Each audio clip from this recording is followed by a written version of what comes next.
Check, seconded by Councillor Cooper. Be it resolved, the council adopt a regular agenda of March 1st, 2023 as presented. All those in favor? And that is carried. Thank you.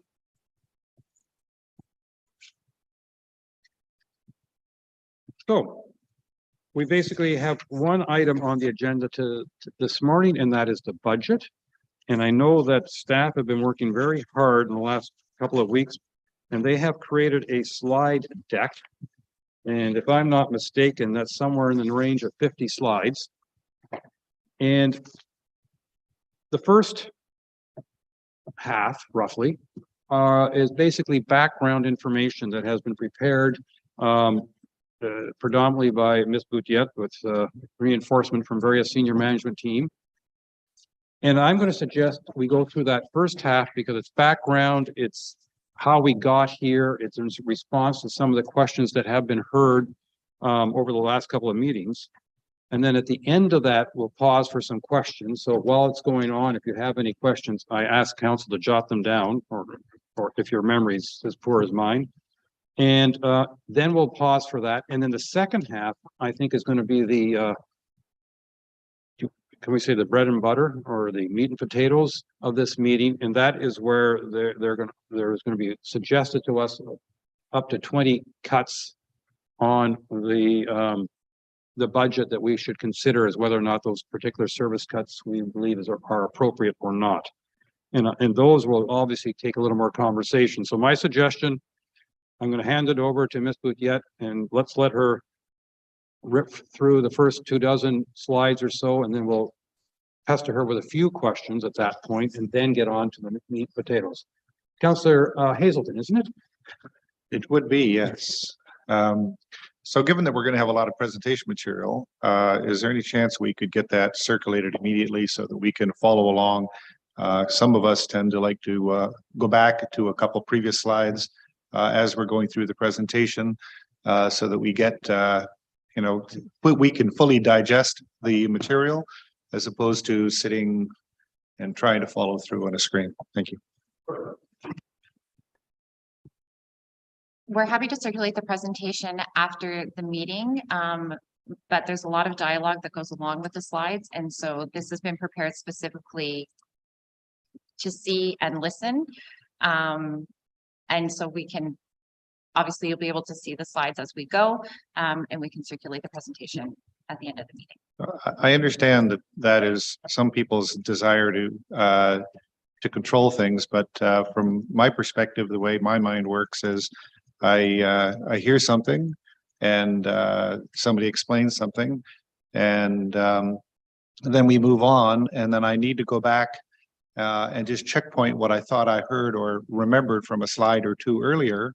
And so digesting the information is far more valuable by having the material now as we're going through it with a leader taking us through the material, as opposed to waiting till the end. And I think that that is a style that I'm not sure I would expect other councillors would have a similar belief that there is huge value in being able to do that. We can try to. I would like us to start if possible, and I will see about getting it downloaded and circulated. I can't just like quickly click on it because of where it's saved. But we do ask that we pay attention to where we're at in the slides so staff aren't having to repeat questions that are answered as we go along. That's all. Thank you. All right. So if you can work on that. And in the meantime, let's have Ms. Boutiette do her presentation, please.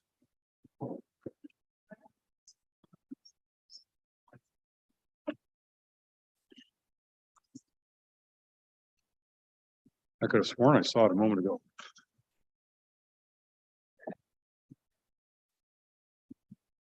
Ms. Boutiette. Through your worship, my computer just froze. If you give me one quick second. Mayor, if I could just ask one quick question of the clerk and Julie, is the presentation essentially the same as the document posted in the agenda? No. Okay.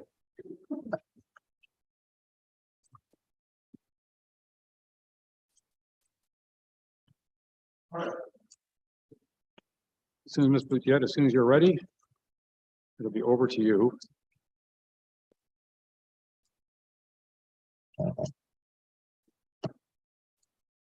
All right, I'm ready.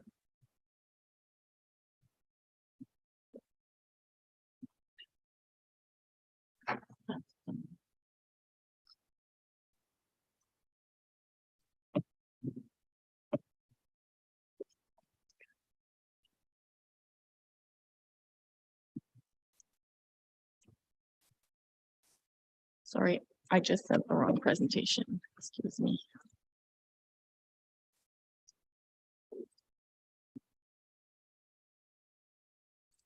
It's the wrong one. Mm-hmm.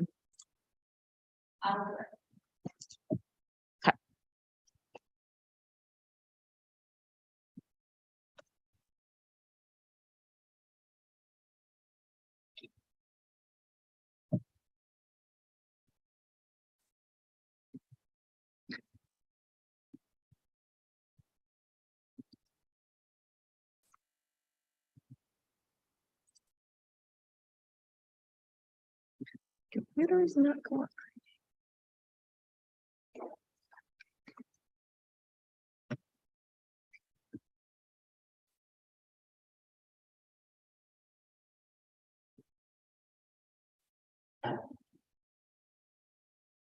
Apologies to everyone for the delay. We have a frozen computer. One moment, please.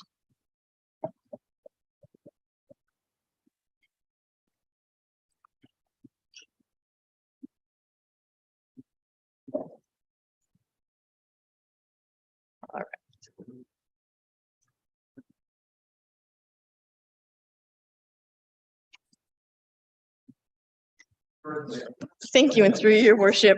Okay,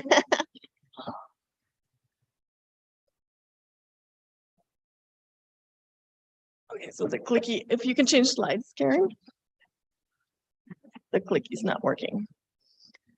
Okay, so our last budget meeting was on January 30th, and council was presented at that time with draft number 3, and the following motions and thereafter resolutions were passed on January 30th. So the first resolution was that an analysis was requested from 2018 to 2023, and also that we as the senior team get together and propose a 20% reduction in cost for each functional area. So staff interpreted the resolution as being a 0% tax increase, which would represent a 1.54 million in proposed cuts or increases in revenues. Because a 20% reduction in cost for each functional service area would be equivalent to cutting or generating additional revenues in the amount of 2.47 million, because we know budgets are always balanced, which means money in revenues equals money out expenses. So we are not fully funded by taxation. We also are funded by grants and user fees. Therefore, we interpreted the resolution as being $1.54 million mandate versus a $2.47 million mandate. Next slide, please.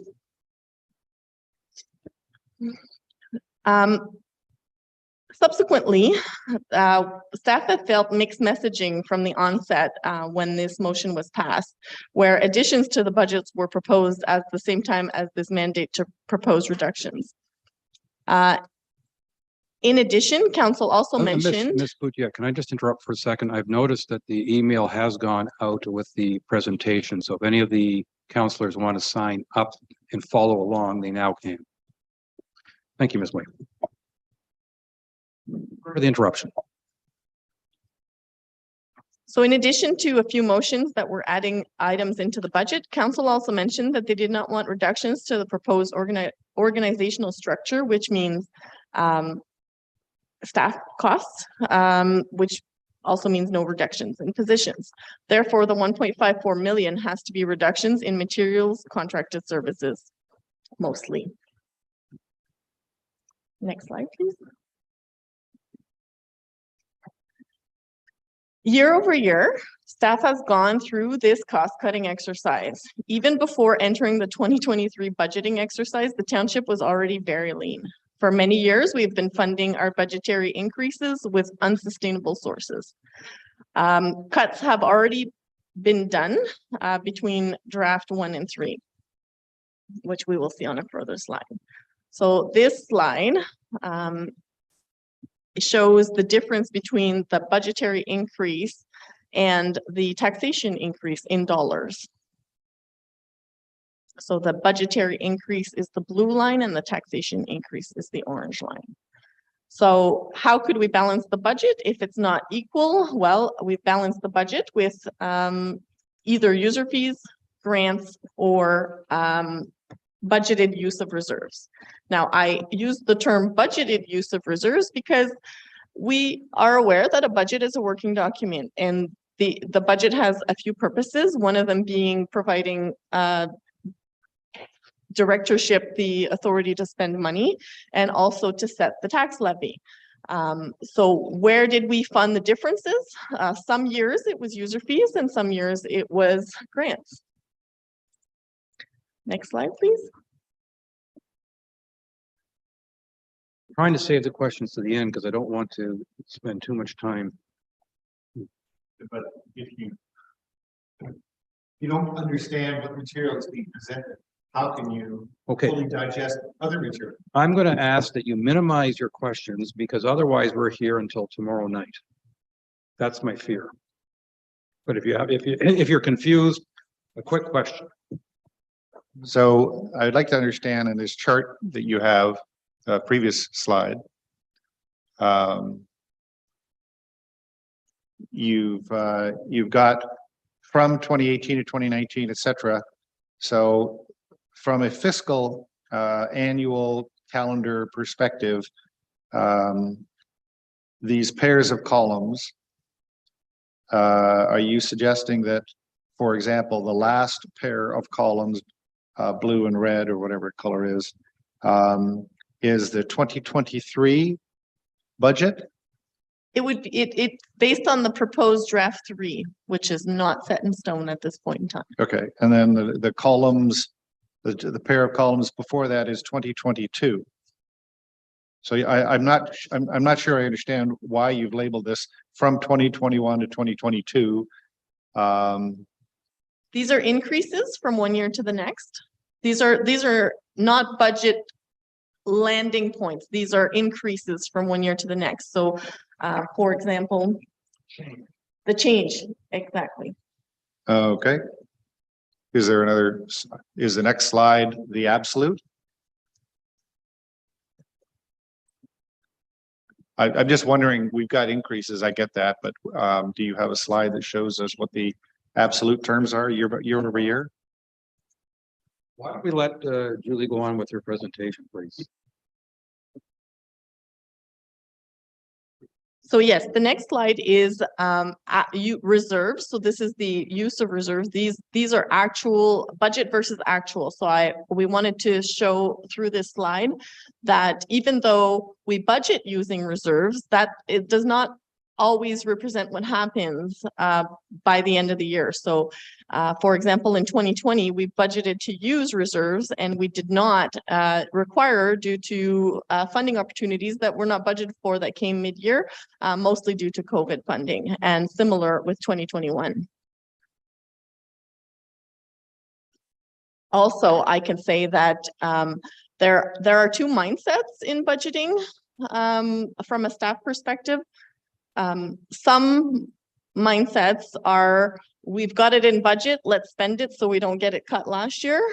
We like to advocate for the other mindset, which is, we will do everything in our power to save money in year, even though it is approved for budget. And that is what staff commits to council to ensure that we do have surpluses where possible. We don't spend budgets just because it's there. The next slide is taxes versus user fee. So the comment in all municipalities is often, well, we don't get we don't get any services for what we pay for. So we just wanted to reiterate that taxes are not a user fee, and that we are in the businesses of offering services, and therefore it's I always compare it to insurance. It's not because you're paying insurance that you necessarily want to use it. So we are here to offer services to ensure that core services first and foremost are offered, but also council related directives are delivered as efficiently as possible.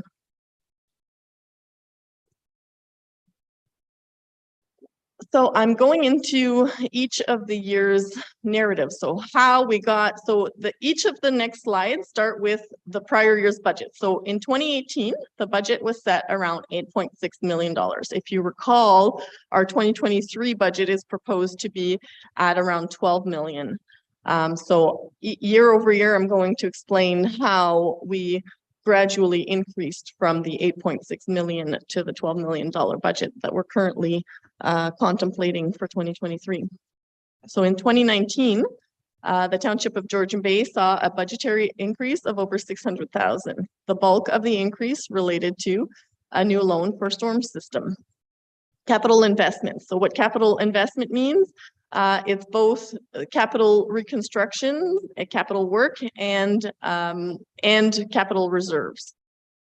Salaries and benefit increases due to collective bargaining, and a new council remuneration bylaw, and the creation of one new FTE.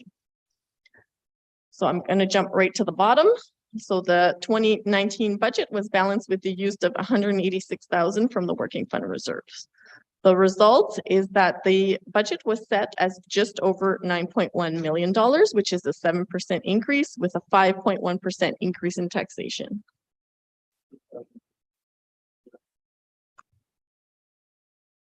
Julie, just to clarify, if you may, or will, the numbers that we're looking at here are simply the local spend, not our spend with the district. Is that correct? Correct. Throughout this presentation, we are only looking at the Township of Georgian Bay, which is the lower tier of the district of So we buy Muskoka. services from the district, they're not showing up. Thank you. Correct. Julia, Christian Graziano, if I can ask very quickly, the 5.1% increase in taxation, was that a total increase or was that just the township portion? Just the township portion. Okay, thank you. Next slide. 2019 to 2020.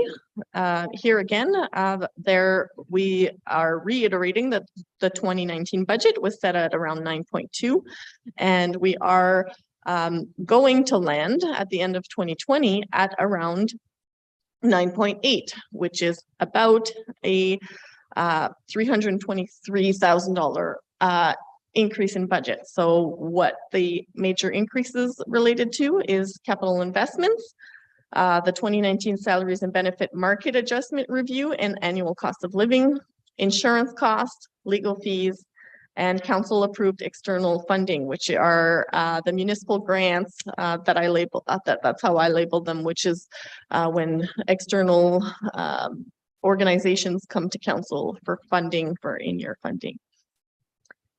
And also what caused some of the budgetary pressures is that we got a significant decrease in provincial funding that year. In short, 6.46% increase with a 5.68 increase in taxation. 2020 to 2021. So we're reiterating that the 2020 budget was set at around 9.8. We are going to land our 2021 budget at 10.6 million. So it's there was a big increase that year, but it was due to a known shore road sale that we budgeted for because we knew it was coming. So the real true increase that year was about $313,000. Made up of mostly IT costs, asset management planning costs, planning consultant increase, capital investments, insurance costs, fleet maintenance, council initiatives, and council approved external funding. So in short, 8.32% increase with a 1.84 increase in taxation.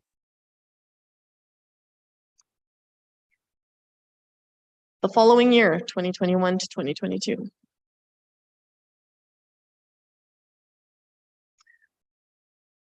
So we're going from the 2021 budget that was set at 10.6 million to the 2022 budget that was set at $10.9 million. So an increase of around 316, but we got to account for last year's large sale that was budgeted for and that we transferred most of it to reserves. So now we're actually increasing the budget of $813,000. So the major increases are salaries and benefits, capital investments, including reserves, operating reserves, insurance, legal fees, and council approved external funding, and addition of 3 FTEs. So the 2022 budget was set at just over 10.9 million, which is a 2.99% increase with a 1.29% increase in taxation.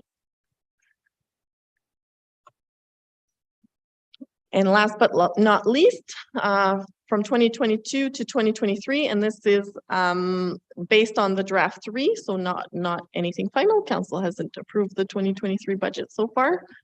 The 2022 budget was set at just over 10.9 million. The 2023 proposed budget would be around 12 million, therefore a $1.1 million change. What are the major increases? Increase in salaries and benefits with the addition of 4 new FTEs, and also cost of living approval that was done in year of 2022, which was a one-time shot, plus the agreed upon collective to remain competitive.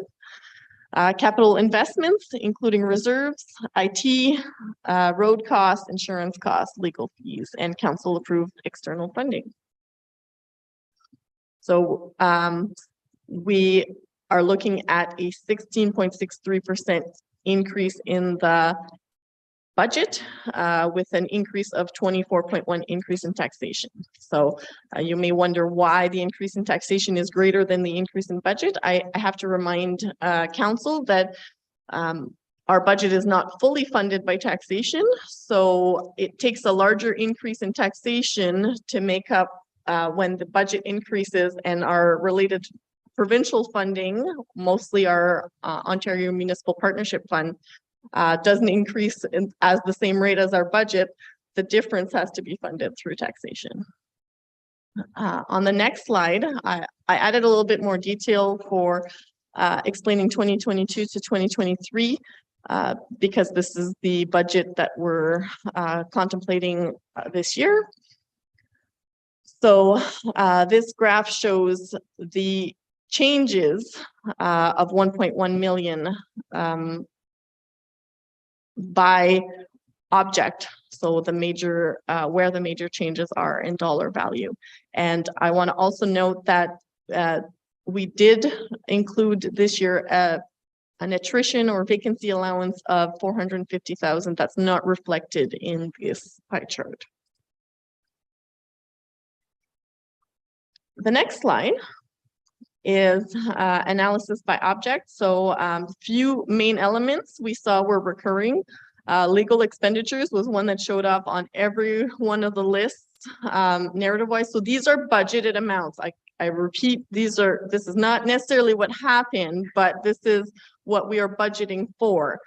And for legal fees, for example, we are budgeting based on the previous 3 to 5 year trends. So you see our legal expenditure budgets are creeping up. The same with our insurance budget. Insurance is actually very realistic because our policy runs from October to September.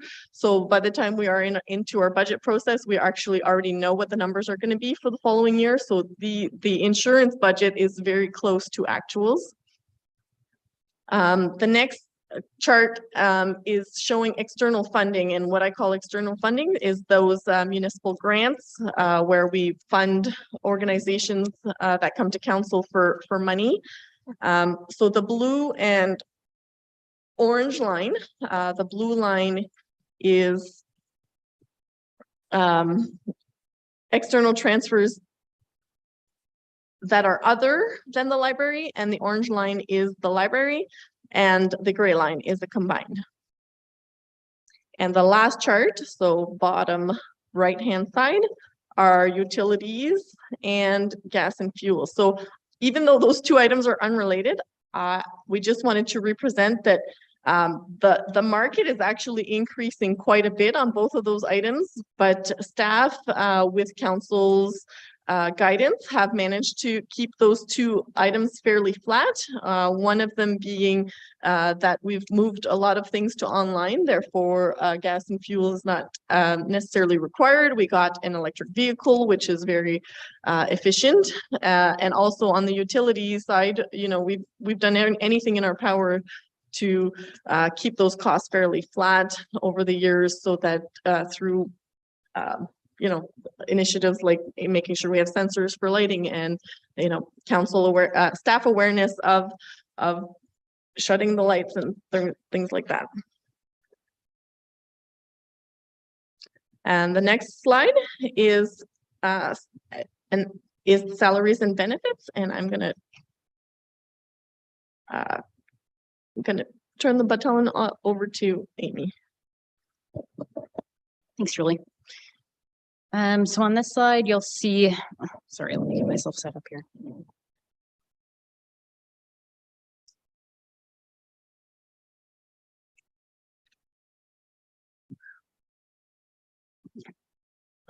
So on this slide, you'll see that we have the 2014 headcount.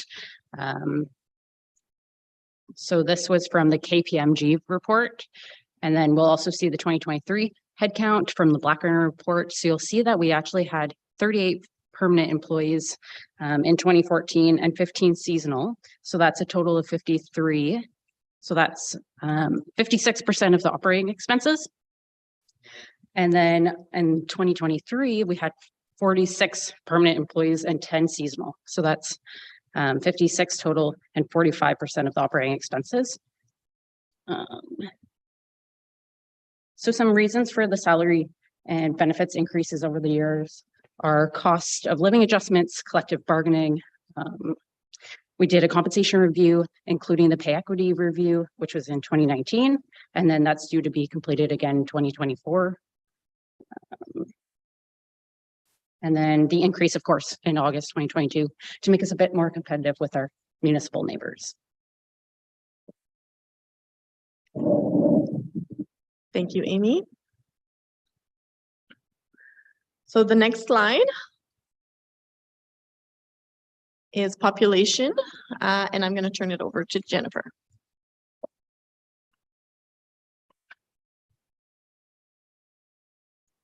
Thank you, Julie. This is just to identify the information that was provided to us with the most recent census data.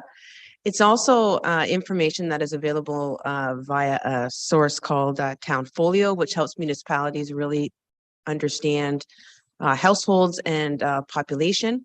So we have just shown you empirical data here, identifying the census data information so that you can understand the significant population increase that we have dealt with since 2016, when the last long form census was completed. Next slide, please. This also represents COLA, and the COLA is the cost of living allowance, and it is a federally governed amount that is dictated down. So what we do is when we look at the cost of living allowance, we look to our federal friends to tell us what it is based on actuaries and economic analysis. You can see the chart on the bottom of the slide matches the graph, but we've also done something a little bit different in that we've also identified for you the cumulative federal COLA as well as cumulative wages.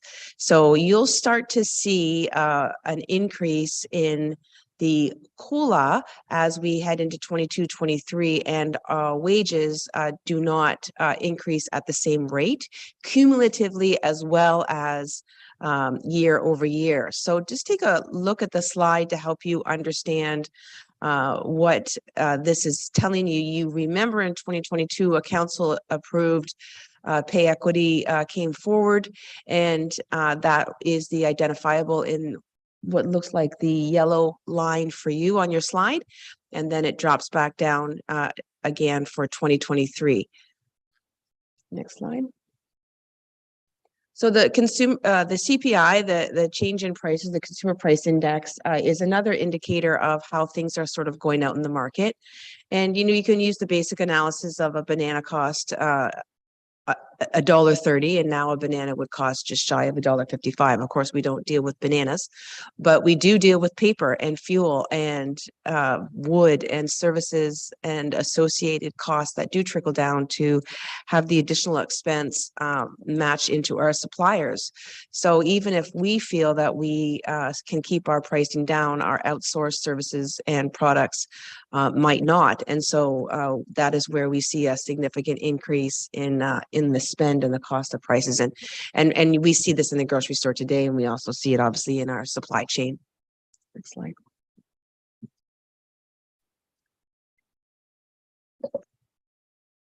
Thanks, Jen.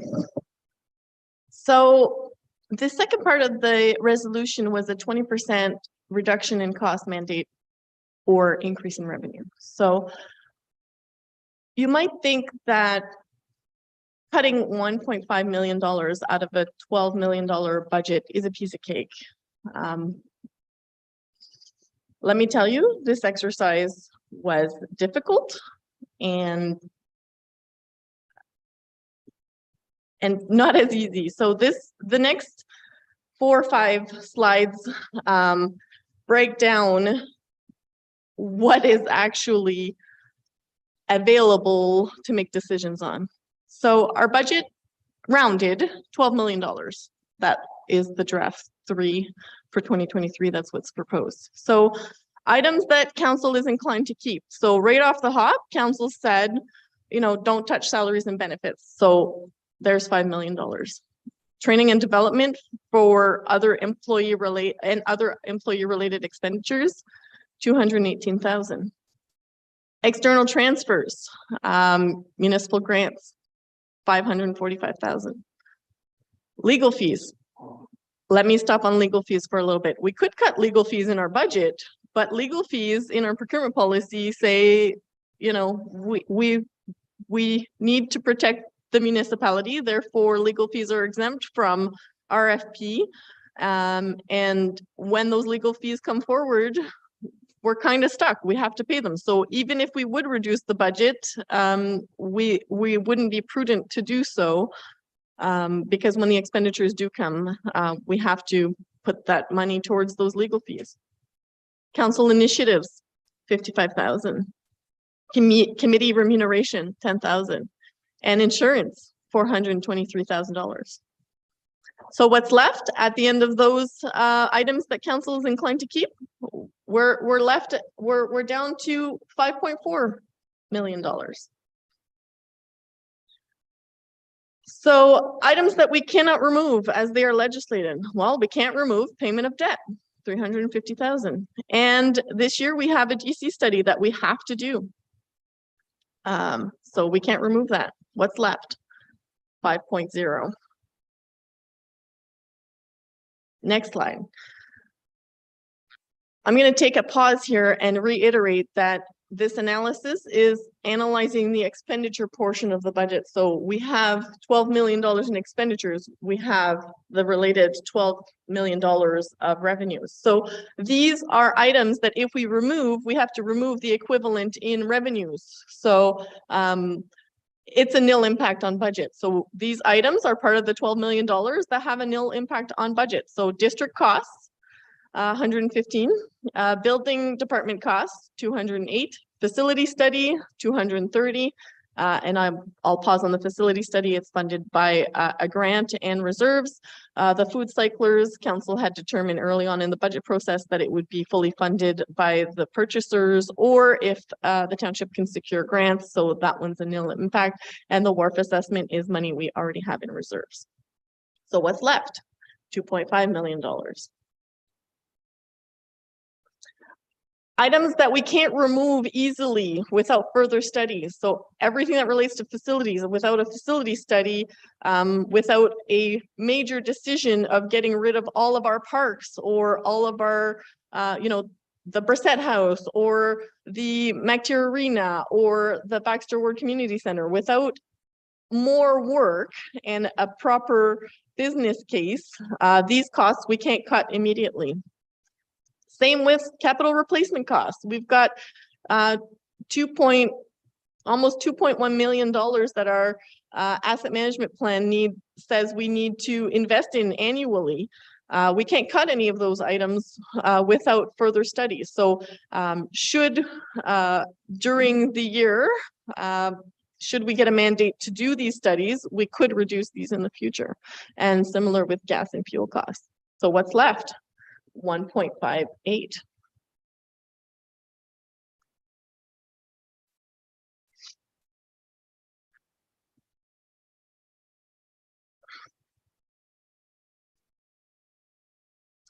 So what's left? 1.58. So due to a collective of directors and staff, we managed to pull through service level options for your consideration. So when the report was first written, we had 16, we are now at 19. These numbers have changed a little bit from the report that is published. But I want to reiterate, these were not easy to pull together, and some of the proposals do affect items that council was inclined to keep. So keep that in mind. And we are now going to pause for questions on the history. Julie, it's Councillor Bocek. I don't know if other councillors missed part of that last slide deck presentation. My audio cut out and I didn't hear the first part of it. I don't know if that happened to anyone else. Are you talking about just this particular slide? Yeah. There was a pause. Julie paused in her conversation, so we didn't hear anything either when you didn't hear anything. Oh, okay. Thank you.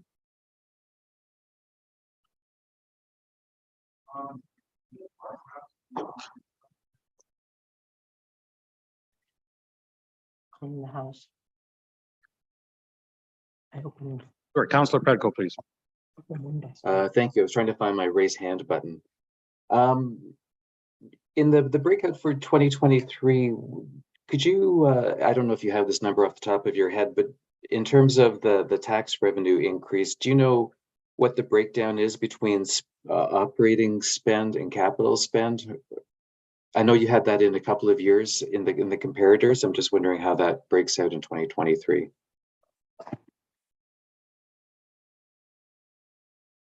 If I may just repeat the question, you're looking to know what the taxation increase difference is between operating and capital? Yes, and or the absolute percents. I think in 2020's comparator, you broke that out, but you didn't do it in the other years. So I'm just wondering what that would be for this year.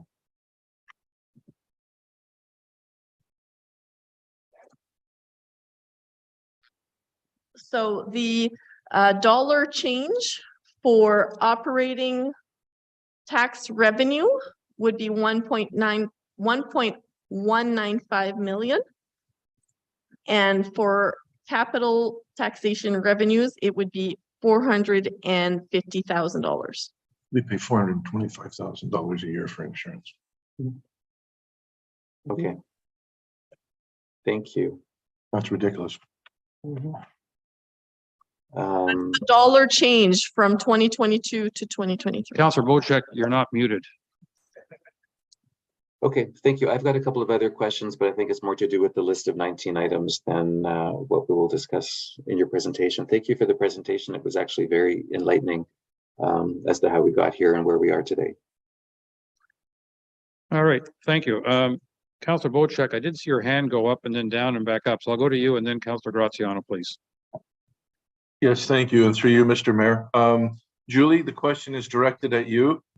In 2019, our insurance was sitting at $225,000. Today, it's sitting at $425,000. That's an increase of $200,000 over 3 years. To me, and certainly I'm not in the insurance business, but it sounds ridiculous.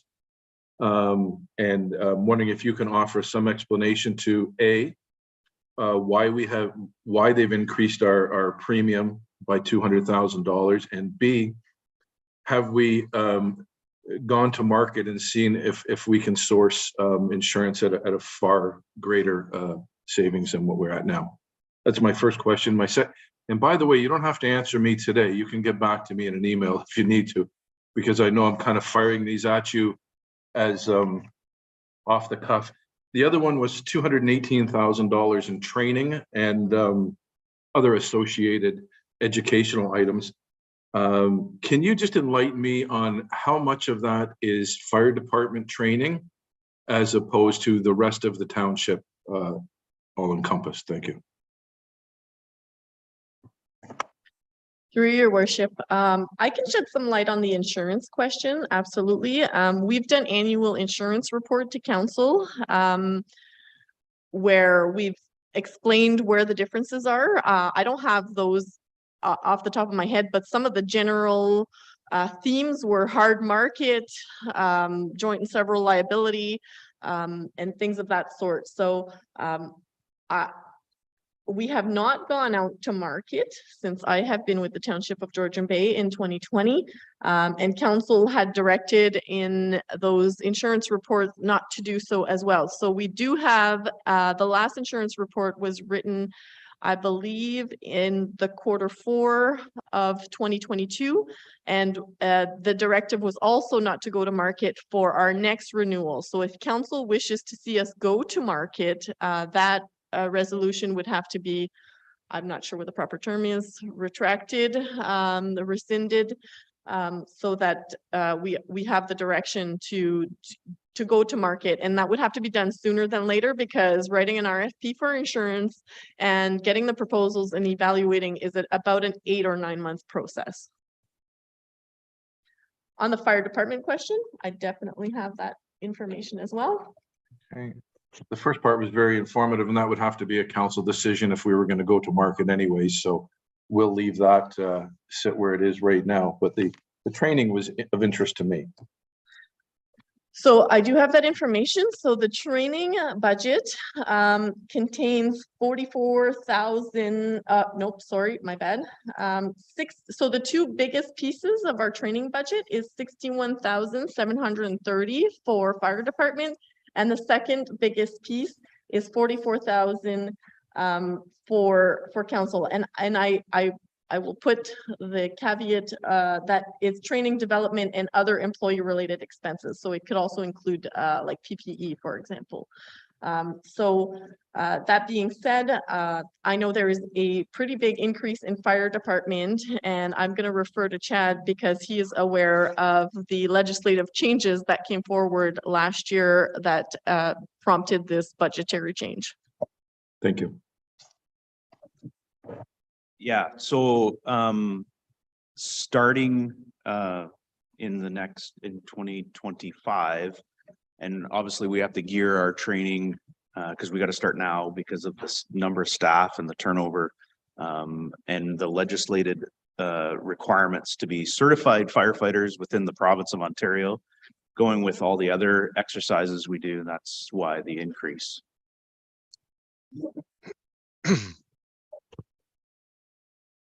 Thank you. Councillor Graziano, followed by Councillor Cooper, please. Thank you, Your Worship. Ms. Boudet, thank you very much for the history. I did get a chance to review it in advance of today's meeting. I have a few questions, if I may. With respect to tax increases over the years from 2018 to today, based on the report that I read, I see a 5.1% increase in 2018 to 2019, a 5.68% increase from 2019 to 2020, a 1.84% increase from 2020 to 2021, and a 1.29% increase from 2021 to 2022. And if I take an average of the increase across those years, I get a 3.48% increase. Is that roughly correct based on my math, would you say?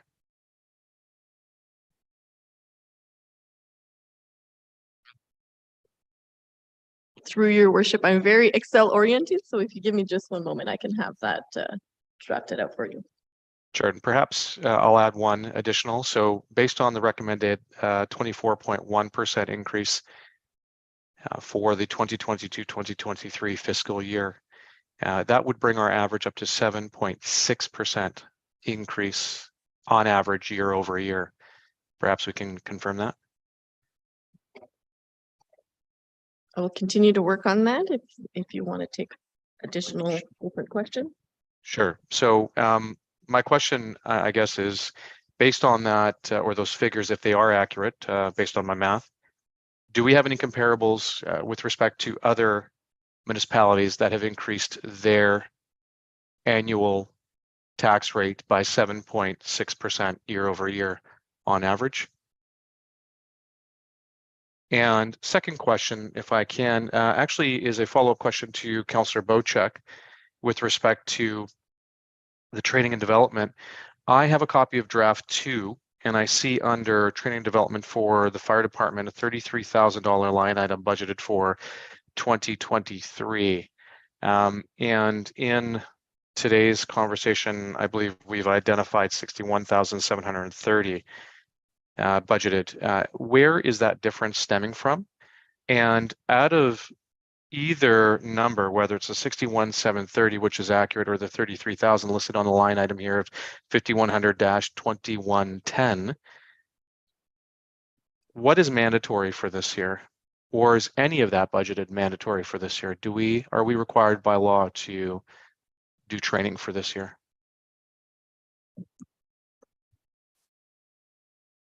To answer your question, Councillor, no, the legislation starts in a couple years, but we have 40 plus staff that, like, the deadline's hard. And the fire marshal, after my meeting yesterday at the fire marshal, their deadline's pretty hard in the training. So we have to start now or we won't meet the deadline.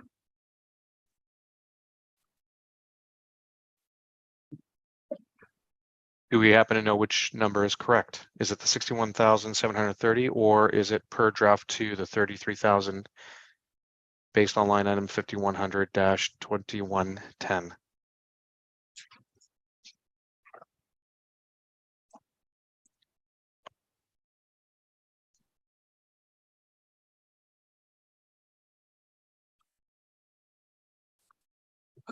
CEO Mariotti, did you want to make a comment while they're busy looking for that?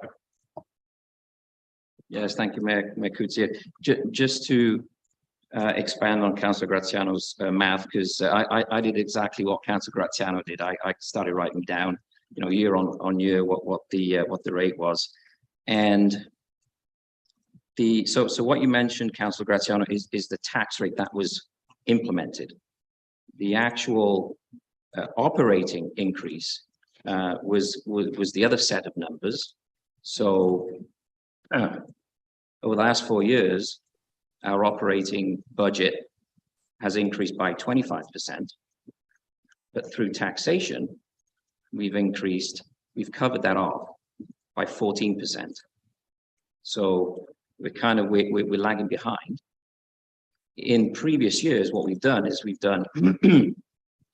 met that difference through grants and drawn from reserves, and we can continue to do that. However, you have that differential that is appearing. So cumulatively over the last 4 years, we've actually operated at a 25% increase and we've raised taxes by 40. And go back to the point about how others are doing right now. Tiny implemented an 11% tax increase. And I think Barrie was 7 or 8%. I think there are some municipalities that are going in the 7 or 8% range. So on average, you know, we're not far off from what your numbers are. We just have to bear in mind that historically we've plugged the gap through government funding, provincial and federal funding, and drawing from reserves. So if I may clarify, the difference is because in my number of training and development, which also includes other employee related, the fire department has $15,700 of PPE in their budget as well. So that's where it's kind of two lines combined to try to make like one big title by object. Understood, and I appreciate that. So that's 5100-2106 combined with 21110 Correct. to give us a grand total of 61,730. But the 33,000 on line 2110 is accurate. Is that correct? It contains much more than that. It's also because in fire and emergency as a department, it also includes bylaws. So there's also 6,000 of training and development in bylaw. Yes, I see that. So the sum of everything that's under the umbrella of fire and emergency services would be 61. Okay, thank you very much for the answer. And CAO Mariotti, thank you for your response. My question is more so, what are we increasing year over year for our tax base? And with respect to our constituents, what type of increase are they seeing year over year? And I'm assuming the average is accurate, which is the 7.6%, if we were to factor in a 24.1% increase this year, or alternatively, if we stayed at 0, they would receive a 3.48% increase year over year. Is that correct?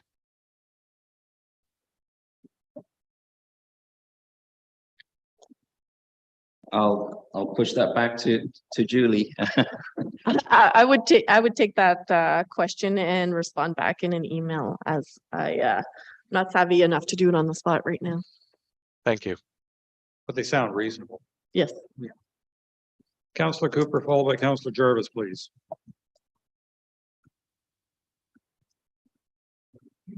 Yes.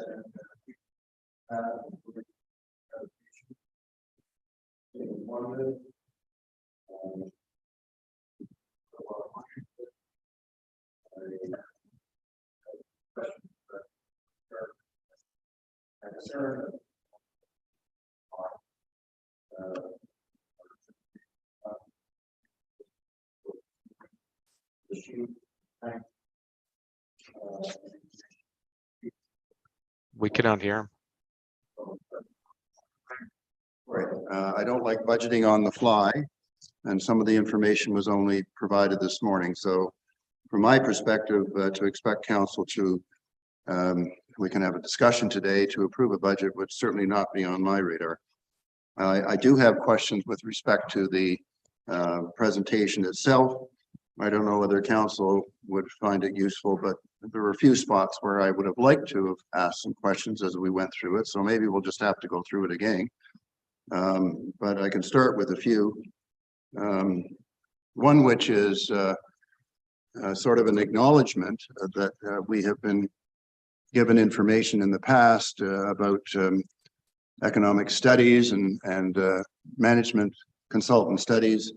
We found that some of the data in the studies is in fact inaccurate. And I think we need to know that the information we got from the Black Line study, for example, said that we are understaffed compared to others. When you look at actually what we collect in taxes and compare it to others, it's not what we saw in the Black Line study. So that's a problem. But I'd like to correct some other information, and this came in the slide about population. It said we had, I forget whether it was a 34 or 36% increase. That's 15% of our population. There's no acknowledgement that we have 17,000 seasonal residents. I understand census information, but this is what we have to look after. So, you know, although we have 36% increase on 15% of our population, it's just that 36% on 15%. Our overall increase is relatively modest, and I think we need to acknowledge some of these things. But I would like to also say a few other things. That when I look at all the numbers that we're looking at here, you know, there's some small figures. I see some big figures that we need to deal with. Two very big ones. One is legal, and the other is planning consulting fees. And if we can't get that right, we've got a big problem, in my view. Our legal fees for 15 years were in the $60,000 to $70,000 range. Now we're dealing with numbers that are unbelievable. So, and if you look at where the spending comes from, it's all over the place. So at some point today, I'd like to make a recommendation that any expenditure over $2,500 would have to be approved by council, because this is just way out of line. It's way too much money. Planning consulting fees is problematic because we have not been able to successfully find staff for our planning department, and it's a target that we should have had on our radar for a long time. At least it's on our radar now, but we do have a challenge there, and to be spending money with consultants at the rate that we have been for the last 2 or 3 years is unconscionable. It's very, very poor. So we have a job to do here. And my view is that I just wanted to hit a couple of the biggies there, and I have a number of other suggestions as we go along, but I wanted to start with that. Thank you. Thank you. Councillor Jarvis. Yeah, Julie, my question is with regards to working fund reserve. What is the exact purpose of that reserve? Through your worship, the working fund reserve is intended to be there for those rainy day items. So not capital items. So for example, there's a major leak that is a repair and maintenance that comes out of our operational budget. We didn't budget for it.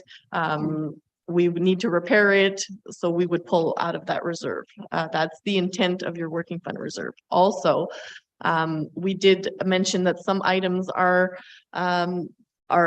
exempt from a procurement policy. So for example, in legal fees, if we go over in legal fees in an annual period, we could draw from working fund reserves to make up that shortfall. Those are the kinds of items that the working fund reserve is for. But it's not for helping to balance the budget. It's best practices say it's not for that purpose. However, council could decide to do that, and those were part of the scenarios that we were proposing. Like if you're anticipating to do a study that will save you money next year, you might not want to tax the residents for it this year because you know there will be savings. So you could fill that gap for this year, knowing that you're on a course of action to do something major in the following year that will reduce the burden. You also don't want to have a tax rate that is quite yo-yo. So those are the kinds of things that the working fund reserves or operating reserves are there for. Similar with the election reserve, we prefer that there is an amount equal each year put into reserve, so that when we do get into an election year, you're not like, wham, this year there's $100,000 more. It won't be there next year, wasn't there last year. So those are the kinds of operating reserves that are good to plan for and in advance. I could use the same example for an OP study or a DC study. Technically, we should have put those monies in reserves. I could talk about the DC study. Previously, we were able to use the development charge monies to pay for the development charge study. Bill 23, which just came in, says you can't do that anymore. So we haven't been putting into reserves for the development charge study because we thought we were going to use reserves for it. Now the legislation change told us we can't. It becomes a budgetary pressure. So hypothetically then, just taking what you've given me, if we are confident to some degree that we will be able to staff our planning department as an example, and therefore reduce our legal fees, all hypothetical here. We anticipate that maybe by next year, we might be in a better spot budgetarily speaking with regards to planning in general. Would that justify a larger draw on the working fund reserve in order to compensate this year for where we know we're going to gain next year? Is that a reasonable? Yes. Okay, so taking that a step further, we are proposing I think it's $363,000 draw on the working fund reserve for this year's budget. I think your numbers indicated in 2020 to 2021, we drew 550,000 from the working fund reserve. We budgeted to draw. What actually happened is different. So that's another reasonable explanation of why we might want to draw from reserve, because even though in the past we budgeted to use reserves, we haven't needed to. So we can make the assumption that the history is representative of the future. Therefore, it is possible that we can budget to use it, but in year savings, et cetera, we don't actually need to use them. Yeah, so that brings me to another question. I thought you said that we were looking at drawing in the budget in 2020, 700,000 from our working fund reserve. Is that correct? I didn't see any of the numbers yet. So Okay. I'm gonna draw a difference between working fund reserve and other operating reserves. So for example, election reserve is an operating reserve, but it's not the working fund reserve. Same with the OP reserve that we have for the official plan. It's an operating reserve, but it's not the working fund reserve. So as a whole, I'm pretty sure it was 300 and something from the working fund reserve, but as a whole, we would be drawing somewhere near 700 From all reserves, those from all reserves. operating reserves, including Got the it. working fund. And then the actual that year was a zero draw on those reserves, correct? In 2021, correct. I guess a final question, with your indulgence, Mayor. What's the status of our working fund reserve? It's, give me a second, let me pull that up.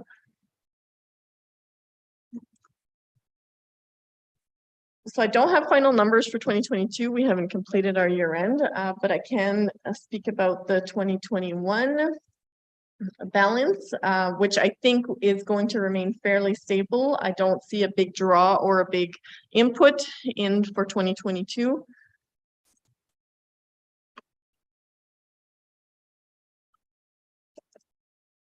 So our working fund reserve at the end of 2021 was $3.3 million. So again, hypothetically, we could propose drawing more money than the 363 that you've put into the budget if we so wished, correct? Correct.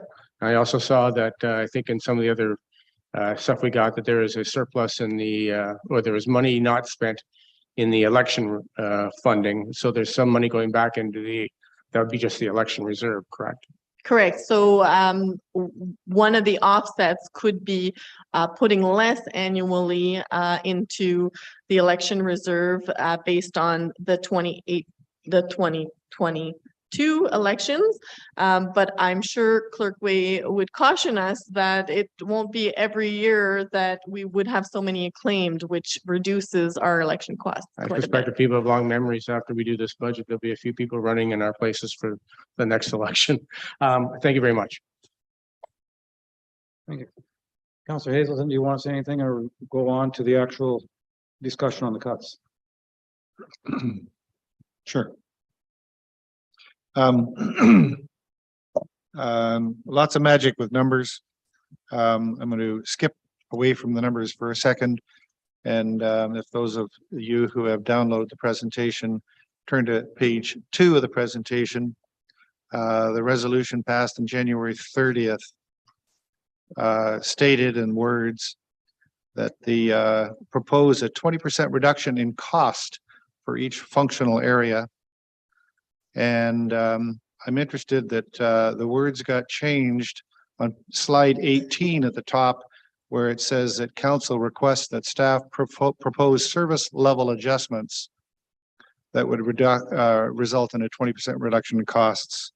I'm not sure that was the intent of council. I'm not sure that they were suggesting service level reductions.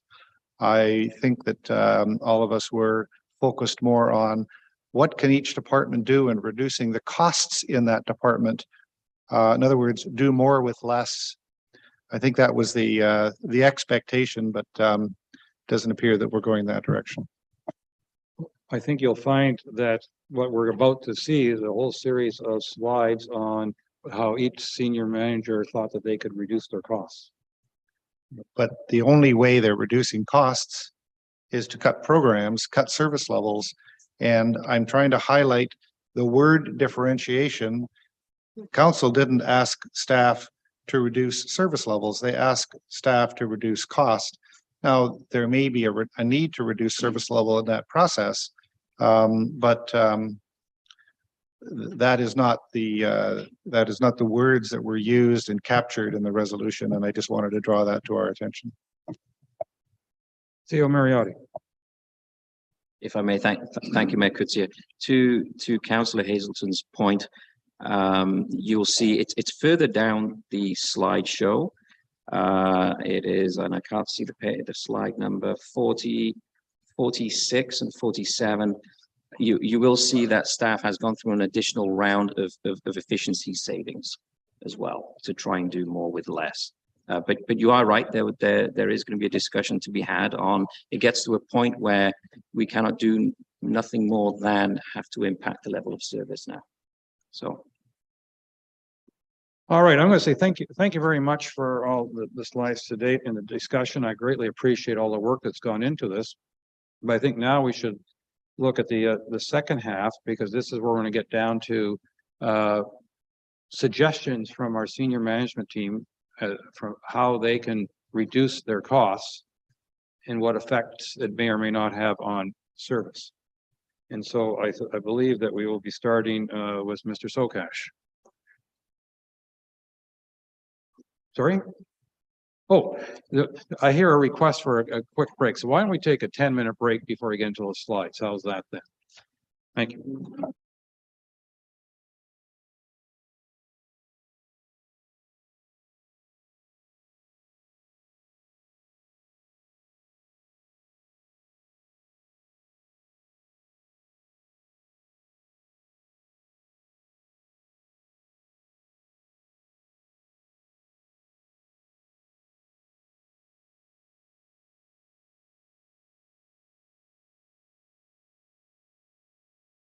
Councillor Predko, are you there?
All right, let's, okay,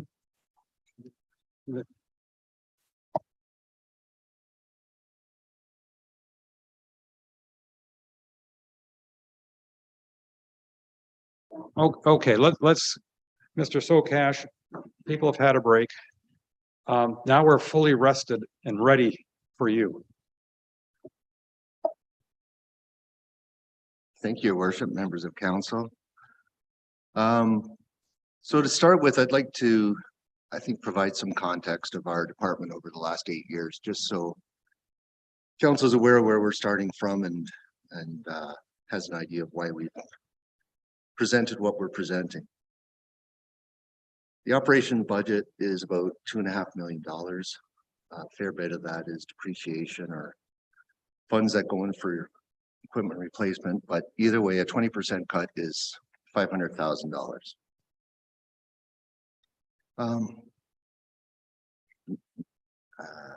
Thank you. So in 2015, which is about when I can start speaking to how the department operated, we had 15 full-time staff, 9 students, 3 contract staff. Now we have 14 full-time staff. I mixed up the counting in 2022. I forgot myself. We have 2 students and 2 contract staff. 2015, we contracted out facility grass cutting as well as roadside mowing. We've since brought that in-house. We perform that with our own staff and equipment.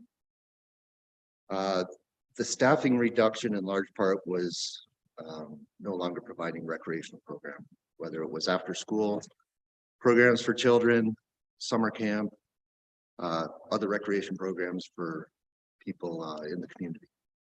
We no longer have somebody planning those, but we do have policies in place to promote them, such as very inexpensive rental of township facilities.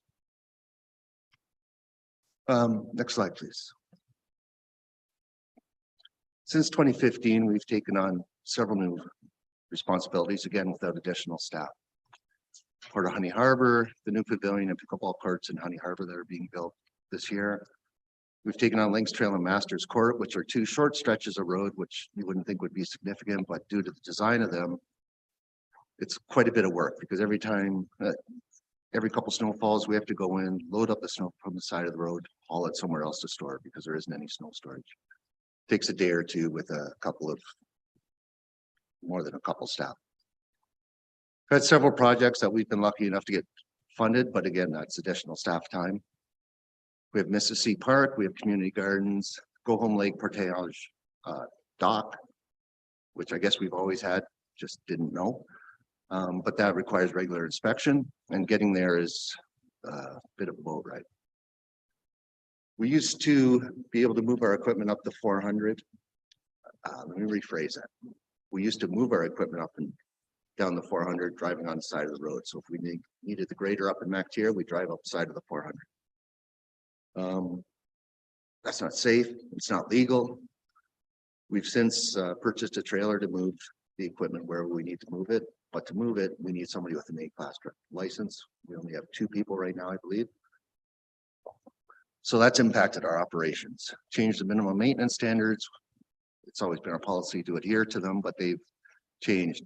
Not only do we have to do inspections of the traveled portions of the road, we have to do the entire road allowance, property line to property line, ditches, trees. We have to do that once a year, and that's quite a bit of work. We have an asset management plan that we're mandated to keep up by the province. And there's probably some other things that I've missed. Next slide, please. So the first item I'm going to present to council is with respect to roads maintenance. Council has the authority to set the level, the maintenance level of municipal roads.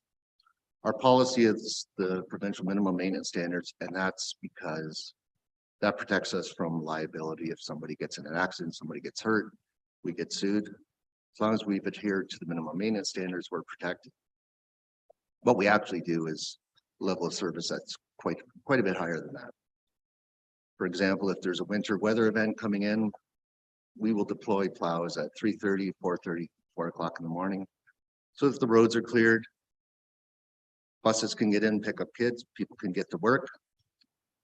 Doing that incurs overtime as well as additional hours for staff. We also have a contract plow to take care of one of the roads so that we can have things in order.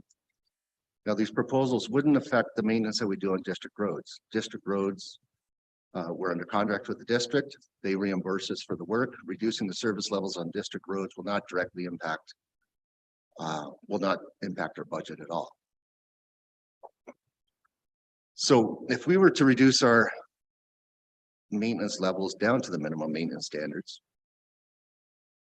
we feel we could remove 2 positions. We could freeze overtime, which would save $40,000, and we could stop using the contract plow on township roads, which would be about $40,000 as well.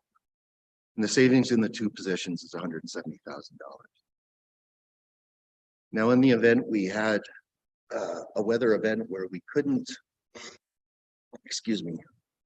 get to the roads in what the minimum maintenance standard says is we have to deploy resources as practicable. What does practicable mean, or what goes into that decision? One of the things that goes into that is budget.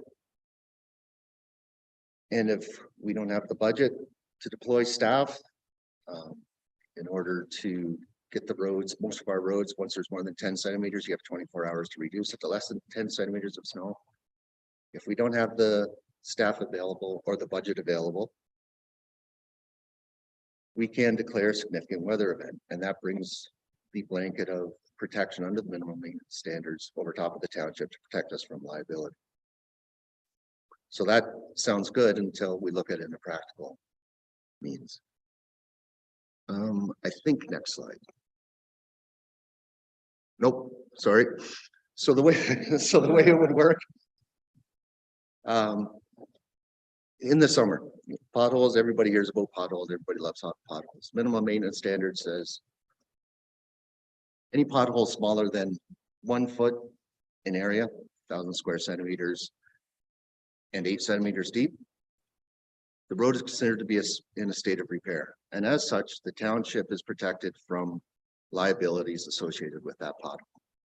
Once we become aware of a pothole being more than 1,000 square centimeters or 1 square foot and 8 centimeters deep, we have 30 days to bring the road into a state of repair. So to patch the pothole.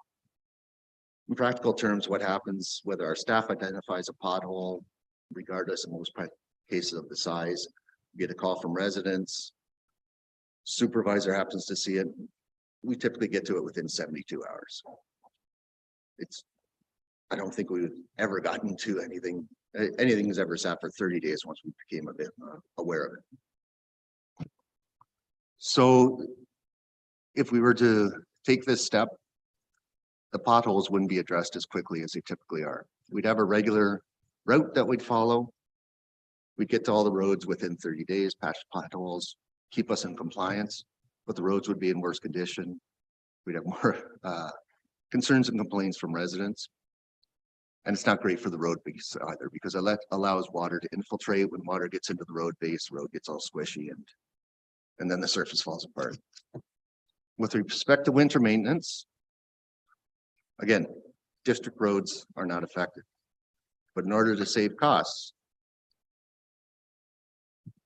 we can only deploy staff during regular scheduled hours, 7 a.m. to 3:30 or 6 a.m. to 2:30. Once they hit their 8-hour day, they would go home regardless of the condition of the roads. If we're in a position where there's more than 10 centimeters of snow on the road, declare a significant weather event, so we have the liability coverage. And council has every right to change our policy to this. It's in the legislation. Practicable is the important term in my view, and practical includes budget. So that's service cut number 1. We can go to the next slide unless you wanted to do questions now, Your Worship. I prefer, if at all possible, we just keep on going, and every councilor should have a sheet. And if they want to scratch some notes on it, then what my intention is at the end of the 19 items, I will do a quick survey of council, yay or nay or discuss, and we'll try to narrow that list down as quickly as possible. The one thing I didn't mention is the savings would be about $253,000. So the next one is the discontinuation of ice production at the McTier Arena. I'm not proposing getting rid of the arena. I'm not proposing to mothball it. But what is proposed is to no longer put in ice. Convert the what is now the ice floor or the arena floor to pickleball courts. Seems to be quite a demand for pickleball in the community. Ice demand is less. We have 20 to 25 hours of demand right now for ice. We have revenues of about 25,000 a year. The cost for the arena ice surface is between $150,000 and $200,000 a year.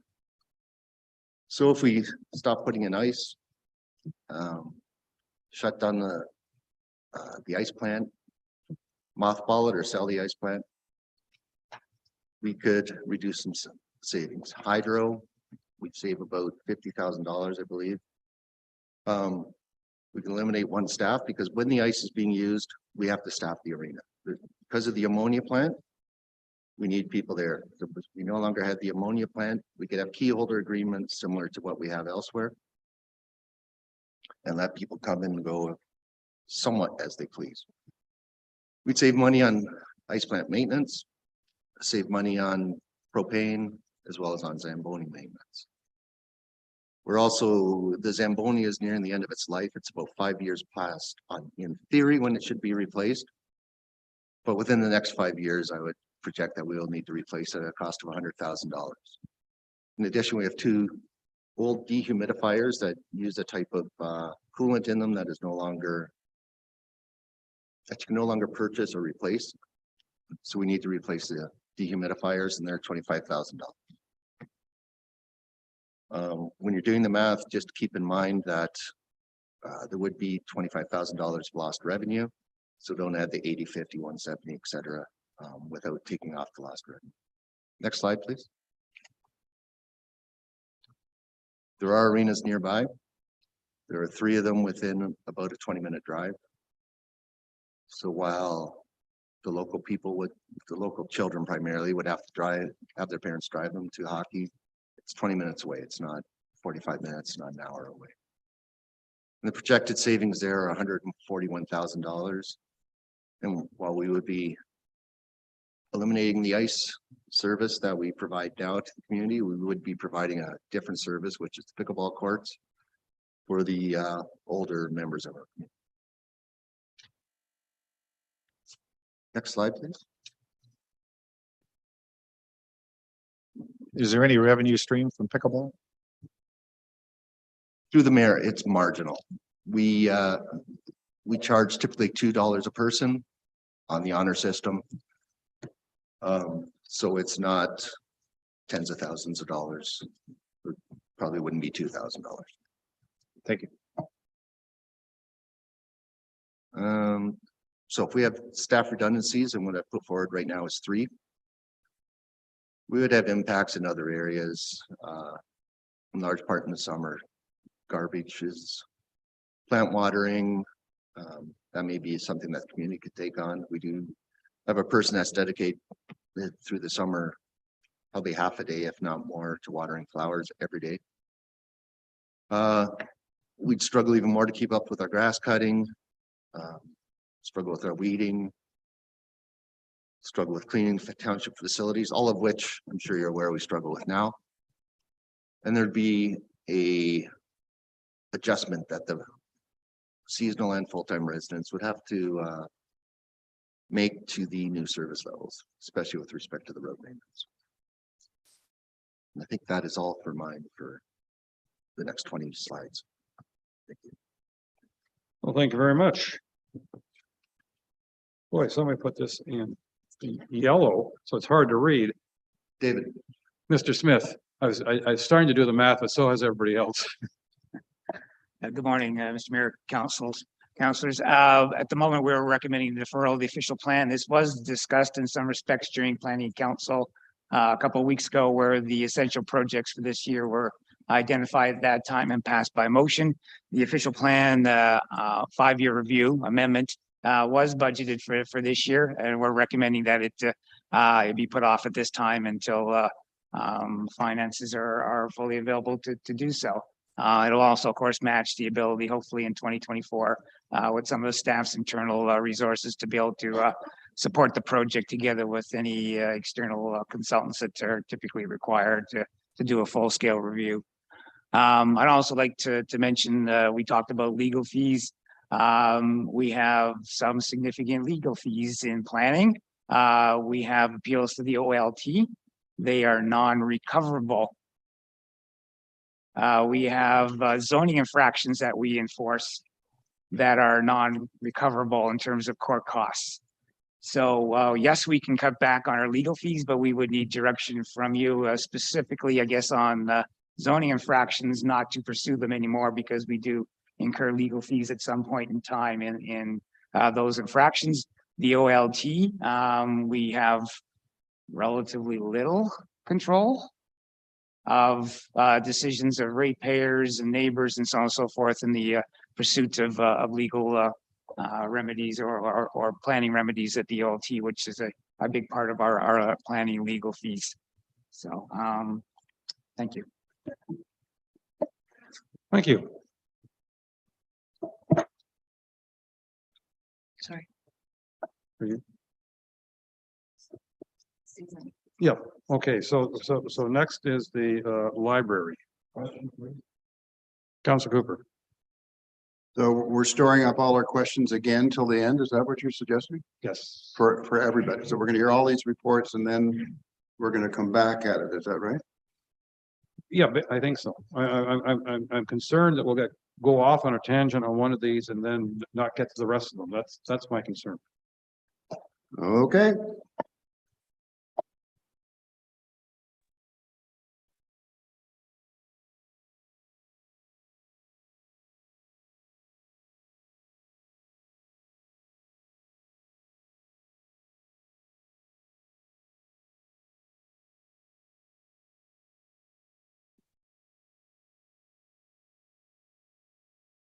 Ms. McGibbon, you're going to do a brief presentation to us of what can be done at the library? That's correct, Mayor Coetzee. Okay, please go ahead. I'm just going to share my screen. Okay, hold on.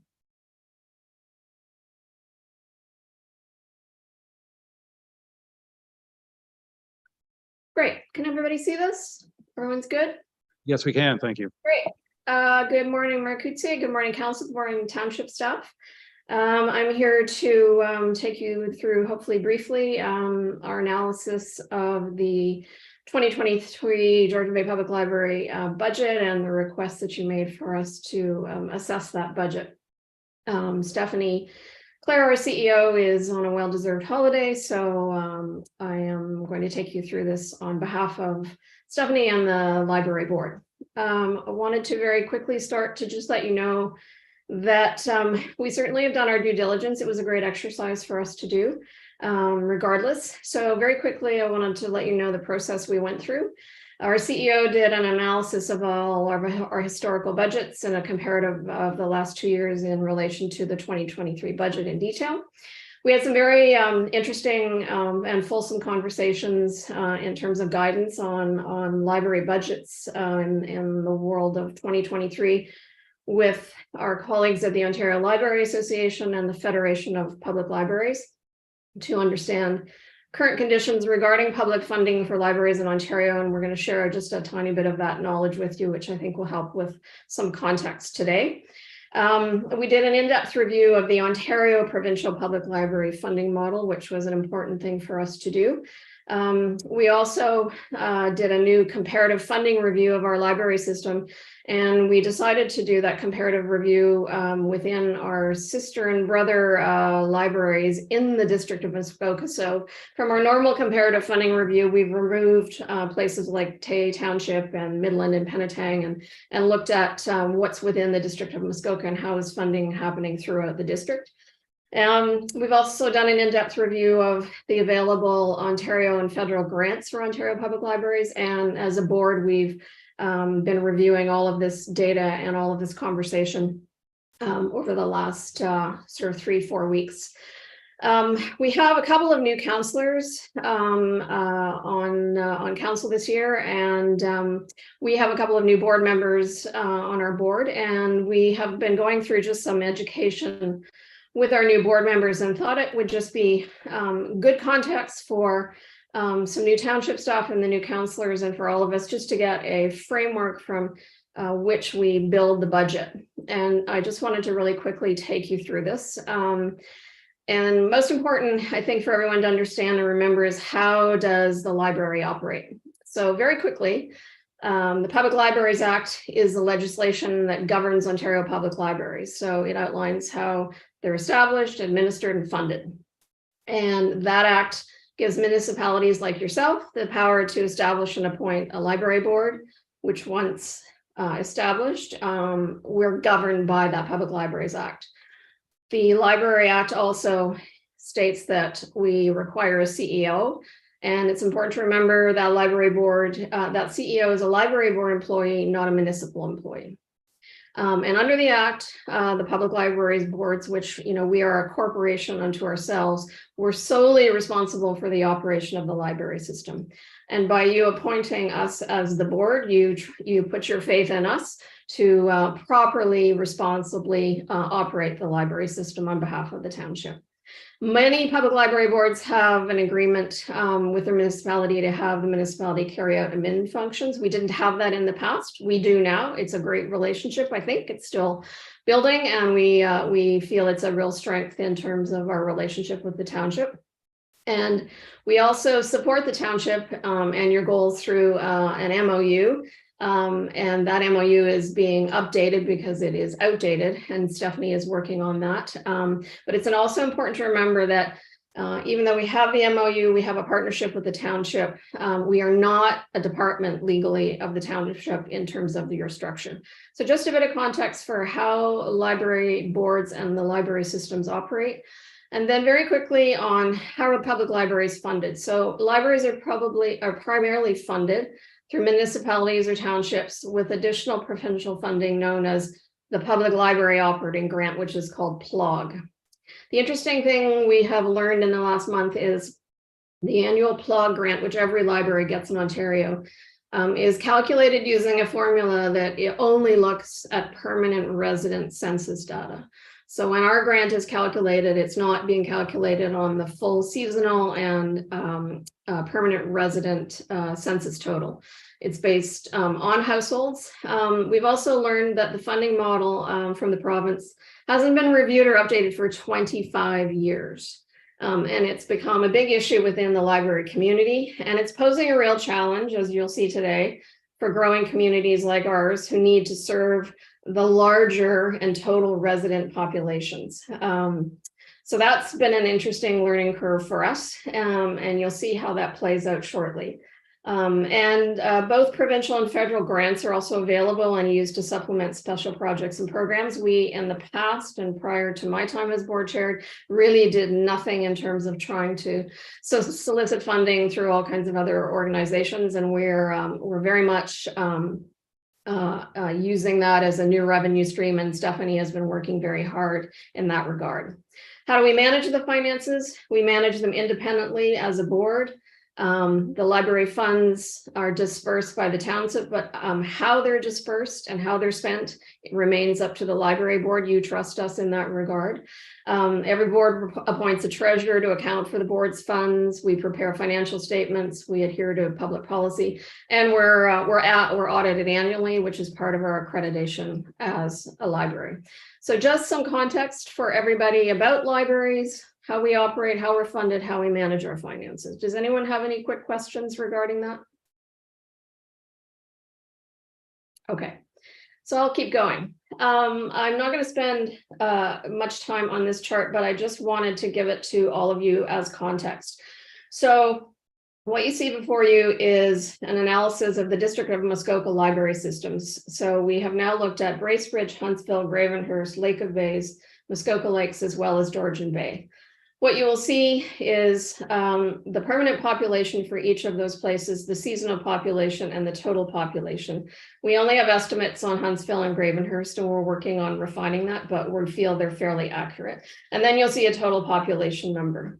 Next to that, you'll see a 2022 provincial funding column. So that column is the public library operating grant that I mentioned a couple of slides ago that is awarded to each public library. And you can see based on the population and the 25 years out of date, it's not very much money coming from the province. And it's starting to be a really big problem for public libraries, because in the next column, and this is what you're facing as well, most library systems are having to rely almost entirely on municipal funding to operate. So what you'll see, and we've just done it in order of who's got the most money coming in down to where we sit in Georgian Bay. And so you'll see Bracebridge at the high end getting funding of almost $1 million from the town. And then us last year getting a grant of close to $249,000. And then we just done a quick calculation on investment per resident, which, as many of you on council know, we talked about that last year. So there's a real disparity with provincial funding. That's going to take a little bit of time to get the ball rolling, and we're pretty fired up on our end to get involved in that conversation. But you can see that we're not the only library system within the district that is still on the lower end in terms of investment per resident. And I think, our better comparative on this chart would be ourselves in terms of total population with Lake of Bays or Bracebridge. So also just a couple of one note at the bottom for out of interest, the town of Bracebridge is currently investing $75 million in a new arena, community hall, library, and multi-sport field, which is being funded partially by the province, but mostly by the town. So again, just doing this chart so we have a picture of the whole district, but also making the strong point that the provincial funding model really needs to change moving forward. So at a very high level, wanted to just, I'm not going to go in detail on this, but make you aware that up to the end of January, we have applied for 5 new grants. We don't have a response back on all of them yet. We don't know whether we will receive any or all of them. We are hoping that we will receive a number of them, and we're planning to put in a proposal prior to March for a seniors community grant, which is about creating programming for adults 55 in their community. So a lot of grants out there, they take a lot of time, they take a lot of energy to work on. The applications are fulsome, but Stephanie's done a great job finding the ones that we feel we have the most potential with going forward. And we'll continue to use this in the future as a revenue stream. And we think it's an important thing to be spending time on. So I just want to give you at a very high level a snapshot of our 2023 budget. So we had requested a $110,000 increase in municipal funding compared to 2022 from the township. And as you saw, we don't at this point have any ability to increase our provincial grant, which is an avenue we should be able to do and go to in the future. So, and we don't feel, even though Stephanie has applied for these 6 grants, we don't think that even if we got a grant from all of those organizations, we don't think all of those grants would make up a $70,000 reduction. What you see on the top is our high level estimated expense budget. So the big issue we have is we have a $150,000 increase in HR costs from 2022. And as you've heard before, when we presented to you in November, this is really based on legal compliance with our pay equity review and all of the new benefits and offering that are in place for part-time employees in the province of Ontario now. And the other big increase we've had is a $14,000 increase in operations. So that's things like hydro and propane, et cetera. And that's really beyond our control. We have to open the branches, they have to run, they have to have electricity. Other is everything else that we do, programming, services, et cetera. So, and I want to just clarify that, you know, you may look at this and go, wow, 82% of a budget for a library on HR. It's the norm. Bracebridge spends 83% of their $950,000 on staff, but they have 10 full-time staff. We have one full-time staff and 7 part-time staff. So it is the norm to be in a sort of a 77% and higher percentage of a library budget to be related to HR. It's the most valuable resource we have, and it's the resource that brings everything to life. And so then you'll see below, it's why we're looking for a municipal grant of $350,000 based on the estimate that our plug grant will be $23,000 and change. We don't know what the other grants will be should we get them. We have an estimated surplus. We don't know if this number is accurate. We're waiting for our 2022 financial statements. And then we have, you know, a small amount of other money that comes in through donations and the Friends of the McTier Library. So that's a quick picture, and I'm just going to go to the next page, and then I will be happy to answer any questions. So we looked at a number of options in terms of where could we find 70,000 that would reduce our grant from 350 to 280. There's a number of options, and they range from reducing staff to reducing staff hours to closing branches in the off season, which is November to April. Closing the Port Severn branch completely in the off season, canceling or reducing programs, or doing any or all of the above. It's been a challenging conversation to have. If we reduce staff, it means we immediately have this domino effect that, you know, would be fairly out of our control. We reduce hours, which means we would also be reducing hours in the busy seasonal months of May to October. Just for context for everybody, prior to my term on the board, July and August were the 2 busiest months for all 3 branches. All 3 branches now have a seasonal busy period, which is full on from May now till the end of October. And that has really been driven by the number of seasonal residents that are at their residence for periods much longer than the original July, August typical summer residency. If we have a reduction of staff and opening hours, well, if we have a reduction of staff, we'll probably have to reduce our programming and services. I should comment that last summer, particularly July, August, and September, we were turning families away, we were turning kids away. We had such a demand for programming and we couldn't accommodate it. Residents will have fewer staff to assist them. I think we're going to have some unhappy permanent and seasonal residents if we have less staff, and it's going to put a lot of extra pressure and expectations on our CEO. If we reduce staff hours, any of those results would happen that I just went through. We also may have now an issue of staff attrition and disengagement and potential resignation. Many of you know we worked hard in the last 2 years to completely reorganize the system, the staff structure, train 3 new branch managers. We're in a very, very strong place with staff, so that would be a real difficult thing for us to deal with.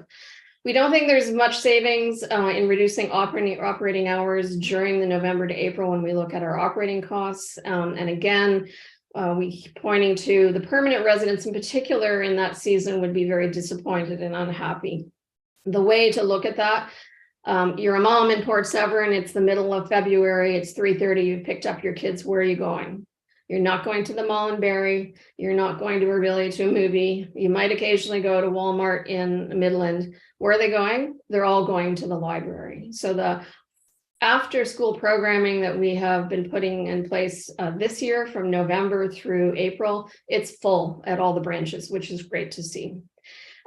Closing the Port Severn branch in the off season completely. As many of you know, we are within a building that also houses a number of township staff. So that building remains open 12 months of the year.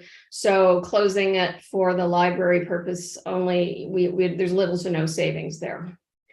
Canceling or reducing programming, we don't see much savings there because if I go back, if you look at the other budget of 33,281, our programming budget is in there. So there's very little to save by reducing or taking programming away completely. And I think, you know, in summary from the board's perspective, reducing any of these things in our view, it really takes us backwards at this point in time after 2 long, hard years of rebuilding the system. We're really concerned about how this will affect staff. We're concerned about how it'll affect residents. And frankly, if we're closing during certain months, if we're having to reduce staff and reduce programming, it really may affect also our reputation as a library system following the Public Library Act, and could influence things like our accreditation and our future funding options. So we understand the situation the township's in. We've done our due diligence. We've worked hard at looking at what we could do. I present this to you for consideration. Ultimately, you'll make your decision. But we really feel that if we have to cut our budget by 70,000, we go backwards, not forwards. Happy to take any questions, but I'm not sure if you're actually doing questions. Well, thank you very much. I think your presentation has been very clear and very informative. Thank you. My pleasure. CEO Mariotti, I think you're next on our list.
Technology, there it is. That's the beginning of it anyway. Don't scroll like crazy.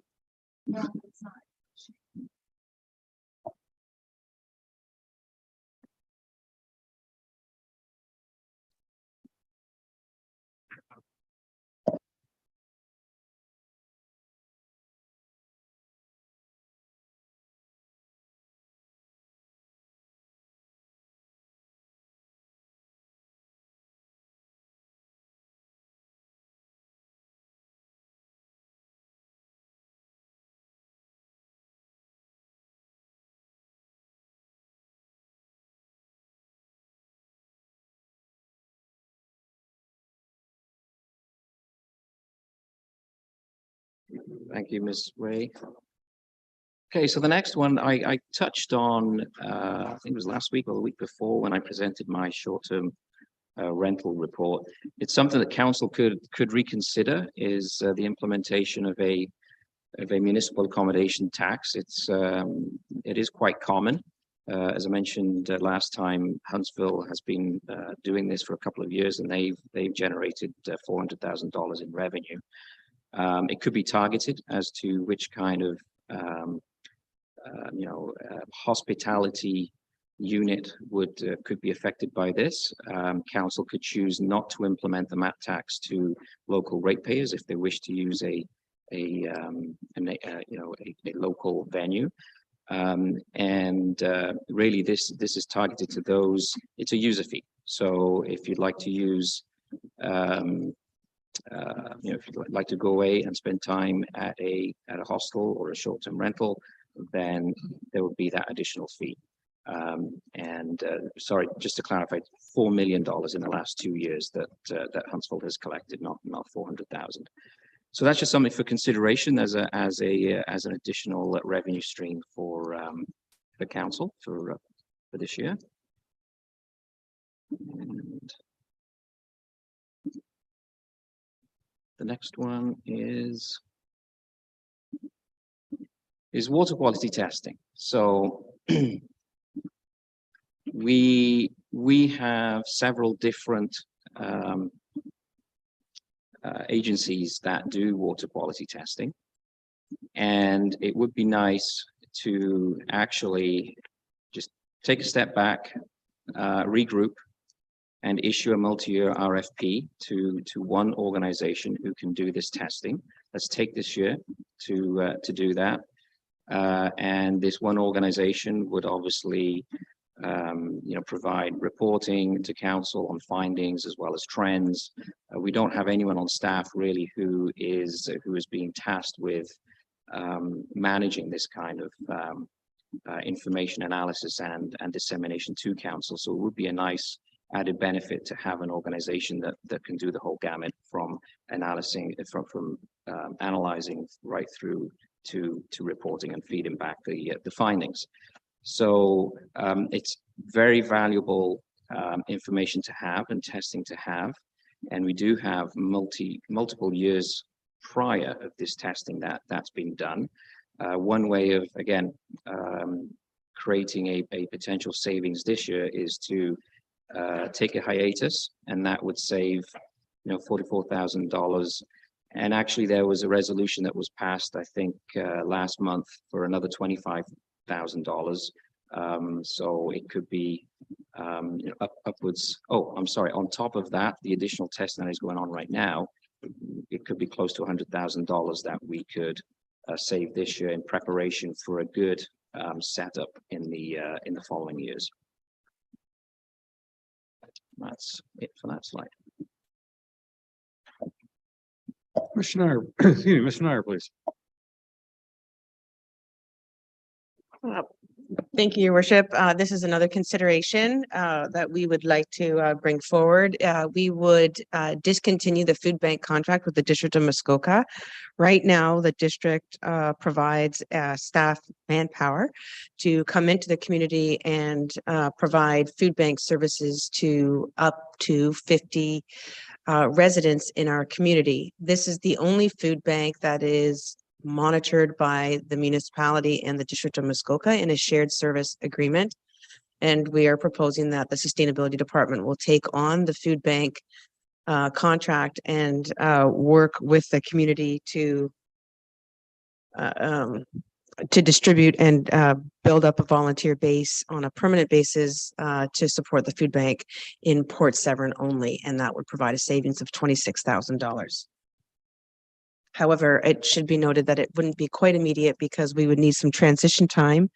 A lot of times clients have a hard time transitioning to new support workers. And so we would do this over a period of 3 months. Thank you. Deputy Chief. Thank you, Mayor.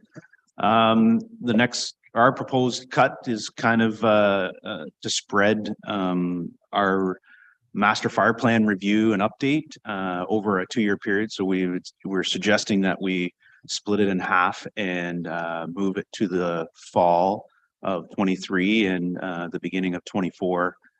So we can spread that money out over the 2 years to reduce the cost for this year's budget. Thank you. Yeah. Clerk Way. Thank you, Your Worship. So as it's been touched on before, we put money aside each year into the election reserve. We can defer this amount until 2024, but then that would double the amount. I know there was talk about potentially reducing it based off the lack of spending that took place in 2022. Obviously, that's not staff's recommendation. Due to the number of acclamations that occurred this year, it significantly reduced the cost for the election. I'd also like to note that costs are incurred upwards of a year before the election, the year of the election, and then again, the year after the election. Providing that we don't have a compliance audit complaint this year, we won't have any more costs incurred for 2023 based off the 2022 election, but it's just another opportunity that we can postpone and plan for the future later on. Thank you. Okay, back to fire department. Thank you, Mayor. This is a consideration to create a revenue stream within our the fire department budget, and this is to charge for burn permits going forward.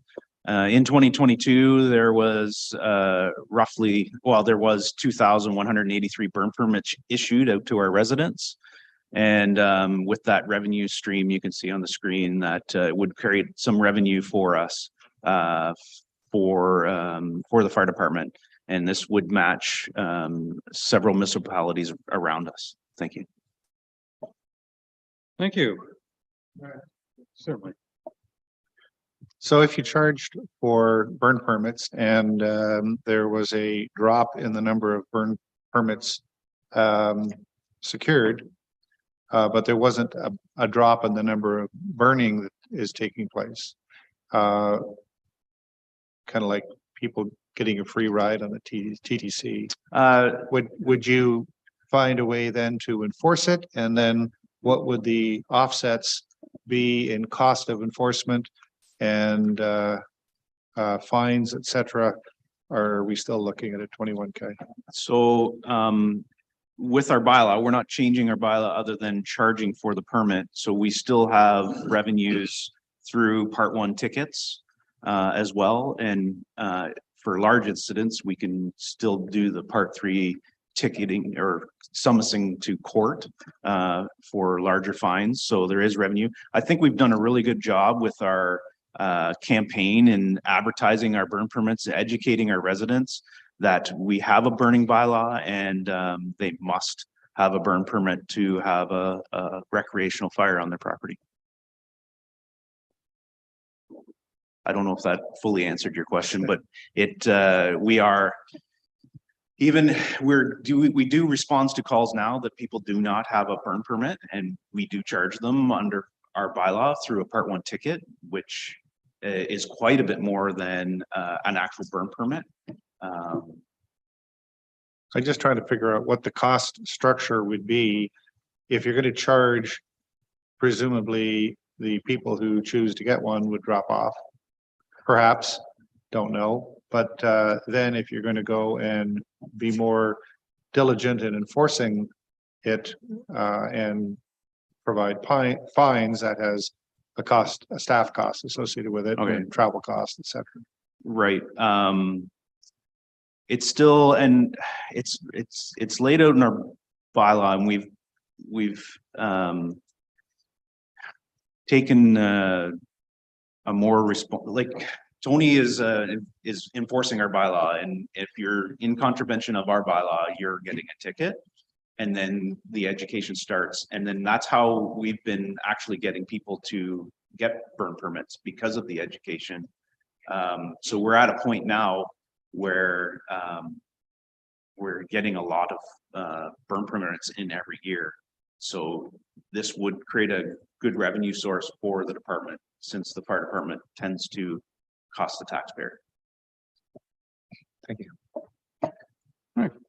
Thank you for that suggestion. And next on the list is Mr. Socash talking washrooms.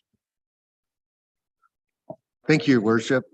The wording in this is a little bit misleading. We're not proposing to not install a temporary washroom at the Port of Honey Harbor. What this is proposing is to cut a project that was recommended by the Honey Harbor CAG to council, and council adopted the resolution, which was for an engineering study for a permanent solution for a permanent washroom in the Port of Honey Harbor. I believe there's I think $10,000 in the budget for this. So we would propose not to proceed with that project. In addition, we'd included, looks like $11,000 in the budget for some contracted services to take over grass cutting in Port Severn Park and perhaps Baxter, because we fall behind on grass cutting periodically, and that would give us a little bit of space. So if we eliminated that as well, we just continue to fall behind at grass cutting. It's not a road, it's not a liability. It's as much an aesthetic thing as anything else. And the Estimated savings there are $21,000. Thank you. Ms. Boutier. So I think you were clear, but just to confirm, the washroom facility, the portable or the washroom trailer that you had secured last year for the park landing area. Are you continuing to go forward with that? I know we haven't explicitly given you a direction to do that, but the assumption was that that was going to be continued. Can you help us understand where that fits in the context of your suggestion here? Absolutely. We were given direction to get a trailer for last year. We didn't get one. We weren't able to get one at the end of the year. We do have money in, so we just had the regular porta potties.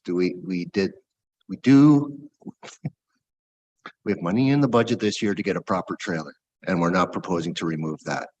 So the washroom facilities proposed for the Port of Honey Harbor are the trailer, regardless of what you do with this option. Thank you. Thank you, Ms. Boutier. The next item is a contingency. So in the finance and IT budget, we had a contingency for the just in case, and this contingency is intended to be used if there's an IT breach. So it could either cover the deductible, our deductible for insurance claims in relation to cyber is $25,000. And or also if the breach is less costly, we would use these funds to do this sort of stuff. And also the point of having a cushion in IT is there are in-year things that we're still adjusting to our modernization, and there are still expenses that come through that we didn't properly budget for. So how we do our IT budget is literally a zero-based budget. So we take the account, we bring it down to zero, and then we list all of the software costs, including all of our IT contracting costs.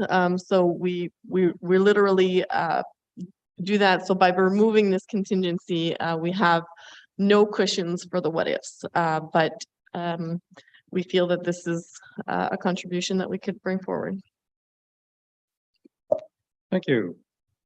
CEO Mariotti, I think the next two items are yours. Thank you, Mayor Coetzee. So this is something that staff worked on last year. There was money in the budget for this, and so another potential service cut is to revert back to letting the district own their waste management system.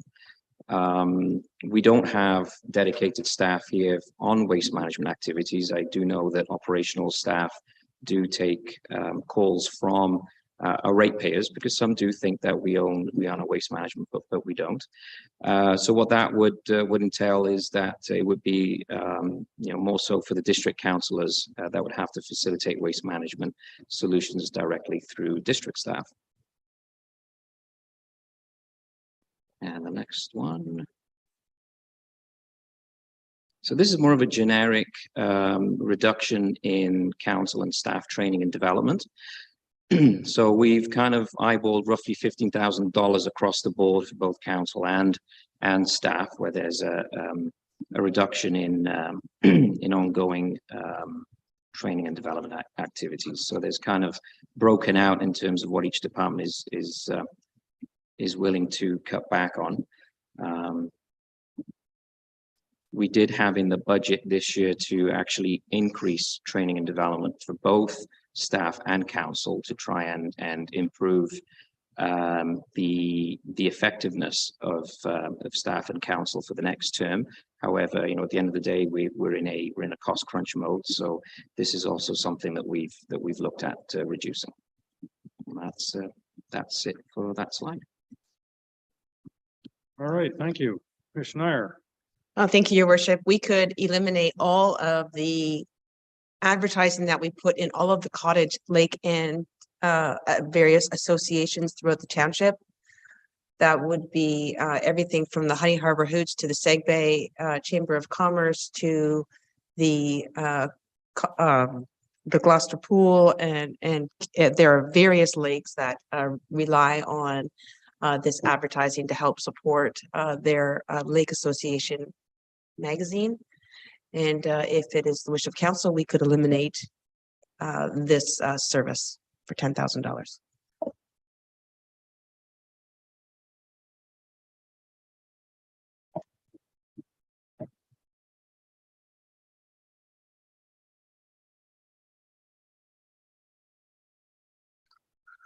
Okay, the next potential cut council can decide on.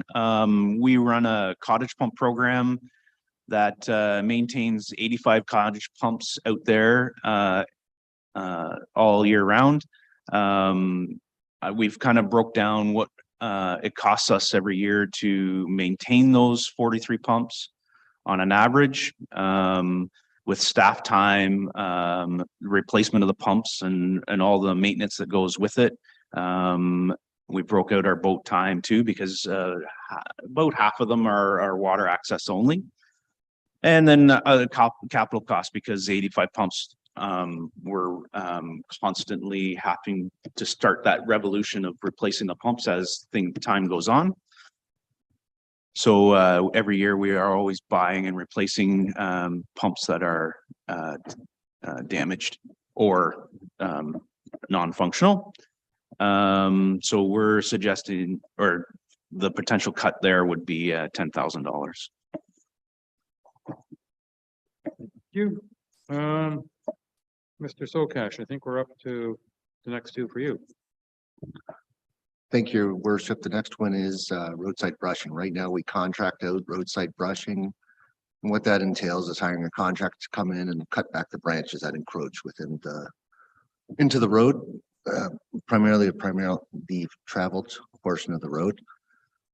We don't do all the roads every year. We are probably on a 3 or 4 year rotation. In theory, in reality, every year we just look at what needs to be done and get it done.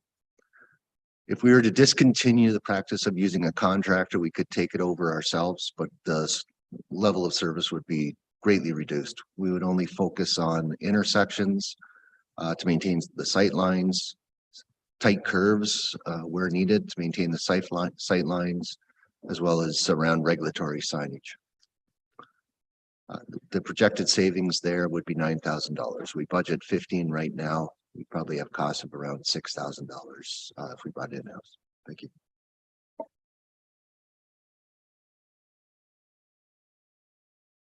The next one. Are we going over to, is this yours or CO Mariotti's? He won the rock, paper, scissors, so it's mine. Okay. Right now we have a program.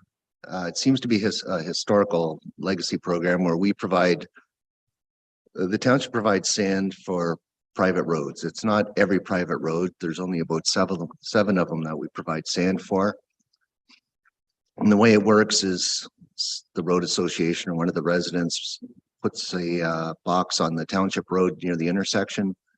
Township will come out and provide sand. It's supposed to be used privately, whether it's for driveways or some of the steep hills on the road, on the private road. We did have it's basically on the honor system. We assume that contractors are not using this to offset their costs. Now, coincidentally, we had a recent request for sand at a private road, and within 24 hours, we had a contractor calling us asking when the sand was showing up. Probably just a coincidence, though. Either way, we don't have a policy for this, and it's an uneven service level across the township. And if council chooses not to discontinue this practice, that's fine. But we have to bring a policy forward to get some controls in place and to, instead of guessing what's expected by council, to figure it out. We estimate the cost savings would be $7,500 to $10,000 a year. We fill up the boxes 4 to 6 times a year. Takes about a day for a staff member on a truck and about 10 cubic meters of sand, I believe, each time. Thank you. Thank you. Mr. Mariotti.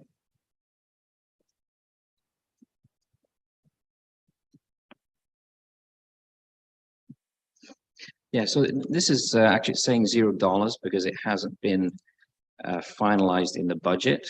However, this is an option that council could reconsider. At this point, staff is confident that we do not need to have $75,000 in the budget per se, which represents 1.5% increase in our budgetary numbers actually. So if we do require such assistance down the road, obviously staff will come forward with a report to council requesting the additional funds. However, at this point in time, we do not believe that we require that amount of money. Ms. Boudiette, you have a couple of other slides. Correct. So that wraps up the 19 options. At the time of writing the report, there were 16. We've met subsequently and added the others. Drum roll, total of these 19 options, plus the fact that there's 75,000 that was not in draft 3 for the last resolution, and also another 25,000 that was not in draft 3 for the additional inland water testing. So excluding those, the sum of the 19 option is $843,000. $843,000.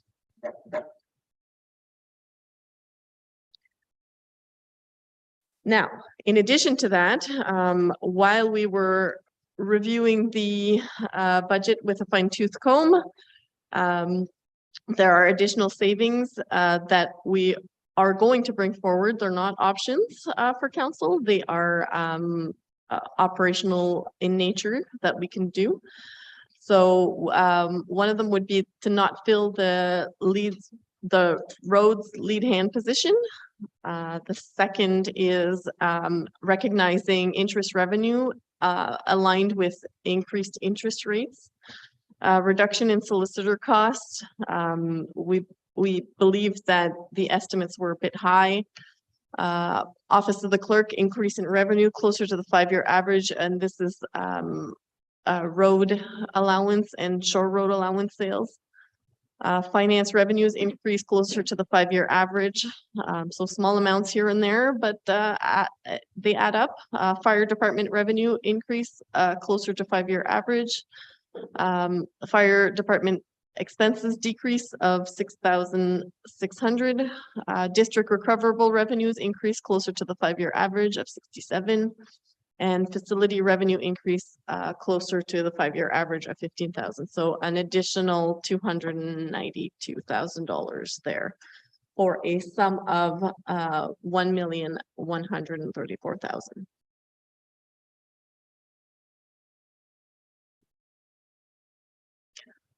So we just want to show the evolution of the 2023 budget. Between draft 1 and draft 2, there was a $490,000 reduction. Between draft 2 and draft 3, another 128, and between draft 3 and today, we just talked about 292 additional savings. So without any options from the very first draft that council has seen, we are at $910,000 lower than the very first draft. Just a point of clarification, Julie, that 910 represents savings to date, not including the 19 or 18 items on that list, correct? From draft 1. Right. From draft 1 to today, but we're not including any of those items. Okay, correct. Thank you.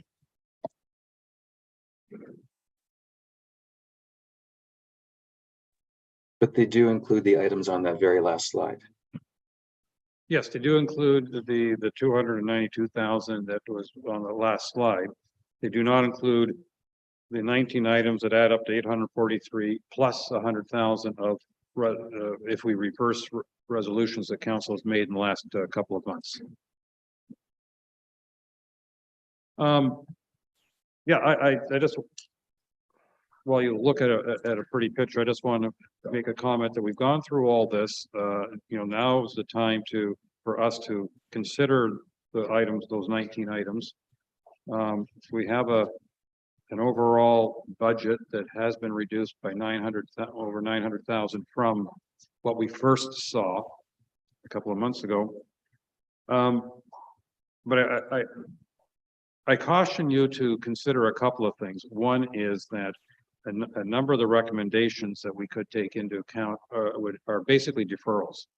In other words, we can postpone spending some money now that will probably need to be spent in the next couple of years. I mean, everything from some of the fire department training to the election fund to postponing official plan review and things like that. A lot of this stuff will come up in front of us next year if we don't put the money in now. And we can argue that's wise cash flow to postpone some of these things in a year when we have a very large increase, but it doesn't mean they'll necessarily go away.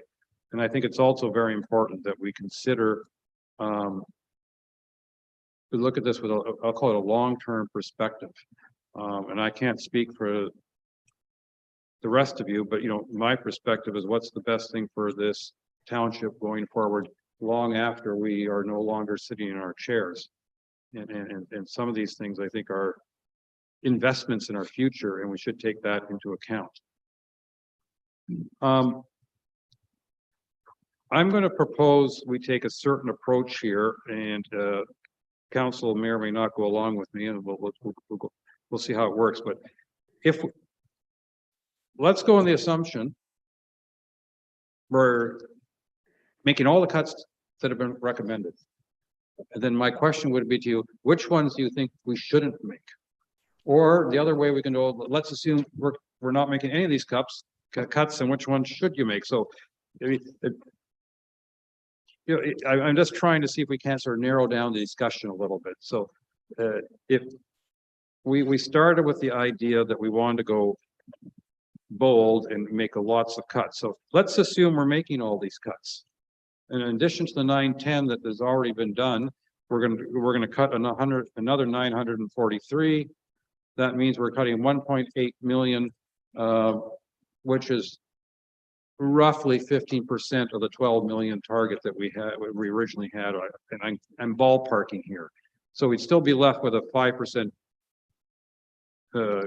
increase in taxes. I mean, again, that's really rough ballpark, and I don't want our treasurer to just cringe too much because she'll work out the actual numbers when we're done.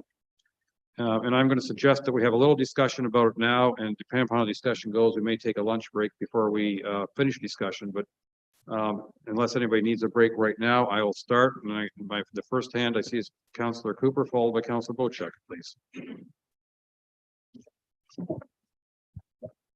Yes, thank you.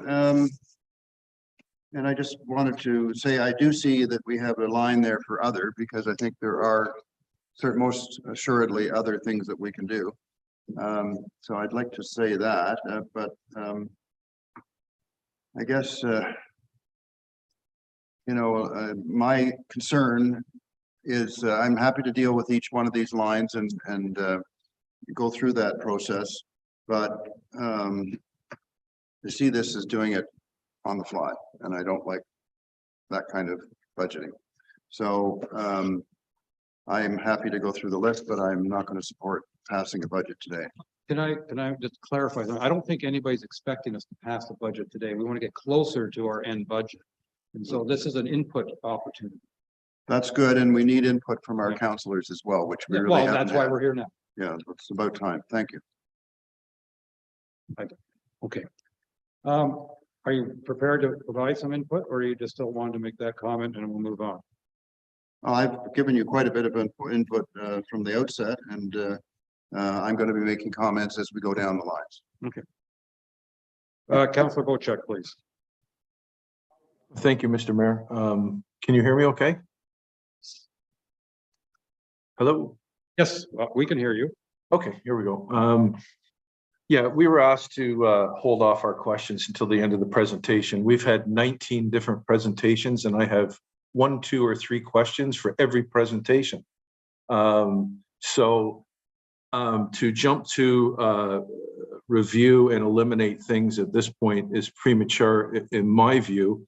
And because we weren't able to ask questions, and I understand the reason why, I have a whole lot of unanswered questions now because of the presentation. And I don't think this is the format or the place to ask those, because I'd be here for about 2 hours asking questions. So a typical question would be, the library board said that the tax implications to our residents would be $18 per household.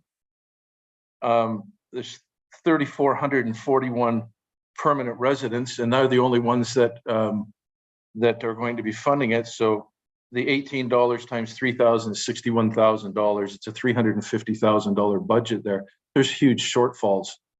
So I need somebody to tell me what's going on there. The province only funds $23,000 of it. So there's big discrepancies in that one. Every presentation that we were given, I have questions on, and we don't have the time for 7 councillors to ask 40 questions each. So I'm going to take this offline. I'm going to ask the questions to the department heads independently through emails, and I'll get my response then, and then I can move forward to evaluating the third draft of the budget and possibly adding some value to the conversation. Thank you. Thank you, Councillor Jarvis. Yeah, I don't have that many questions for each item. I just have a couple of points of clarification. And Brad, they're for you. Under operations, you talked about TWSP roads. What does TWSP stand for? Township. Just township roads? That's not private roads, that's township roads. Correct. Is the context wrong? Okay, so that was minimum maintenance standards only apply to municipal roads for us. Versus district roads, I think is what he's saying. Well, versus district or private. I was concerned because, yeah, I actually, it wasn't, it was to do with private roads. Private roads are not included in this part of that item at all. That's correct. Okay, I'm clear on that then. You're talking about weeding for the Port of Honey Harbor, Port Severn parks. I thought there was a ban on weeding provincially. Is that not the case? Or is that just Toronto where I'm from? Through the mayor, physical weeding. You literally, Weeds, we don't spray them. yeah, and in Toronto, they don't weed at all. The parks are nice and yellow in the spring. Would you mind passing that bylaw right now? And did we not last term let some areas go wild, and we had Yeah. quite a bit of complaining in some of them that it looked too sloppy and messy, and council backed down part way on that, if memory serves. Through the mayor, that's correct. There were 4 areas we tried and Yeah. they didn't last very long. That was wild in the context of not cutting the grass. I don't think it was wild in the context of weeding. Correct. Yeah. Okay, and then one other clarification. You talked about the winter sand boxes on private roads, and right now, not all private roads have this benefit, correct? Through the mayor, that is correct. So if so, considering that they're not evenly serviced, obviously, we could we got 2 options in my mind. We either provide sand for all private roads where it's requested to even out that service, or we cancel it entirely so that nobody can say that they're getting sand and somebody else is not. Basically. Through the mayor, that's correct. Okay. And keeping in mind that although the spirit of providing that sand is for private use, private individuals to use, I would be naive to think that contractors are not dipping into it to offset their costs in their contracts. No, yeah, I appreciate it, and I applaud the spirit of the concept. It's just because it's so uneven, it's probably not fair to have it in place in the first place, I guess, is what it comes down to. So I'd be happy to remove that one from the program, but I'm finding that having gone through most of this stuff, other than those items that seem to be obvious, the recruiter funding being one, I'm gonna have a hard time with many of these letting them go. But I'm happy to allow for other input from other councillors over, I don't know how much time we need to give everybody for next, but appreciate the comprehensiveness of the list and the presentations. Thank you. Thank you. Councillor Fredco, please. Thank you, Mayor. And what, I think the 19 items to give a yes or a no today on is a little bit overwhelming for many of them, because I think we do have questions that I'd like to follow up with some of the department heads on, if that's going to be a possibility. So maybe we can vote when we get to these items to keep it or remove it or request more information. But my questions right now are really about things that haven't been discussed and they're not presented in any of these options. And I just want to make sure that we know whether they're in the budget or out of the budget. And I'll try to be very brief, but I've got about 6 or 7 items here. One item is the Brissette House. And I know on council next week, we have a motion brought before us for money on what to do about maintenance and rehabilitation of the house. Has this been included in the budget to date so far, or is this going to be an unbudgeted expense that we're discussing next week? And I guess that would be Julie. Or Julie. The way we budget for facilities is as a whole. I'm not aware of the specifics of this, but there is money in repair and maintenance for each of our facilities. And if I base myself on the past, usually the Historical Society, who is highly involved with the Brissette House and what we do with that money, I believe they want to come forward to just assist us in allocating our already budgeted repair and maintenance. Now, I would have to take a deeper dive into that request for next week to see if the amounts jive with each other, but there is some monies for repair and maintenance for each of our facilities. Okay, thank you. I just want to make sure we're not opening a door next week. We approved the generator for the township office last December. Have those funds been committed already, or is that something that can be revisited? Through the mayor, that contract has been let and the generator is on order. If we canceled it, we would be on the hook for a good chunk of that money. Okay, thank you for confirming. Also, at the beginning, we had some untouchable numbers in the original presentation, and one of them was for council initiatives for $55,000. Can you confirm if we have any money allocated in that for 2023, or is that still just a number that's in the budget? Through your worship, that is made up of 2 major items. One is our strategic planning, which was a motion in early January that council has committed to. And the second item is the William Green Center that council agreed to in 2022. So this is the 2 last payments of that initiative. Okay, thank you for confirming. Last year in 2022, we had once again barge garbage pickup in the bay for the cottage residents. I'm not sure if that has been budgeted for 2023 or not, and if it hasn't, I think I had a brief conversation with the CEO, Mr. Mariotti, who said that it was originally anticipated that this would be an every other year expense. And I just want to confirm that if we're not doing it this year, it's being done consciously and that money doesn't need to be added into the budget. And that's maybe more of a question for the mayor. I'm going to pass it over to the CEO. Has anything been put in the budget for that for this year? No, through you, Mayor Couture, in the current state of the budget, there is no monies allocated to barge pickup. The tonnage that was picked up last year was roughly in line with the tonnage that was picked up in previous years before COVID.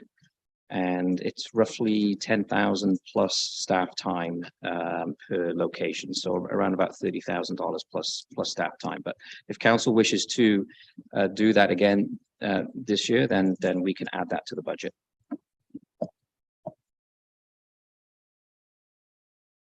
I would defer to the Bayside councillors to determine if that's something that we need to add before we vote on things. Second last question is, we have the 4 new positions. I know you've removed one from the budget. For the remaining 3, I think there's 2 planning technicians and the supervisor. Is there any way that we can defer hiring of those into the fall to try to realize some cost savings on those positions in this year? Mr. Sokar, I saw your hand, but I think he's asking a planning question. It is actually more for the planners. I think this the supervisor. I'm sure it'll take a time to hire that anyway. I can speak for the planning. So those positions are positions that council had approved during the 2022 year. And so now that obviously the budget now is taking into account that council decision from last year. Council can revisit that and say that we want to reduce planning by 2.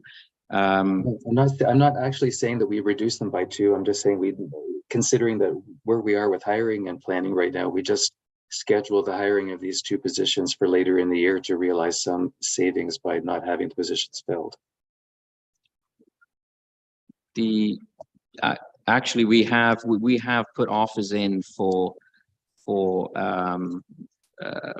actually one planner has started on Monday, and we're in the process of putting together offers for 2 more planners. So we're hopeful that those positions are filled. Okay, so that's a better outcome. I mean, Ms. Boutiette, you want to also make a comment? Through your worship, the planning consultant budget is set at $160,000. Our actual spending for 2022 is around $400,000. So if we were to assume we're going to keep using consultants and not staff, then we'd cut a staff, but bump up our consultants by that amount plus a factor. So I think we got to be careful on assumptions here, even if they are hired later in the year. I think when we're setting budget, we got to guess a little bit where we're going to be. So I would suggest we don't touch that budget line because it would impact the consulting line. Okay, thank you. And then my last question is on the food cyclers. We had a net neutral amount of $150,000, and I'm just wondering how do we have $150,000 number that's net neutral on the food cyclers? I realize this is a 2022 discussion, but do we have revenue coming in for the sale of food cyclers, or is I'm not sure how this number works. I think it's because we pay 150,000 for food cyclers, and then we would charge our residents if we did not get some sort of grants to cover the costs. Okay, I see. Okay, thank you. That's everything. Thanks. Councilor Graziano, please. Per your request, Mayor, I'm going to reserve my comments for a later time, as I have quite a few comments to make. Similar to that of Councillor Bocek as well as Councillor Cooper, I don't feel that I have enough time in which to review the proposed slides that were presented to us the very last minute today. This is a lot to digest, and there's a lot to go through, and I want to be able to make sure that I go through it with a fine-tooth comb to make sure that at the end of the day we are executing on a sound fiscal plan. So with that being said, I am going to reserve my comments to when those comments are open to be provided. I did do some simple math though, and I was able to save roughly $1,121,870 without touching any services. I'm happy to share that information in detail with council should council request that information. It does not impact our constituents whatsoever, and does honor what was originally requested by township staff. As Councillor Hazelton advised, that there's some wordplay here, and I don't think we've actually proceeded to provide the level of information that was initially requested of staff. So with that being said, happy to circulate the plan that I have put in place, saving us 1.121870. Lastly, I had a question with regards to Brad, Mr. Sokash. The sand situation, forgive me, but if I am not, and perhaps I'm incorrect here, but do we also not allow our constituents to pick up sand at the township office? Is there not a pile that they can pick up sand from currently? Through the mayor, there is a pile at each shop. We do allow residents to pick up from the pile, not from the sand domes, not from anywhere around there, if anybody's listening to this, but it is from the 2 piles that we provide. We also have them covered with security cameras. So if contractors are coming in, we're able to identify them, go to talk to them, threaten them so it stops. And that's how it's controlled there. Yeah, just a follow-up question to that. How are we able to confirm that's a contractor if it's just a blank pickup truck with no?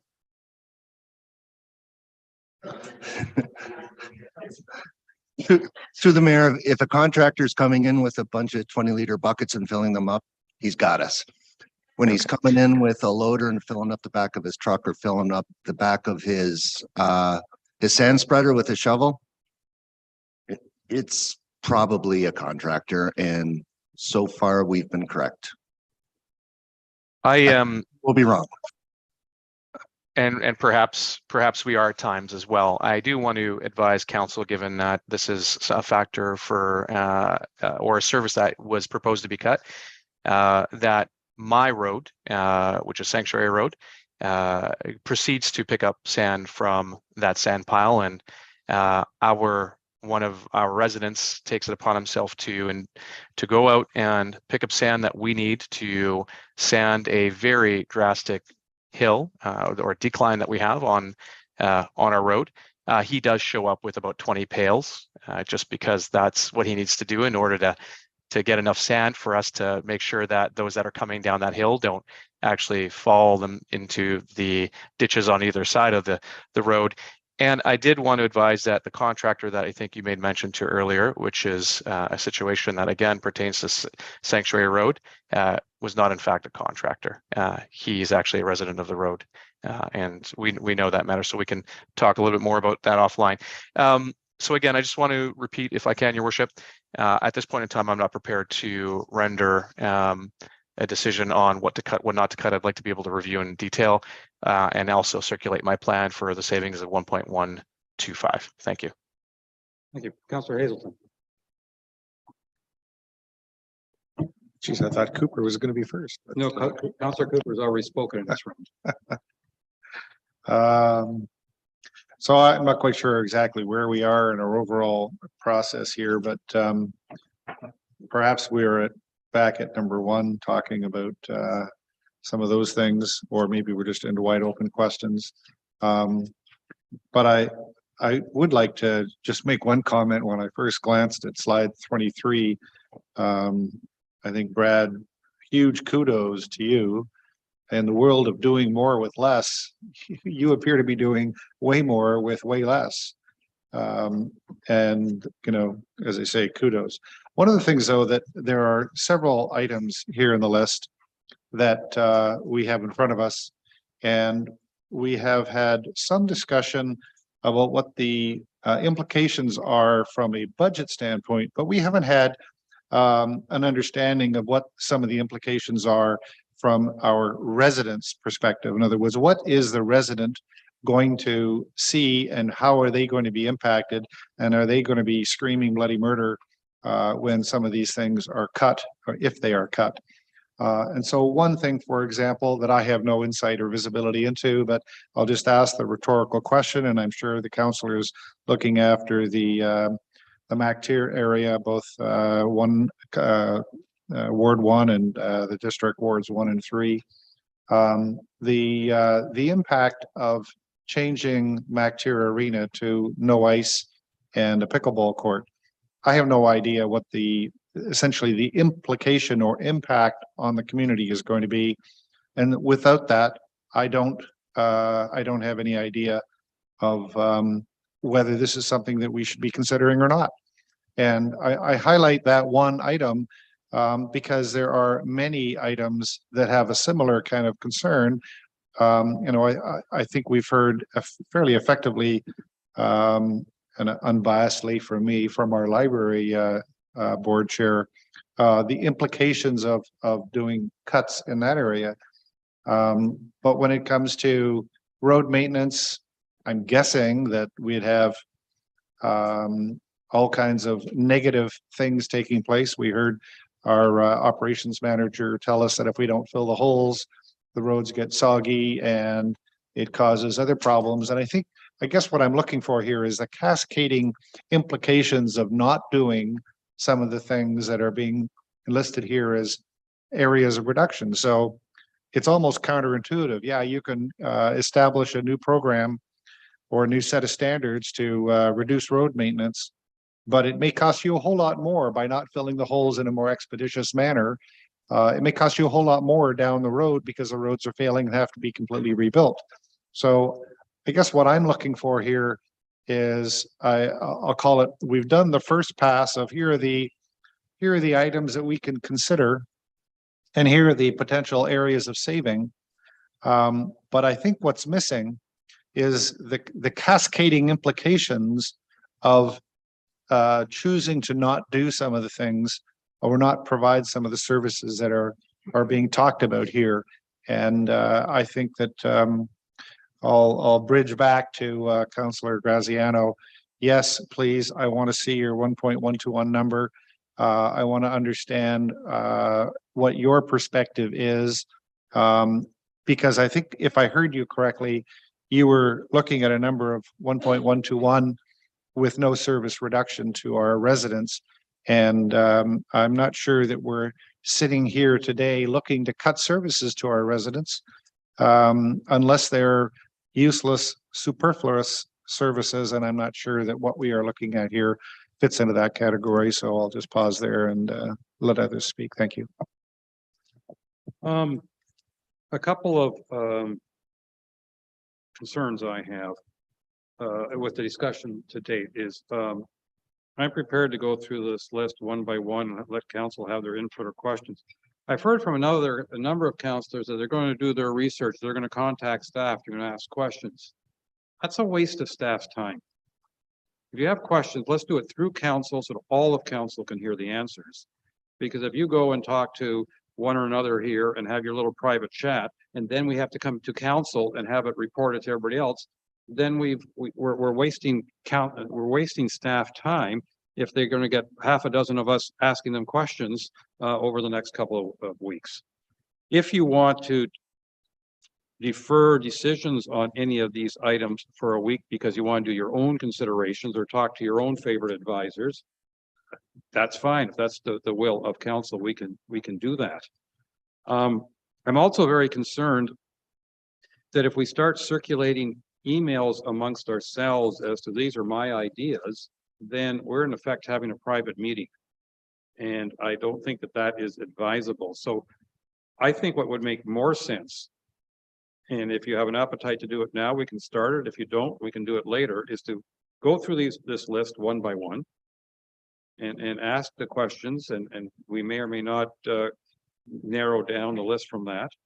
If you have ideas that aren't on this list, then they should be presented to council during this meeting or a later meeting, so we can respond to that and staff can respond to that. But I don't want us to end this meeting and come back a week later with everybody doing their independent research, consuming staff time, to then at that point have staff do it all over again as a group.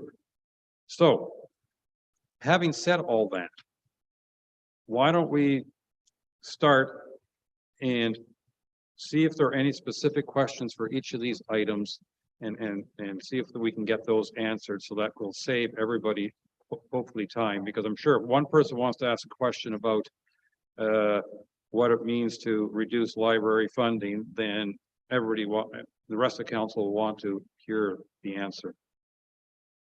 And with that, I'm going to start with number one, reduce road control maintenance to a minimum standards. Mr. Sokash argued that he could save us $250,000 by maintaining the roads to a lower standard than they're currently maintained. Question on process, please. Go ahead. First of all, I wanted to indicate that I plan to share information with my fellow councillors. There's nothing wrong with doing that, and it's been made very clear. So I just want to clear that up because It's also been very, very clear that you stand a threat of it's not passing, it is not moving anything forward. So it's allowed. We're allowed to share information, and I encourage councillors to do so. Thank you. I would also like to say that we can spend a lot of time going through this list, and some of us will have comments, and that's nice to share that. But there's still, we're getting this last minute, and it's not a very good process. So I would like to suggest that we whip through this, but there are some other items that I would like to get to have our staff consider when we get back to this the next time. Because there are things like our fire services, for example, we need to think about that because, for example, we could outsource our fire services, and we haven't put that in the mix here. We need to think about it. So those are that's just one item, but I'm going to be sharing with my fellow councillors and happy to deal with the Ontario government that's going to take me on. Good luck. Thank you. Point of order, Your Worship. Yes, go ahead. I'd like to move a motion, given that the majority of council seems not to want to be able to go one by one right now, rather do their due diligence and review the slides. So if we can call a vote, that'd be excellent. Thank you. I'm going to hand it over to our clerk. Councillor Graziano, can you please elaborate on what you would like that resolution to be? Yes. Table. Fellow councillors have requested more time, so essentially a deferral, to review the information that's before them, formulate their questions, and be able to then ask questions and render decisions based on the information that has been submitted by staff today. So the vote that I'm requesting is whether or not we seek a deferral to discuss this or this presentation at length in a future meeting.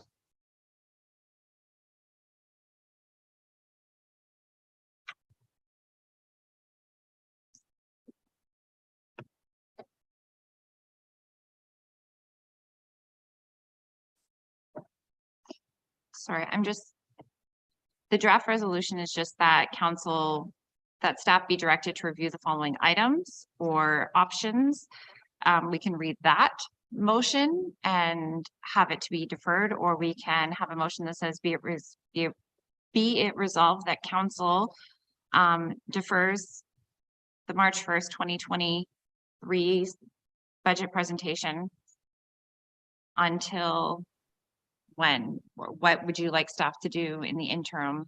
30 days from now, which is what's been accustomed or customary for the budget meetings to be scheduled onto our calendars, or the first available opportunity, if you wish to phrase it that way.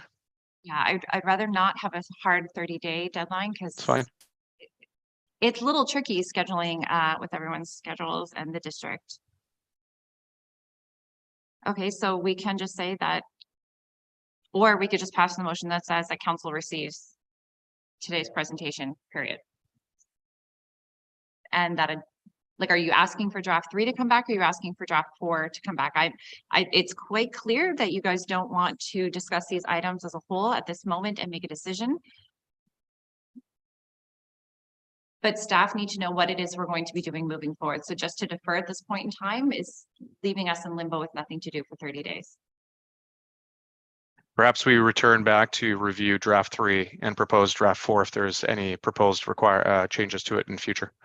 So we can bring draft 3 back, but defer the discussion to another date.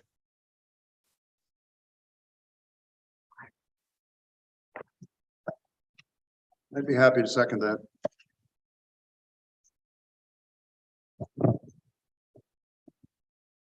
Could we not just simply make the decision that we have received this for information and we end the meeting, and for the next meeting to be called by the chair sometime in the future? I'm fine with that as well. Thank you, Your Worship.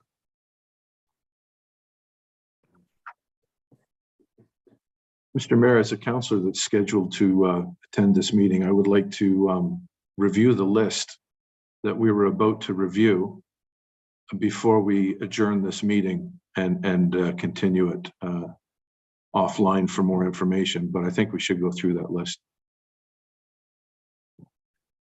At this point, Councillor Graziano has not called a point of order, and I believe we have to resolve that one way or another, if I'm not mistaken.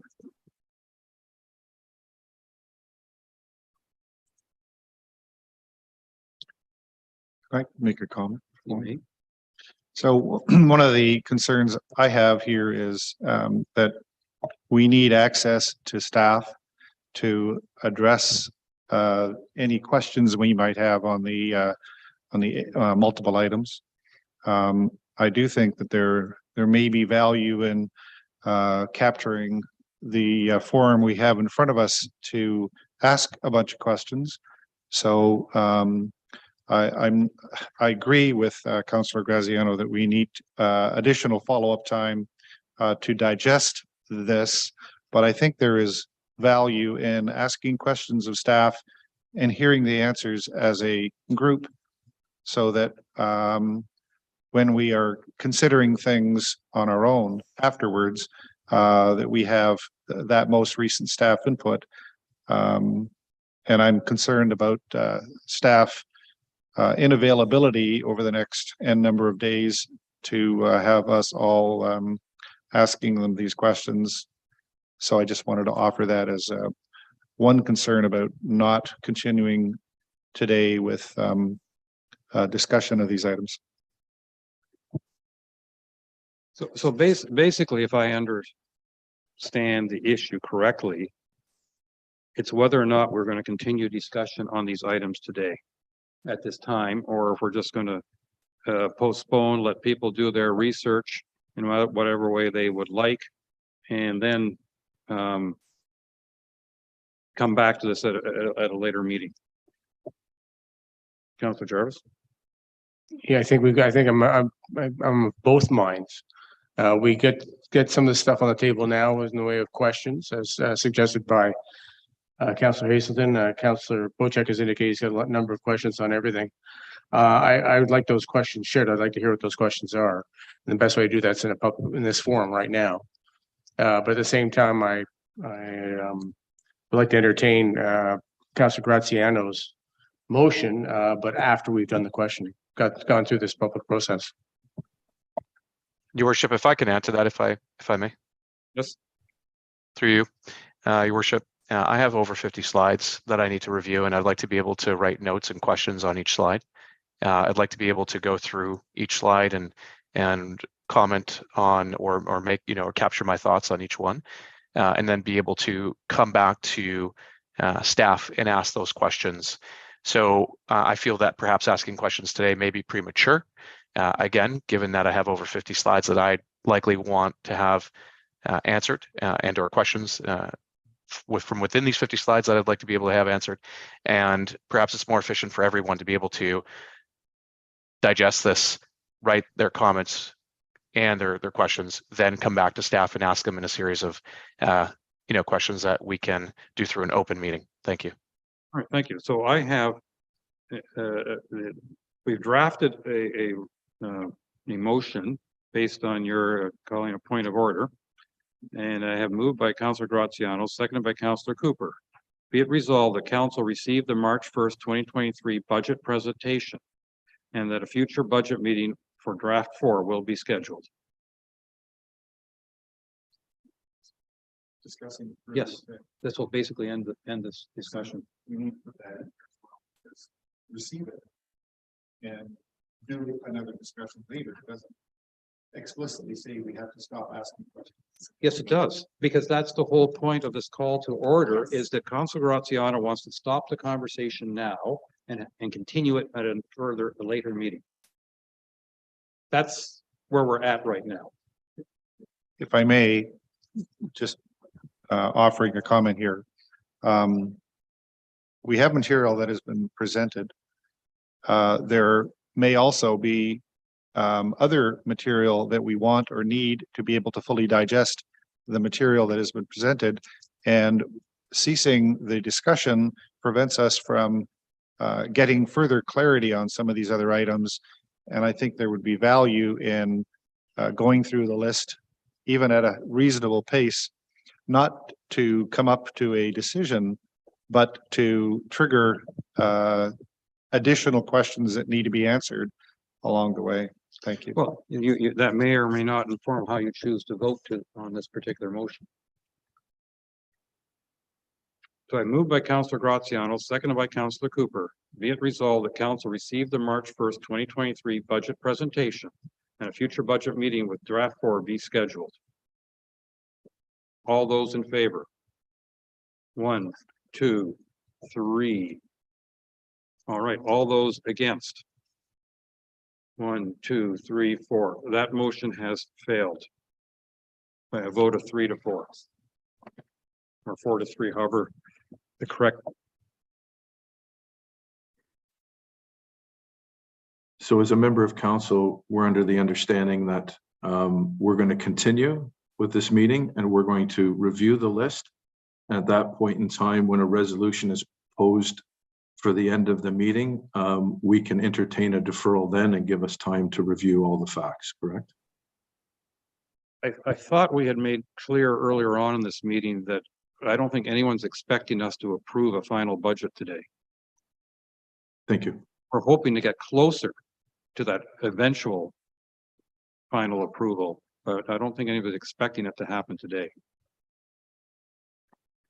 All right, with all that, 12:05, I'm going to suggest a 45-minute break for lunch, and then we'll get back and we'll start going through these various items.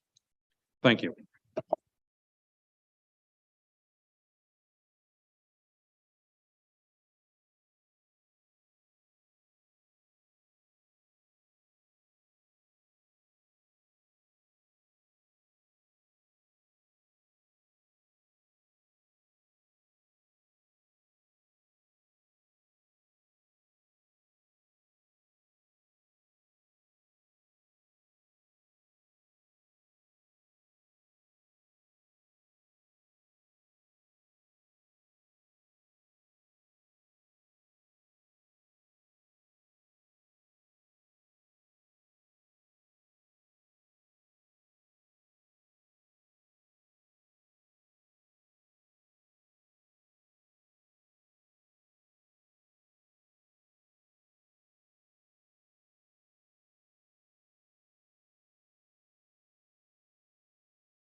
All right, everyone. I hope everybody had a good lunch break. I think where we left it is that I heard two things fairly clearly. One was that some counselors had some proposals, ideas, thoughts that we should consider, and I'm going to encourage council that if you have something that is in a emailable form, if you were to share that with our clerk, she could make sure that all of council and the senior management team get a copy so that they could think about it and respond to those ideas that are in addition to the lists that we are considering today. The other element was that we do have a list of 19 items in front of us that were presented today, and I think some counselors had interest in asking a few questions on those items. So I thought what I would do is go down the list in the order that we have and see what questions and or responses we could get, so that as you consider these items in the future, perhaps with a little bit more information than it was presented in the original slide. So with that, the first item on our list was the proposal from Mr. Sokash to reduce road control maintenance to minimum standards for a potential savings of up to about $250,000. Point of order, Your Honor, or Your Worship, excuse me. Yes, sir. I'm wondering, and this is a question for the clerk, if I can ask, I'm wondering if we're in contravention of bylaw 2021-080, specifically Schedule H, Section 2, subparagraph A and E.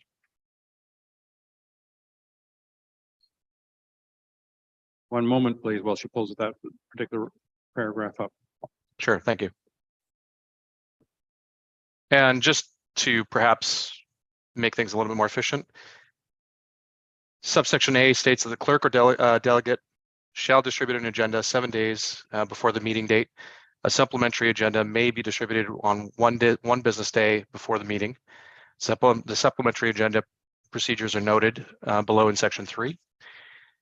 Section E says that every agenda item submitted by staff or members will be accompanied by a report. At a minimum, the report will include a brief description of the purpose and effect of the report and what additional information is pending and why.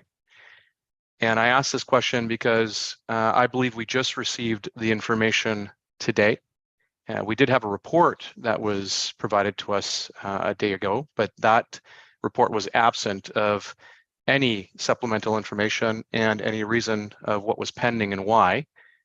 In addition to that, the additional information that we did receive, which was pretty much the meat of today's conversation, was provided to us at the onset of today's meeting, not 1 day in advance. So I wonder if we're in contravention of our procedural bylaws. Madam Clerk. It is my opinion that we are not in contravention of our bylaw, as a report with the purpose and effect was provided.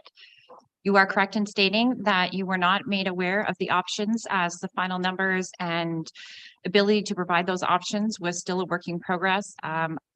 Up until yesterday, it was not feasible for staff to provide this list in advance. We've done an extensive amount of work trying to get this information prepared in order for us to meet today.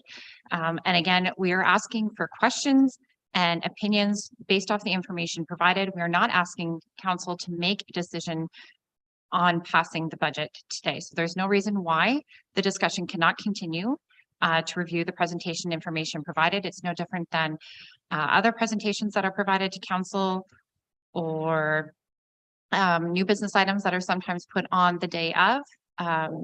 Information is here for you to receive and for you to ask questions.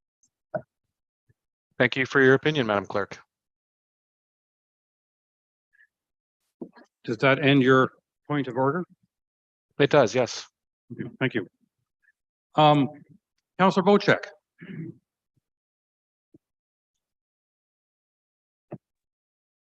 Thank you, and through you, Mr. Mayor, just a clarification from Brad. I thought we were operating at the minimum standards today, and you're suggesting that we move to the minimum standards, but the past 8 years, I've been told we have been operating at minimum standards. Mr. Sokash. Through the mayor, there's a difference between our policy and our practice. We have a policy in place primarily to provide legal protection to the township.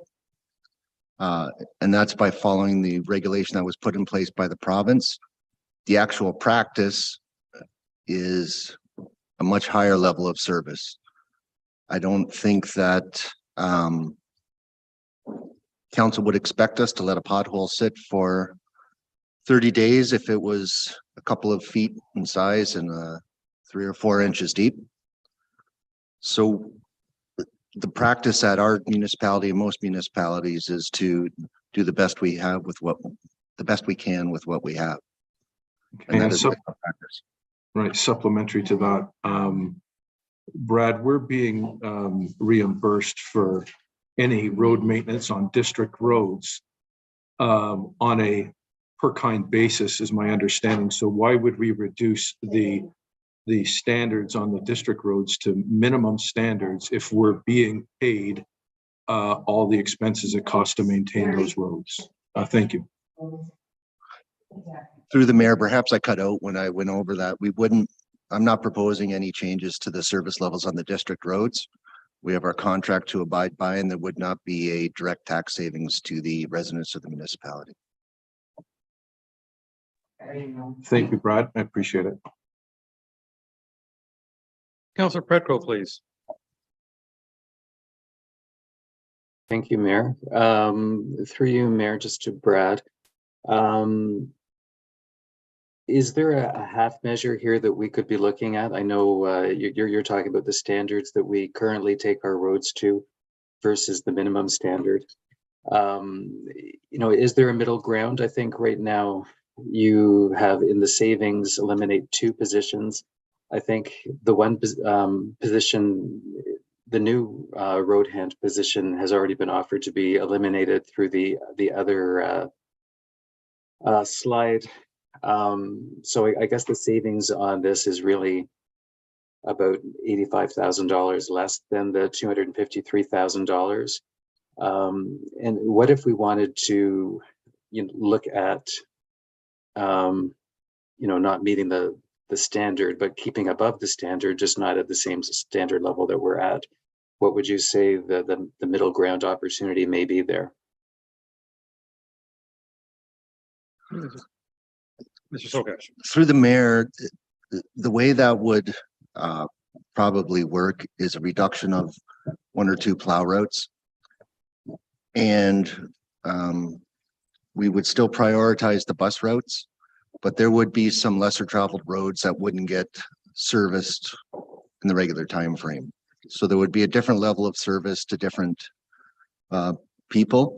It is an option that's definitely available, but similar to the proposal I put forward, there would be quite an adjustment period for the residents, and we can expect, and when I say we, I include council, calls from members of the public asking for an explanation and demanding a different service level. Yeah, no, I can understand that. We get the calls. So if there was a lesser service level, we would hear it, especially on the big snowfalls. Okay, thank you. That's really all I wanted to ask right now. Councillor Cooper. Yes, and Brad, to you. I think you sort of answered the question, but I just wondered if could you sort of prioritize of the 253,000, are there some things that you'd feel better about changing than others? In other words, sort of a hybrid of what's showing here. That's my first question. The other thing was I was going to suggest that maybe we could put this up on our screens here so that we can see the items 1, 2 through whatever 20. If we could put it up as well. But Brad, just to that question, have you got any thoughts on that? Thanks. Through the mayor, the one item that we're going to look at, whether we're given direction or not, is the contract plow on township roads. Our staff have suggested a different approach, which I have to look at it more in detail because short term, it looks totally feasible. 3 or 4 years out, there could be some pretty big costs associated. But that is one that we could look at. Now, the one service that is provided with the contract plow is our guys, regular staff come in, they start at 3:30 in the morning, they run out of hours, I don't know, 4 o'clock in the afternoon, say, because you can only drive for 13 hours. And then our contract to the contract plow is they have to be available 24 hours a day. So 4 o'clock comes, we call them the contract plow if they're not all in already, and we ask them keep going on district roads to keep them clear, and then hit our roads as you can. Did I answer your question, or have I skirted around it? That's sort of, I guess I was really wondering if you could list in the hit parade, so to speak, 1 through whatever 5. Is there, I don't need it today necessarily. You were saying you're going to talk to staff about certain service levels here. Maybe just think about, are there some things we could do here quite reasonably, not create a huge problem for a number of people and save ourselves some money, but others that are, going to be a real problem? Could you give that some thought for me? Through the mayor, yes, we can do that. I just want to caution you to manage expectations that I don't expect we can do anything significant cost wise without reducing a service level somewhere on the roads.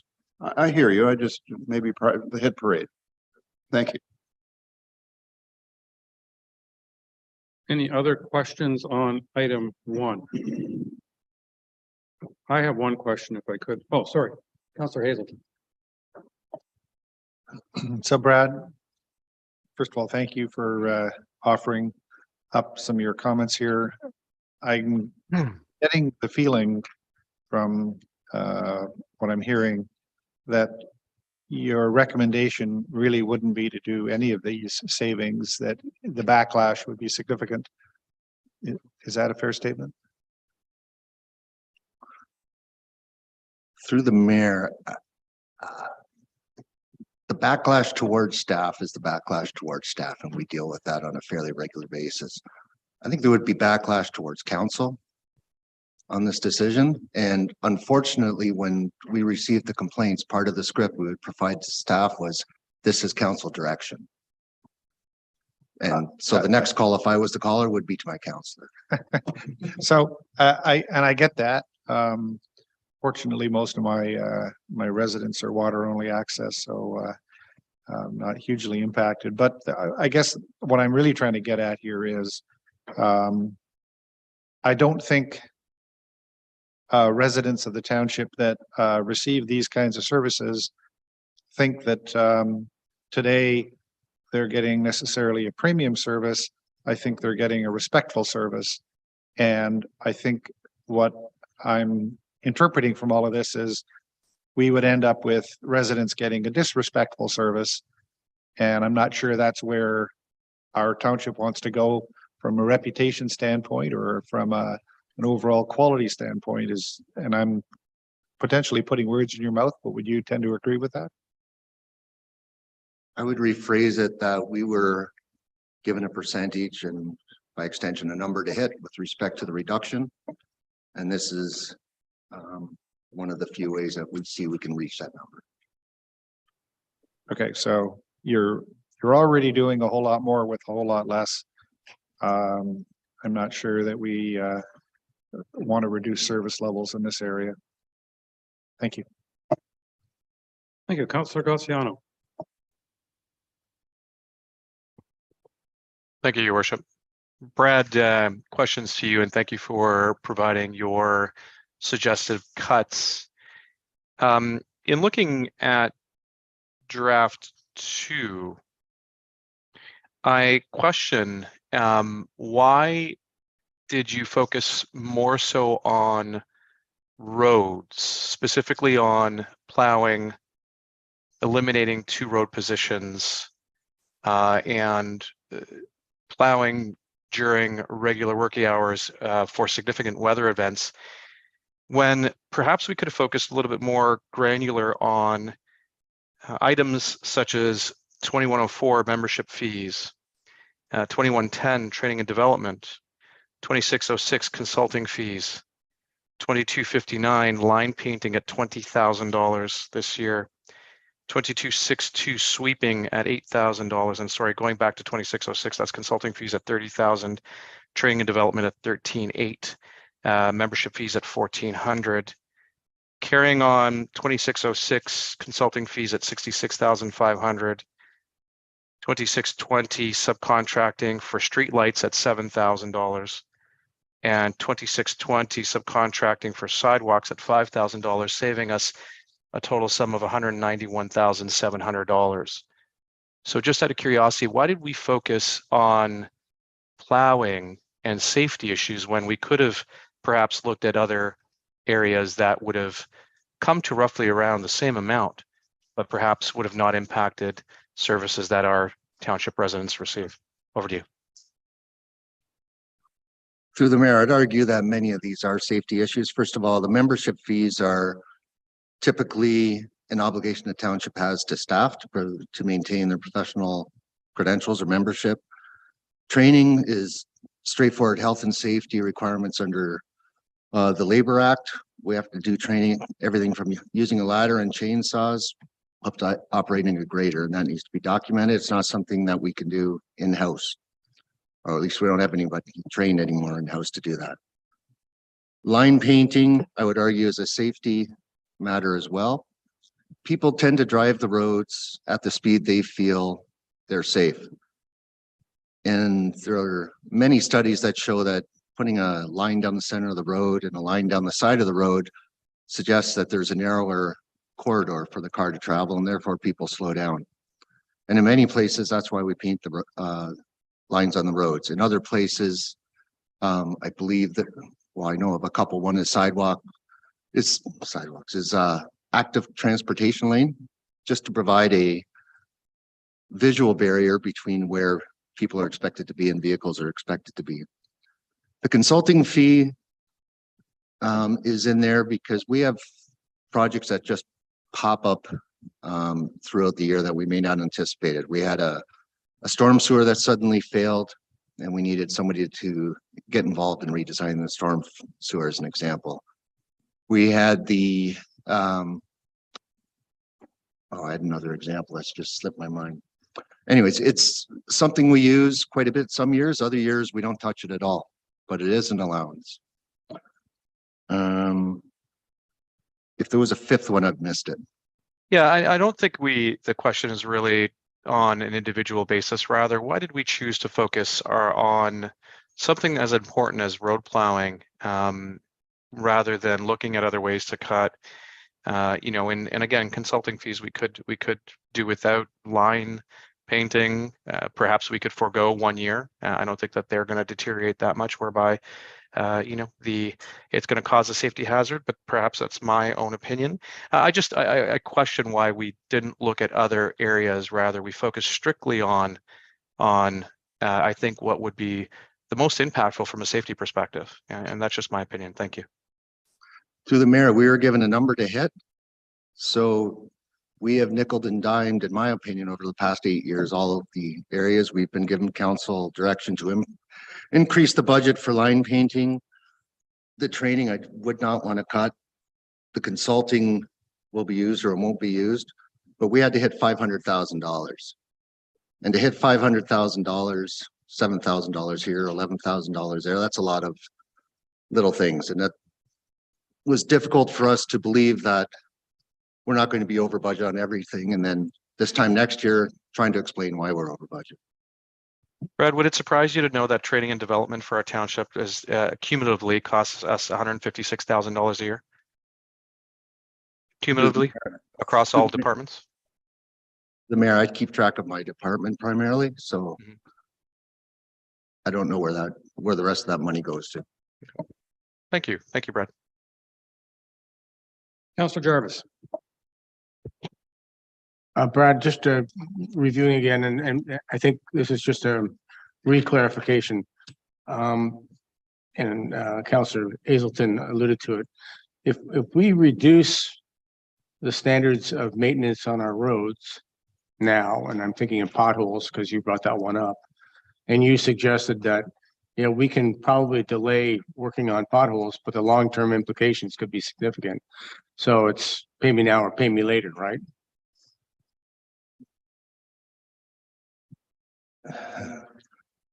Yes, and there's a bit more to that, but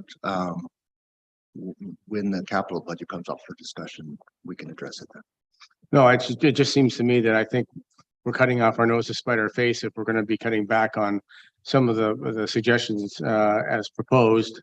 Only because in the long term, we may end up in fact paying more than we would be paying now to have a pothole, as an example, patched. So I'm of a mind that certainly on the first item, cutting back would be ill-advised. That's just my thought. Thanks. Thank you. My question to you is that one of these things that you talk about reducing is snow plowing. One of the things you're talking about reducing is snow plowing standards. But I would imagine snow plowing really varies from year to year, depending upon how the weather goes.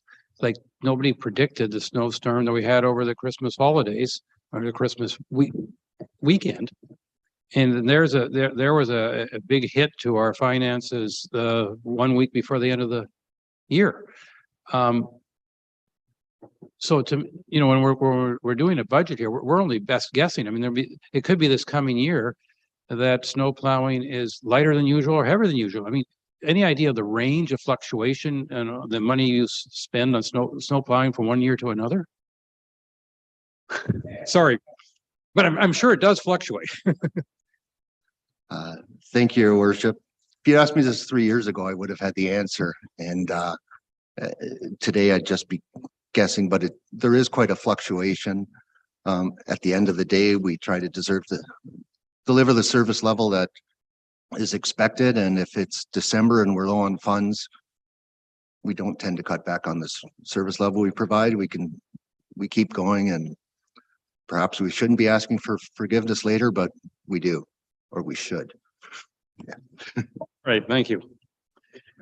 All right, the next item, discontinuing ice production at the MacTier Arena. Any questions of council on this one? Councillor Bocek, please.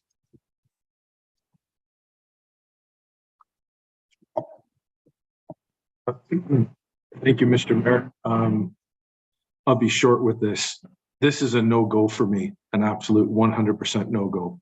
This community needs the arena. It needs the community center. It needs a lot of things. And, I would just suggest that if you look to taking your kids 20 miles to the arena in Humphrey or another 20 kilometers to the marina in Port Carling, maybe we should look at getting our books from a library in Coldwater or Severn Bay, or any one of the libraries that are within 15 kilometers of Port Severn. So I don't agree with the analogy here, and I will not support cutting any of the budget to the MacTier Marina, period. Thank you. I guess we don't have to ask where you stand on this one. Councillor Graziano, please. Thank you, Your Worship, and thank you, staff, for again presenting this as an option. I would echo Councillor Bocek's comments with respect to not eliminating this. Rather, I question why we considered eliminating it rather than looking at ways of making it profitable. I know that there is a committee that we are that council has passed, or at least requesting terms of service from staff to look and or to establish a committee whereby they can look at ways to make this more efficient and more profitable. And I would have hoped to have seen a different perspective, one whereby it was, here's how we can make this profitable, rather than looking to eliminate the very few things that MacTier does have. Thank you. Councillor Pedco. Thank you, Mayor. And through the Mayor, I'd just like to also reiterate what both Councillors Graziano and Bocek have said. I don't think that we can look at pickleball as any kind of equivalent recreational source in MacTier and using the facilities. And I think we have the committee that's coming forward for the arena use. This is much more of a strategic item that I don't think it's appropriate for the budget discussion this year. And I think we should just take this off the list for consideration. Thanks.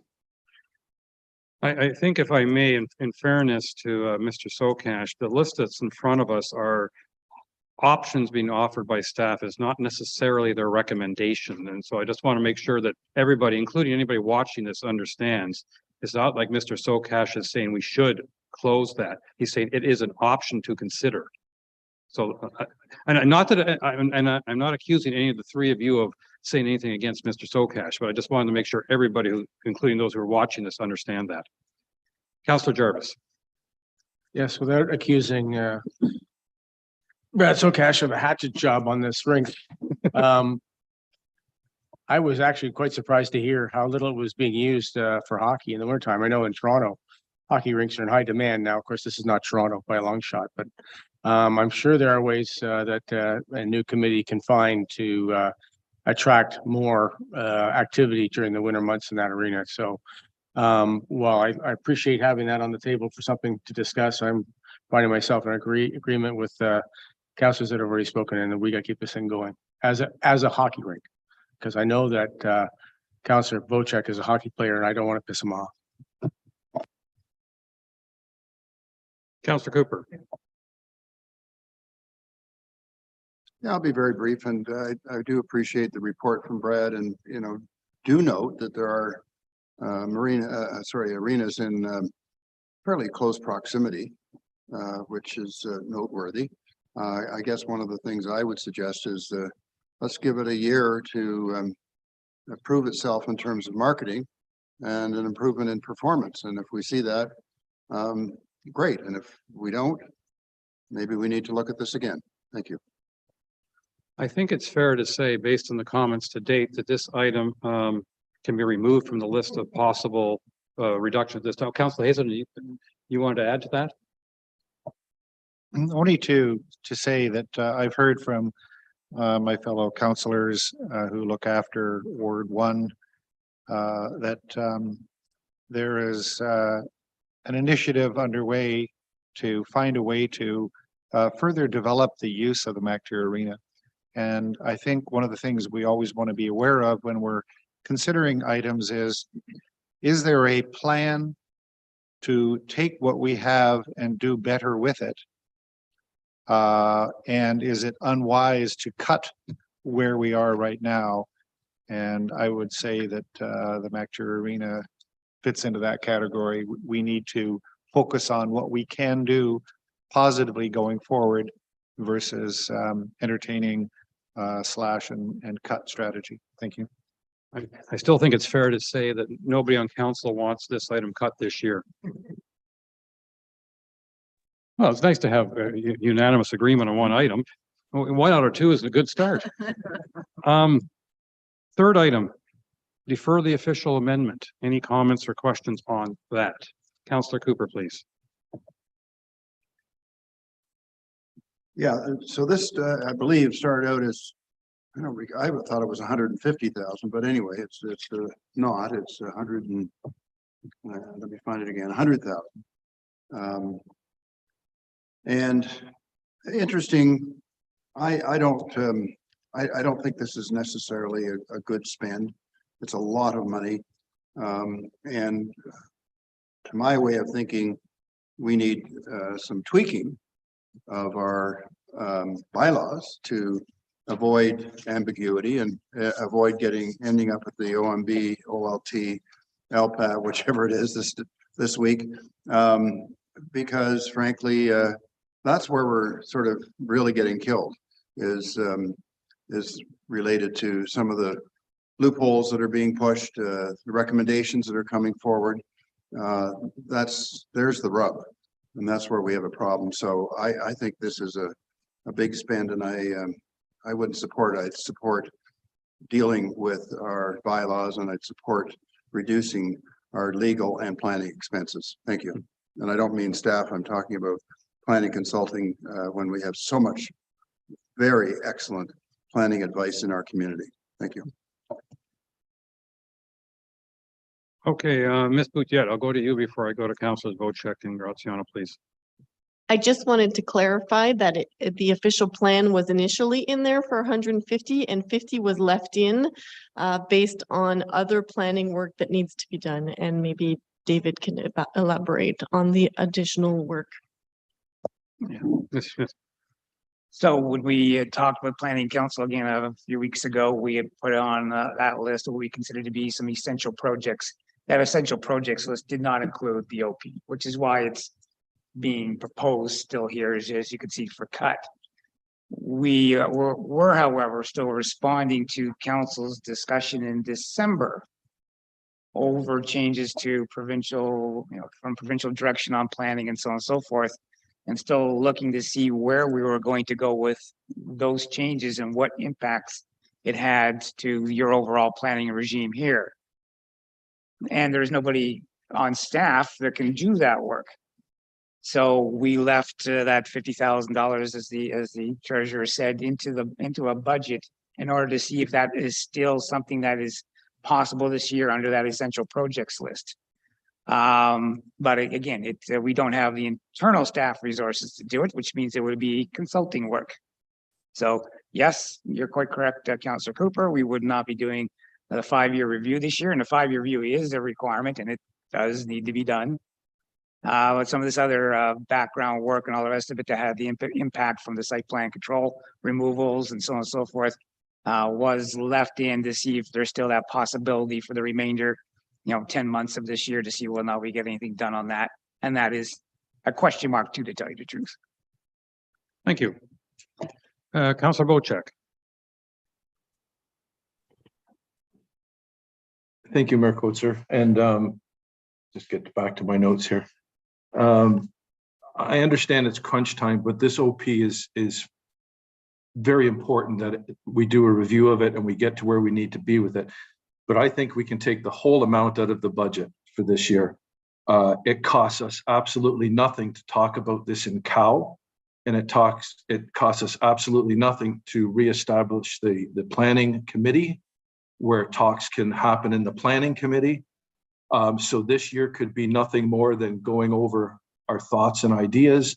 And then the next year we can look at adding it to the budget for doing revisions in the following year. But I don't want this thing to die, far too important. And I think we have the avenues to continue the conversation without it costing this township a dime and move the actual amendments to the following year. Thank you. Councillor Graziano.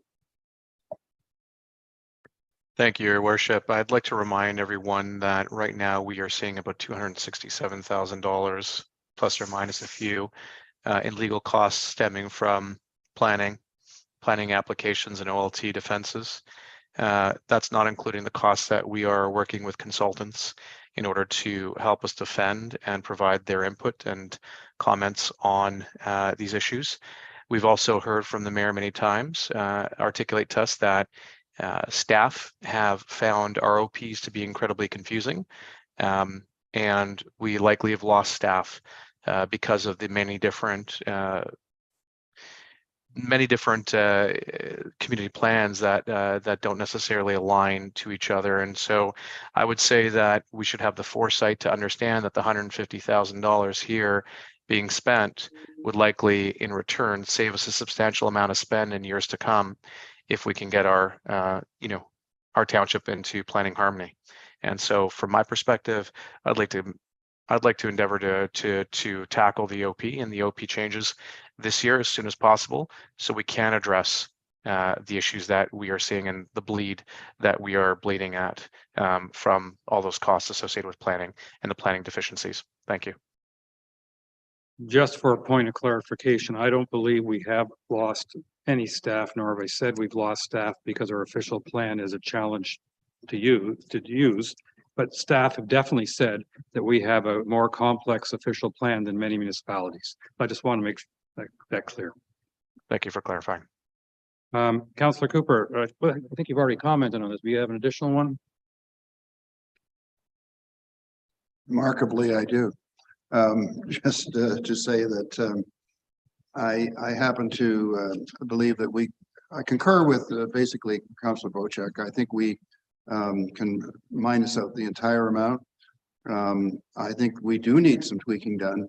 And if we'd start taking advantage of the very, very highly talented people we have in our community, we can get advice on things like site plan. We've already had a lot of advice on site plan, and finally, the truth is out that we got good advice and we've been getting poor advice. So let's get some good advice and from the people that are in our community. And that way we can save $150,000. Thank you. Councillor Hazelton. The question for whoever, finance, planning. Is this cost internal staff cost, or is this third-party consultant cost? We have typically gone to third party for assistance on that. Third parties help to divorce some emotion, I guess, at the staff level in terms of doing work. It also allows for an objective review when we bring in outside consultants to do work. And also it allows us to deal with our day-to-day workload, which we haven't been able to handle. So those are, a number of reasons why typically a major OP review, if I could use that word major, is typically farmed out because of the amount of work, the amount of consultation that's involved into it, and the number of policies to be reviewed. There are a wide range of differing opinions about whether or not we tinker with an OP or whether or not we should take it out back and burn it in a burn barrel and start over again. And at the moment, I certainly have my opinions, and I know that, councillors do too. But to answer your question, consultants bring in external viewpoints from other places. They provide objectivity. They're not tied to worrying about their jobs. They're not tied to, local residents typically. So we do use them for third party that way, and allow staff to do the day-to-day work that the workload was originally intended for. Thank you for that. One of the things that we have been talking about on council, and sadly, David, you weren't here, so you weren't part of these conversations, but I'll bring it back to light. Certainly in the entire last term, there has been a very significant appetite for us to do a gap analysis based on the OLT hearings that we've been going to and losing, and our policies. And it would occur to me, and it certainly has been suggested by others, that an analysis of the gap and strategies to close the gap is certainly not a complete OP review, and probably would be at a fraction of the dollar outlay, but would result in planning being able to have the statements and the tools to perhaps be more aligned with their recommendations to the decisions that council is making, and therefore alleviate significant costs at OLT and others. And I'm wondering, we're looking at pulling costs out, deferring an official plan amendment, but in fairness, there's another option in the package, or sorry, there's another option that should be considered that allows us to not lose forward motion and to prevent us from legal exposure going forward. I'm wondering, that's perhaps not I'm kind of putting you on the spot. I'm not asking necessarily for an answer, but I think if 100K is for a full OP review, or 150, whatever the number is, there's got to be a much smaller number that allows us to do a little gap analysis and expeditiously close those gaps so that we get more alignment. I'm just wondering how we go about not losing focus on that if we decide to not go ahead with a full OP review. I find this conversation interesting in the sense that, we've already heard that they've left 50 in the budget for some official plan review, not a complete amendment.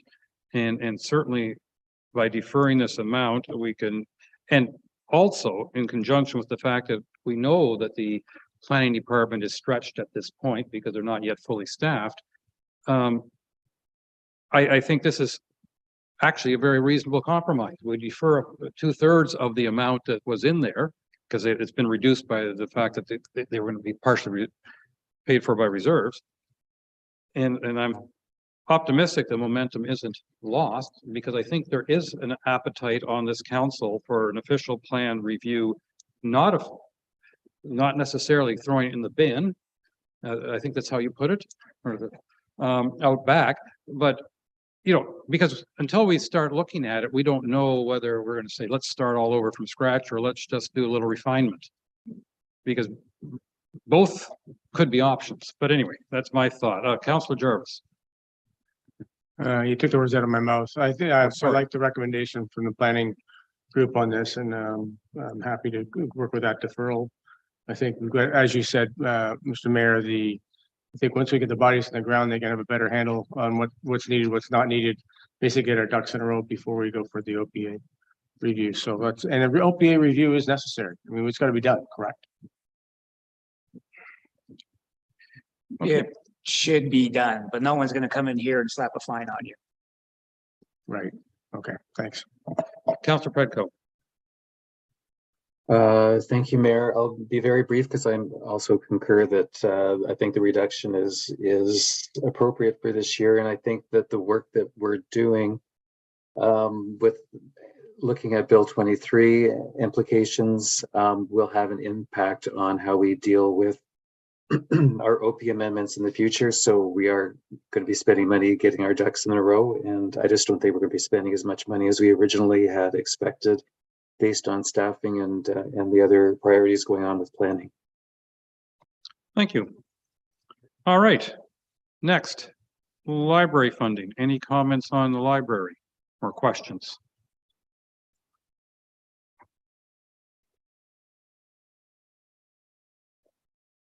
Councillor Graziano.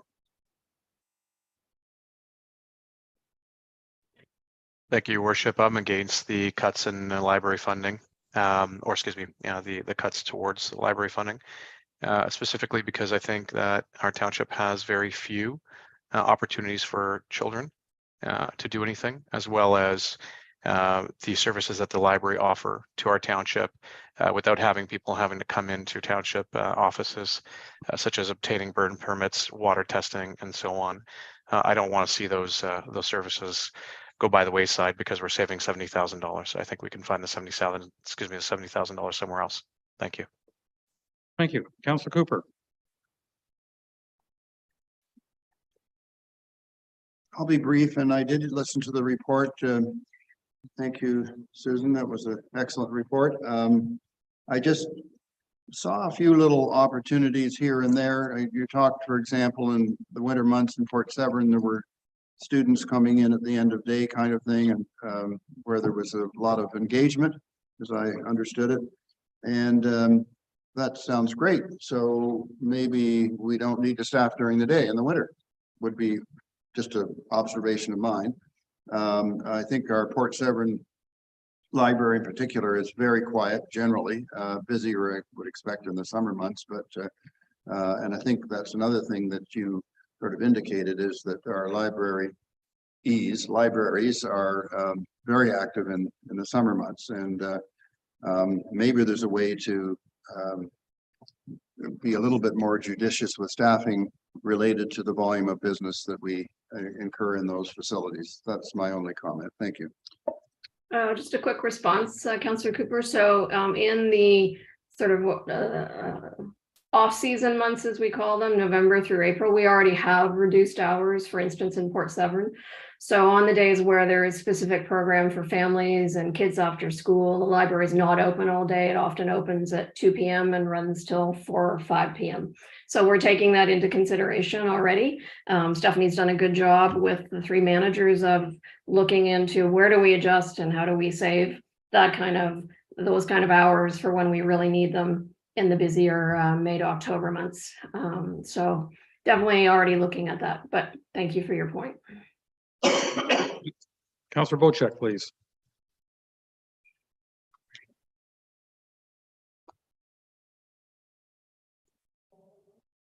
Thank you, Mr. Mayor. I'm in total support of the budget for the library. I'm not a user of the library. I find the internet or many, my Kindle gives me all the books that I need, but my neighbors, the children in our neighborhood all use the library. It's been relayed to me that the library is a very important asset in this community and that we should support it 100%. So I have to do what my constituents are asking me to do, and I support the will of the library board. Thank you. Thank you. Any other comments? Councillor Jarvis. You know, when you stick your hand up like that, I don't even see it on Yeah, the no, so I screen. was trying to wave it at you. I was trying to, it was good to take less time to do that than to try and find the hand on the bloody screen. I just want to respond to Councillor Bocheck. So if he's got a Kindle, he can be downloading books from the library. So he can get as much use of the library as anybody else. And I think that's really important to know. And that's what a lot of people don't know is the technology that's available through our library system amongst oodles of other stuff. Anyway, that's just my note there. That's great to know. I appreciate that. If you're a magazine reader, Councillor Boychuk, there's 4,000 magazines that you can read for free using the Libby app through the library system, as an example. And we'll monitor how many you read. As long as you don't monitor what I read. There's no monitoring involved. Hey, as long as you don't do it on TikTok. No, I think the library actually is a more than good news story for our township, and I hate to see us change that momentum. Yeah, I think one of the ways we, as a board, we've been hearing back from your constituents and the residents, and we had, as you know, a big survey out to all the residents for the last 4 months. We had about 300 residents fill out the survey, which was a great response. And interestingly, the majority of the respondents were seasonal residents, not permanent residents, which was interesting. But the comments they had about the services we're providing was fantastic feedback for us. And they really view us, you know, we kind of hate the word library. I don't mean to say that in the way it sounds, but we far prefer the phrase community hub, because that's the goal, is that libraries today are community hubs. So we're already the tourism office in downtown Honey Harbor. We're already the rec center. You guys don't have, you know, we have McTier, we've got the Baxter Ward, but you don't have a recreation department. We've already got yoga set up for the summer. We've already got fishing instructors set up to teach kids how to fish for the summer, as an example. But we're also a center of culture. You know, we had John Archer reading books. We're a social and a health oriented organization. We've had seniors in the last 2 months in for seminars all about healthcare and how to help them. So we really, you know, the word library, I don't think we'll get the Ministry of Culture to change that word, but we don't use that word. We think ourselves as that community hub. And you know, as I said earlier, we're really excited. We've got so many ideas and so many plans, and we've got a very dynamic CEO. And we've got residents who are really engaged in what we're providing. So we feel we're an excellent service that is being provided for residents. Now, if we could only find a chair for the library board who could actually sell the concept.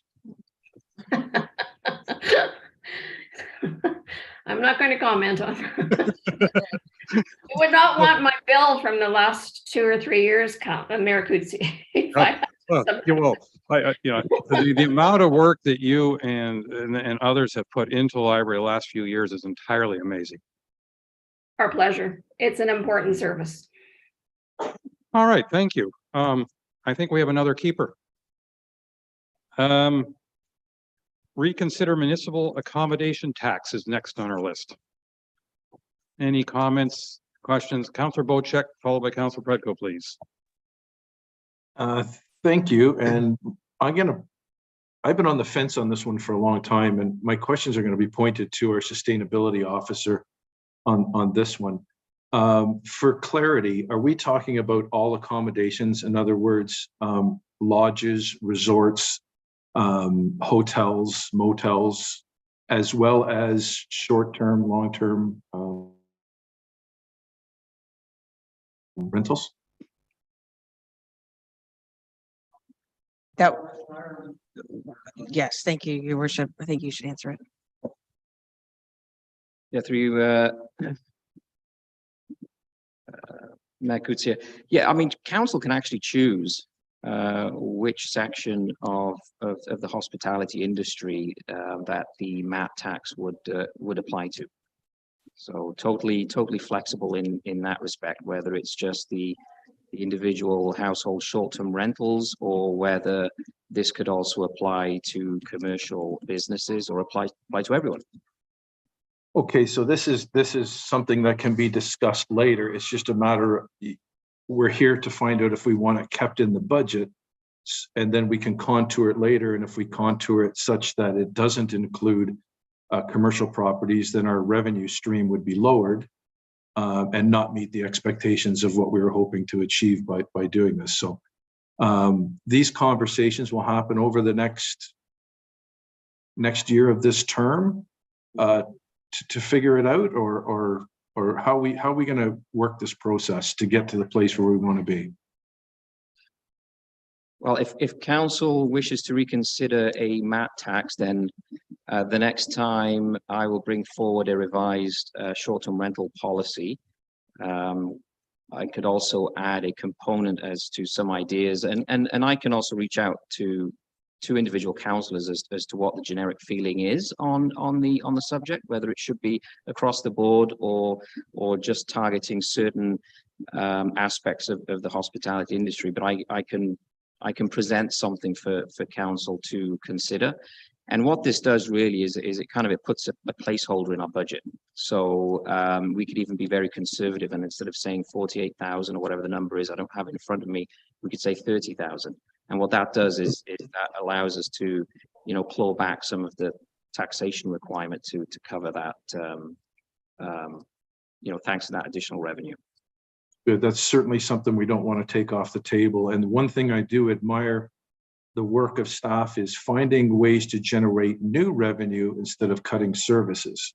And this is definitely one of those areas that we need to explore more of. And so that's good. That's the answers I needed. And I would support keeping this in for the time being.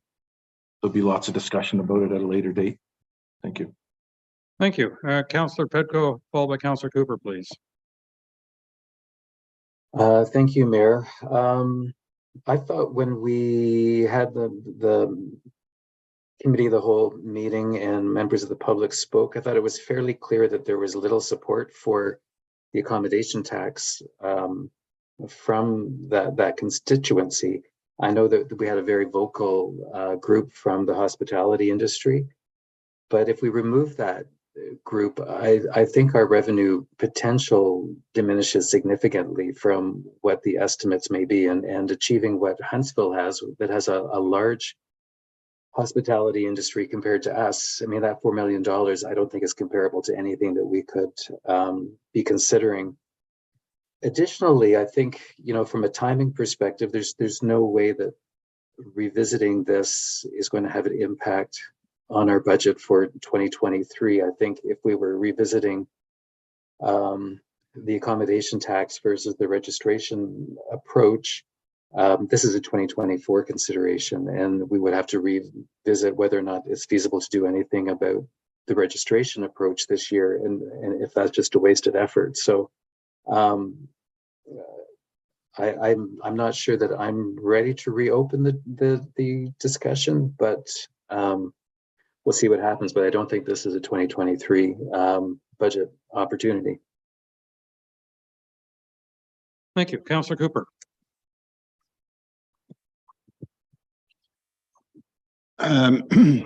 I sort of support this, and mainly because I think we have some work to do to find revenues and also reduce expenses. And this is a way to increase revenues that may not be popular with those directly impacted, but you ask anybody if they want a tax increase, they're going to say no, they don't want one.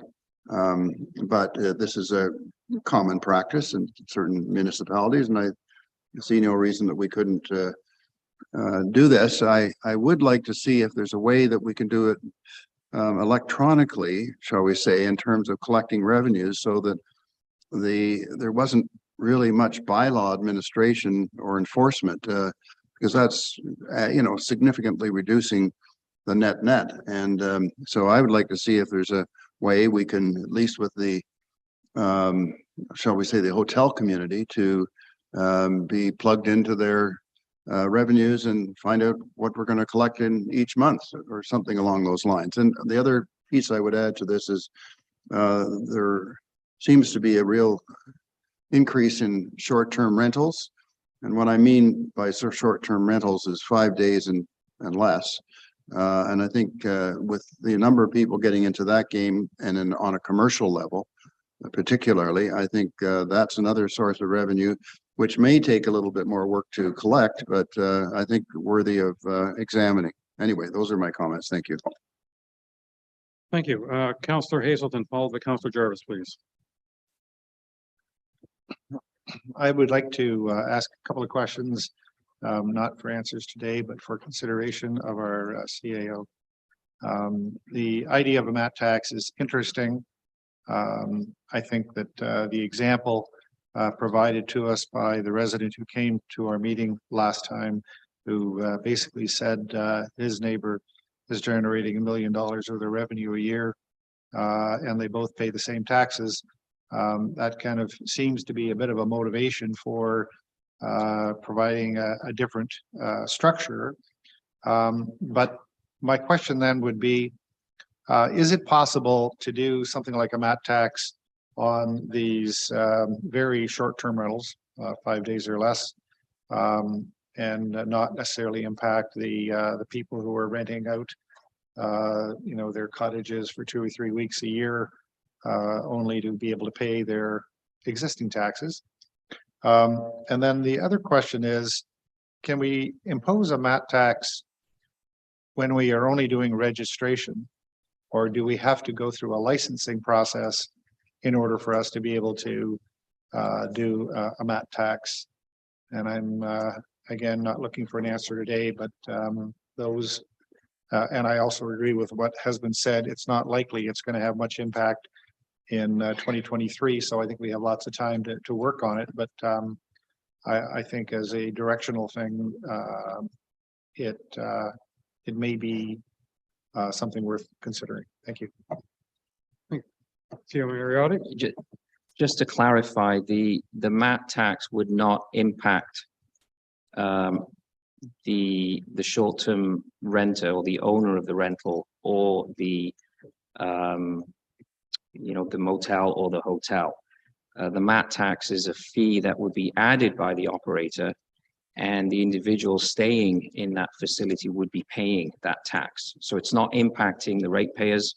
Council, like I said earlier, council can also say that if you show proof that you're a resident of Georgian Bay Township and you want to go to a local hotel, we could also say, okay, you're a resident, you're not subject to paying the MAT tax. It's that's what happens in the Niagara region, for example. So and to Councillor Cooper's point, there are other places that are doing it. There are places in Muskoka that are doing it. Huntsville, in the last 2 years, $4 million they've generated in revenue. So I do feel it's something that is worthwhile exploring, and it's not directly impacting our ratepayers. Thank you, Councillor Jarvis. Just a point of clarification, the MAT tax would be on top of the registration fee, correct? That's right, Councillor Jarvis. So the more, as people will stay in a room for a night, they will be paying so many dollars for the room plus tax X%. Correct, yeah. Correct. And there are software systems out there, and I mentioned this during the short-term rental report, that these software systems will track not only where all these locations are, but they will also help calculate. They will assist in the administration of this MAT tax as well as registration of these businesses. Interesting. Okay, thanks. Councillor Wojcik, you have an additional comment? Yes, thank you, Mr. Mayor. Just one additional comment, and that is, I know we're at the preliminary part and we're just trying to figure this out, but I would like to know what the cost would be of collecting this, auditing this, administering this. There's going to be people and data and everything that needs to be collected. And we certainly don't want our cost to overrun our revenues on something like this. So that's part of that process that we can figure out over the next year or when we move into this. But I think it's very important that this become a profitable revenue generating operation and not cost factor to the township in the long run. Thank you. All right, so I think there's some appetite to look at this. Yeah, I do recognize the comment that some of these things in front of us, they won't have as much of effect on this year's budget as they might on next year's. It's hard to say over implementation time, but I think there's at least some appetite to look further into that. Next item, discontinue water quality testing. Mr. Mayor, point of order, please. Certainly. There was a request by Council Hazelton to have this list put up on the screen here so we can follow along with it. Is that possible? Ms. Wade. We can, but then you can't see everybody. I don't want to see anybody. The list was emailed to you as well, so you do Oh. have it that you can open. It was emailed around 8:30, something to 9 this morning, 9:12. I'll grab it from there. Thank you. Was it? Oh, I'm sorry, that's a different one I'm thinking of. Okay, That was the perfect. presentation. Yes, sorry. Yeah, it was emailed by myself earlier today, so you do have a copy of it in your inbox. All right, so on to water quality testing. Councillor Cooper, please. Thank you, Mayor. And let me lower my hand here. So we have said in our strategic plan for years, the environment is number one, water quality and the safety of our water in our area is critical to the health of our community in a variety of different ways, including financial. And so I think the discontinuation of the water quality testing would be most unfortunate. There are some aspects of this piece that I think are unnecessary, others that are very necessary. And from my perspective, I think we've already been able to find out that the water testing that we've been doing to date and would be also made available to the inland lakes through the Georgian Bay Great Lakes Foundation would be very comprehensive testing. All the salaries that are associated with this are paid by McMaster University. So this is a materials and operations line item as opposed to any labor expense.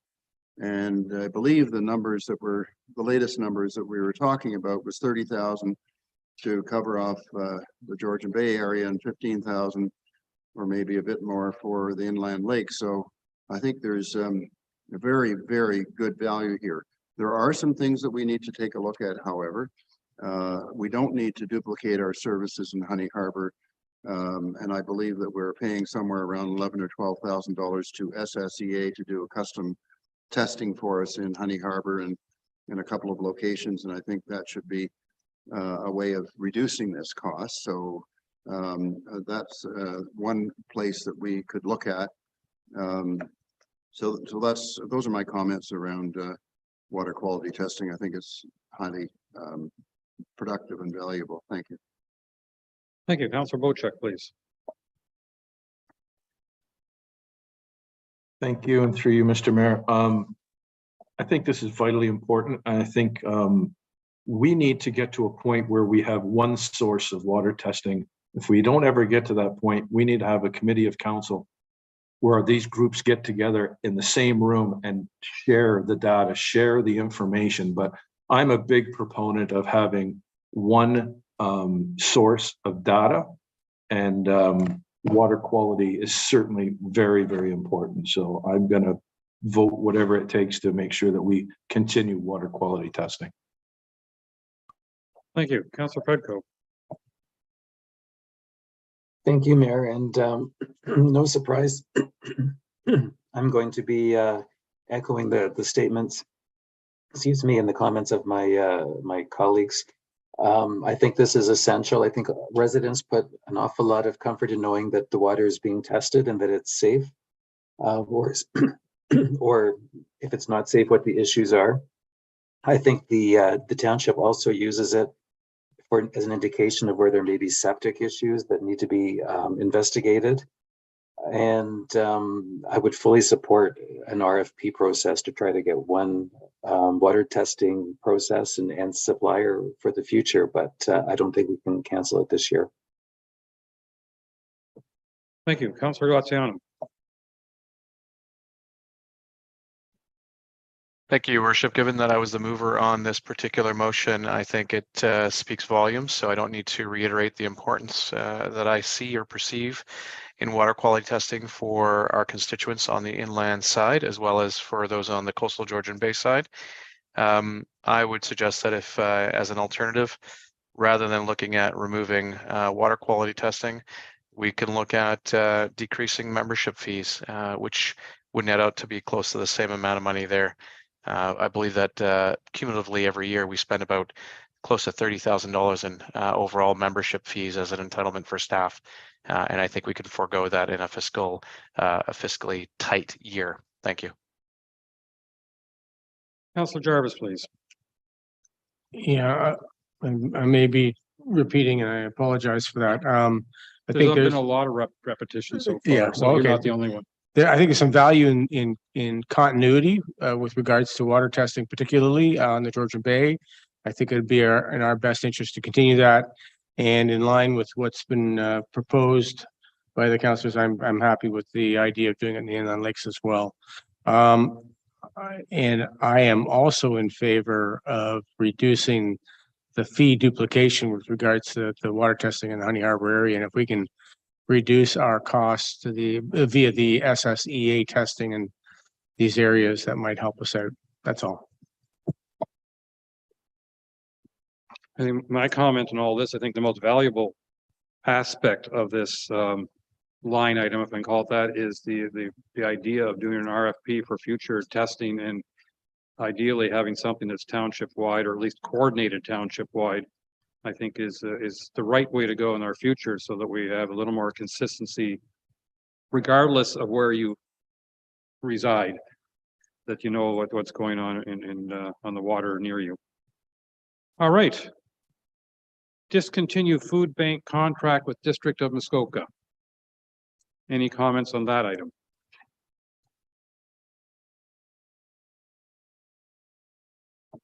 I'm going to go to Councillor Cooper, unless Councillor Graziano, did your hand go down and then back up? Okay, I apologize. What? It stayed up, but I was wanting to speak to this as well. So okay, well, I'll let you go first, and then Councillor Cooper. How's that?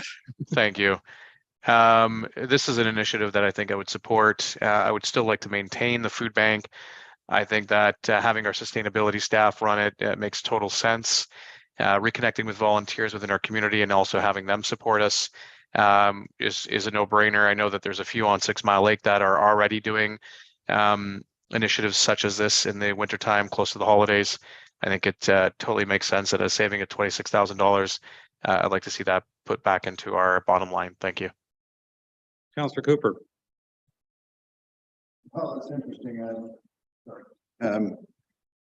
My note here is no brainer.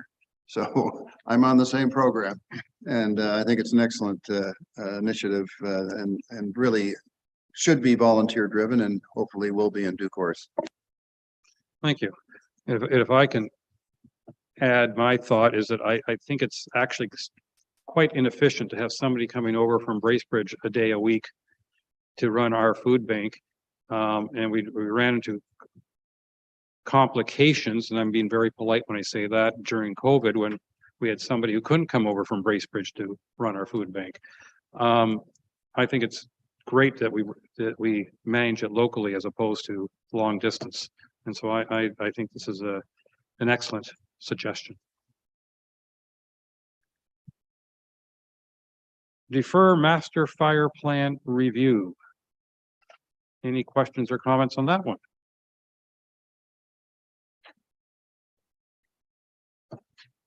Councillor Wojcik.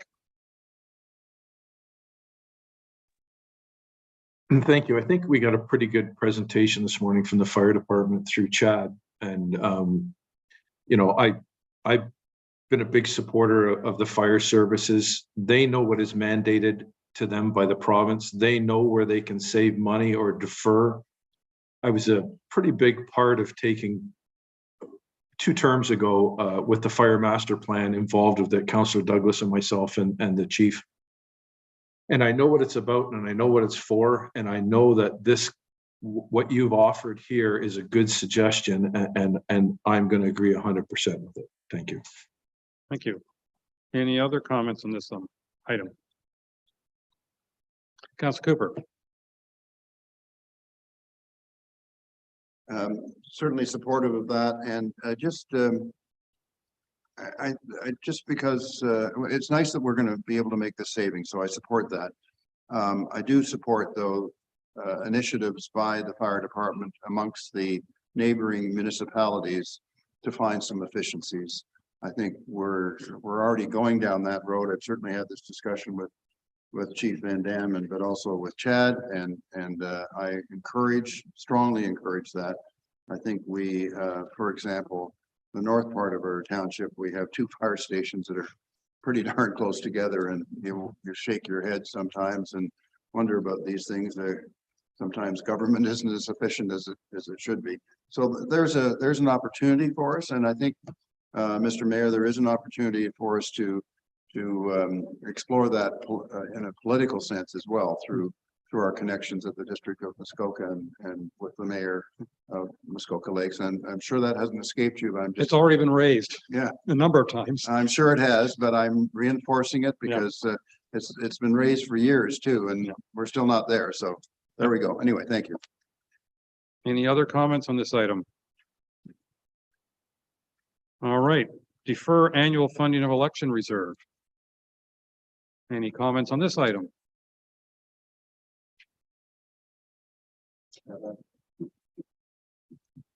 I mean, it's a deferral. We're going to have to pay it eventually. Councillor Jarvis.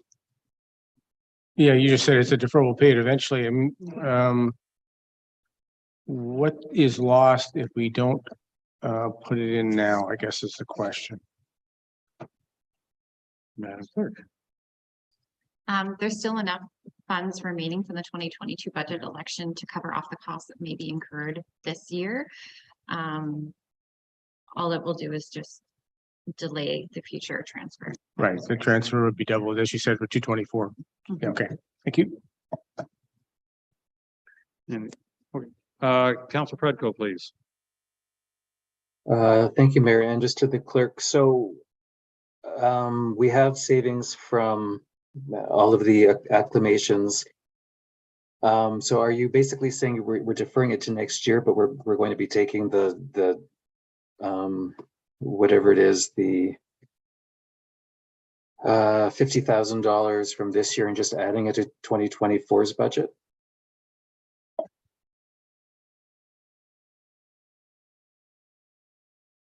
I was under the impression when it was unspent, it went back to the main reserves, which means it's no longer in my, no, that's not, no, then maybe we're okay because it's there.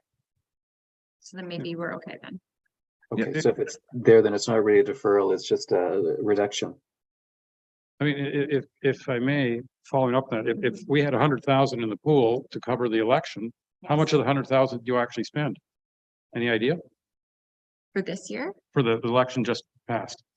We're just shy of 40,000 at this point in time, but not all costs are in here. Okay, so I would argue that this year's reserve could be funded by last year's election, so to speak, because it's the surplus. Perfect. That would be how I would think of it. I agree. Councillor Jarvis. Sorry, I'll take my hand down. Councillor Cooper.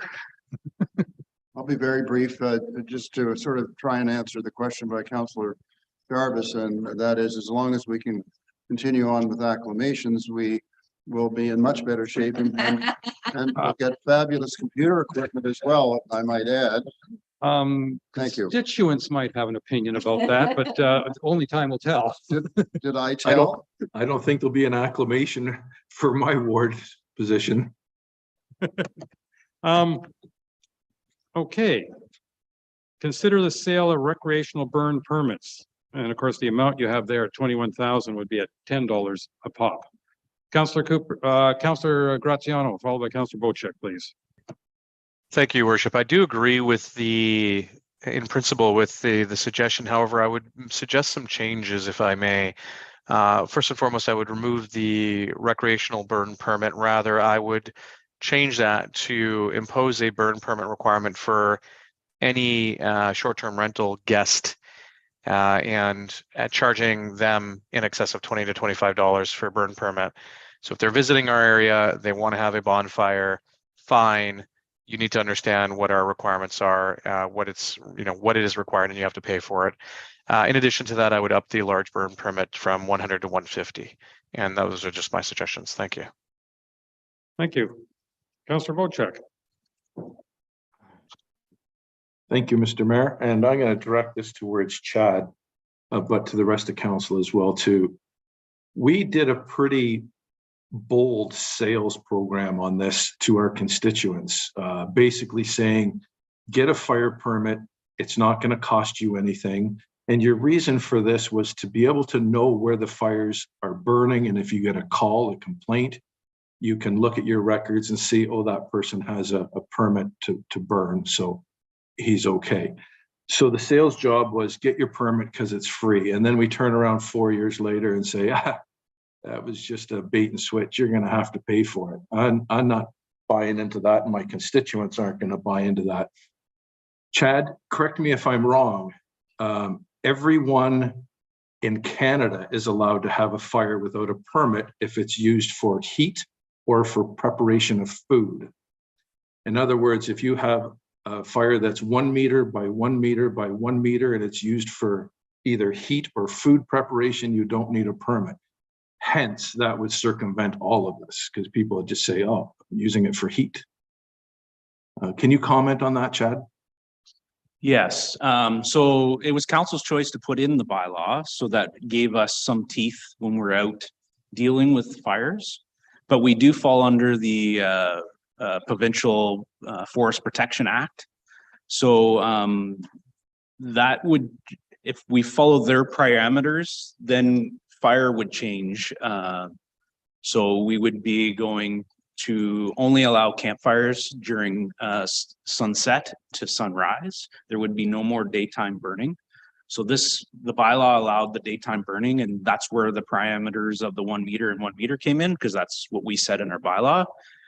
Small campfire, yes, it's allowed through that Forest Protection Act.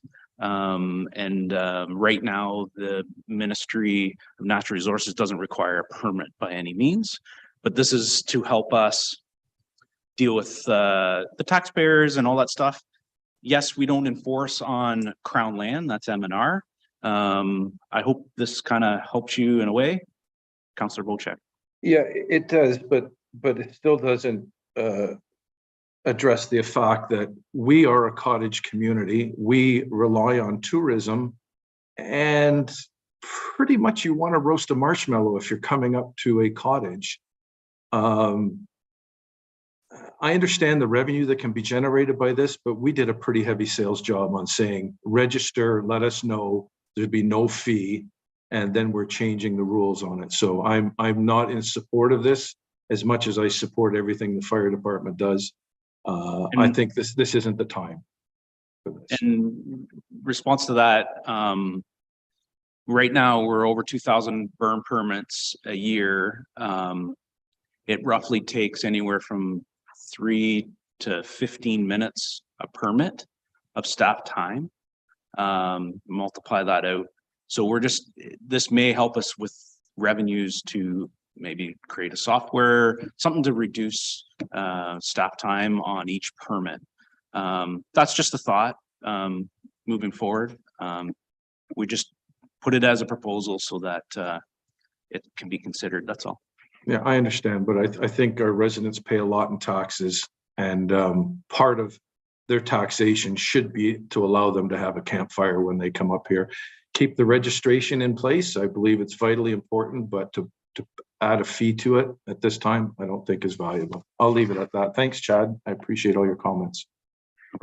Interesting. If I can just do a quick follow-up on that. If over 2,000 of our properties are getting burn permits, and we have maybe 5,000 properties in the township, that means, something like 40% of our residences have a burn permit. So if we were to charge this fee, basically what we would be doing is putting the load on that 40% to pay it instead of putting the load on the 100% to pay it, which is what tax does. So just another way of putting it, we could charge $10 to each of the people who get a permit, or we could charge $4 to everybody, whether they get a permit or not, in effect. It's just my weird math. Councillor Predko. Thank you, Mayor. I was going to raise the question about how much time and effort is spent issuing burn permits, and would this money basically be the ability to offset some of that cost? As well, I would suggest that the price for a large burn permit should be higher than $100. Whether it's 150 or 200, I'm not sure, but I do think that those larger burns are increased risk and potentially could merit a higher fee. The last thing I want to ask, and maybe this is to Ms. Bouthelette or to the CAO, is there an opportunity with the new online payment system to issue permits, whether it's a burn permit or a dog tag, electronically, and have people register online and pay online so that it will reduce the administrative burden that is going on? Through your worship, there are a lot of opportunities with the online system. We haven't explored that one specifically. Okay, thank you. That's all. Thank you very much, Mayor. Yeah, I'm very much in agreement with Councillor Bochek that it would be a disincentive after having encourage people to sign up for fire permit. It's a fire safety issue, by the way, which we're getting the advantages by having them signed up. It's a positive fire safety issue. So I think it'd be a real disincentive to, especially for a recreational burn permit, is not something I'd want to support. And if we can get some very simple online software for signing up that wouldn't be too expensive, it'd be great to take that away from our fire department to have issuing permits. It would be automatic. And in fact, I thought my brother told me 2 or 3 days ago he signed up online. So I don't know. Maybe it's online, but you still are doing work in the back end. And if you are, that's too bad, because let's see if we can figure that one out. Thank you. Through you, the mayor.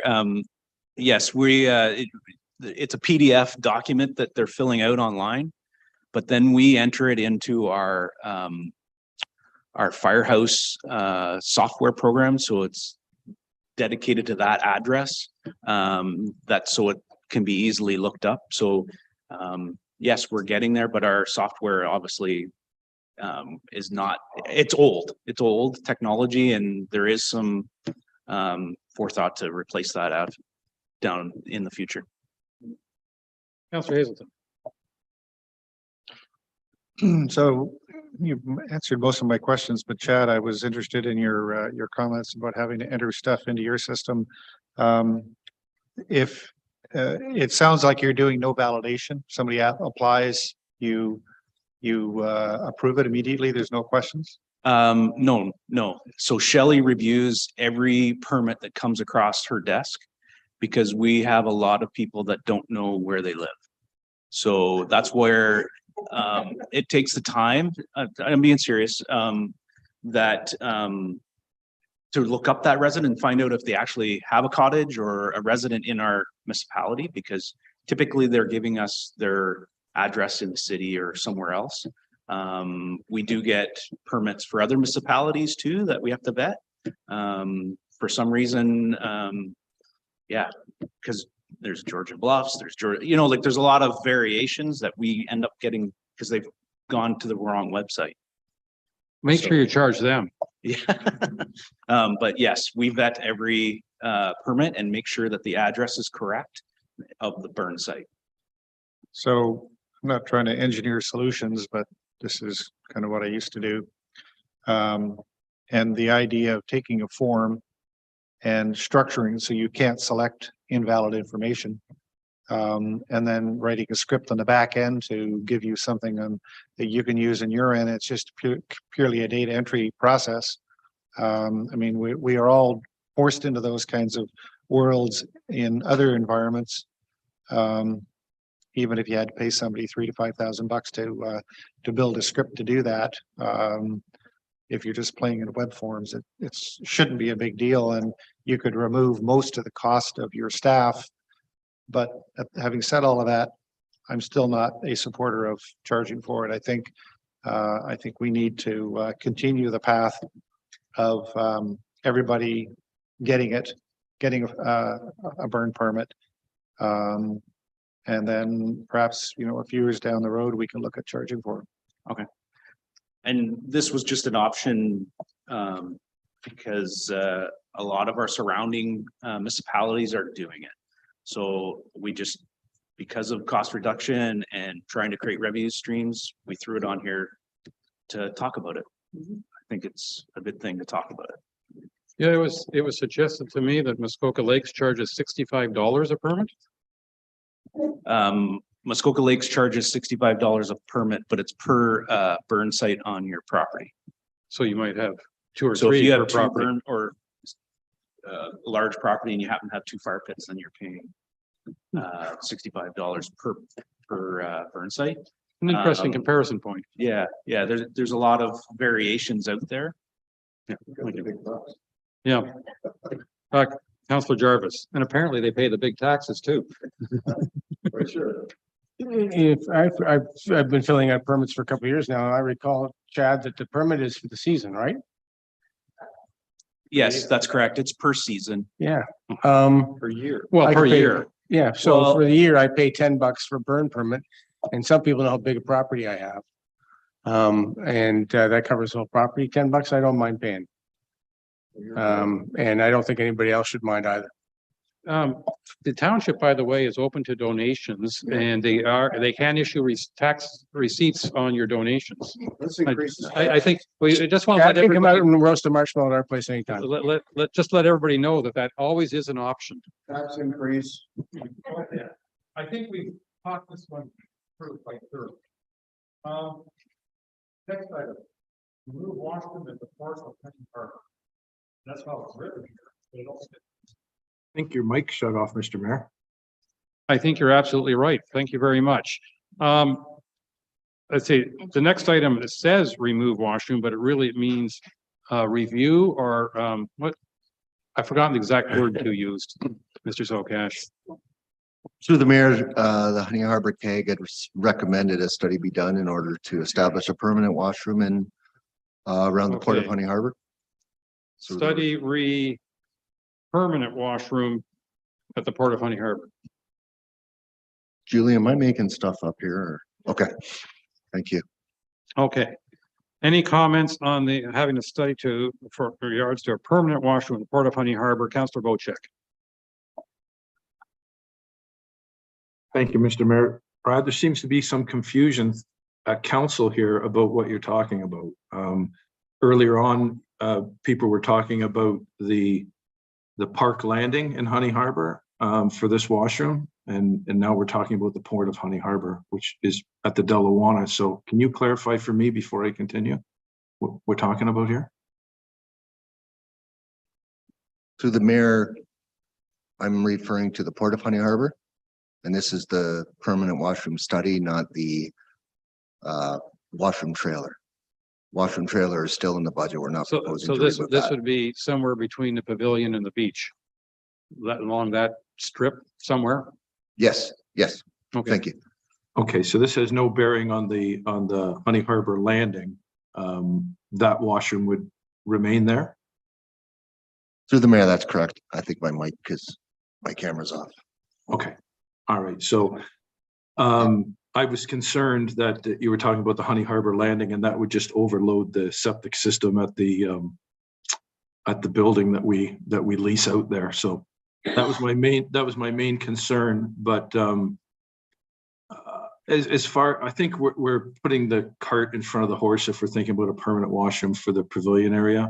I think we've got some other things we need to solve first on that pavilion, and have some sort of direction on the future development plans of that area before we invest a huge amount of money in a washroom facility. So timing is of the essence here, and I don't think we have the money to move forward with a project like this. So I'll leave it up to the rest of the council to speak their mind. Councilor Fredco. Thank you, Mayor. And Mr. Sokach, I just wanted to confirm how the study for the washroom is connected to the lawn care service. Are these not two different potential activities? And can we keep lawn care service at the parks and not have the study for the washroom? Through the mayor, they are separate. I think they got combined just because of the dollar figure, and I would definitely encourage you to keep the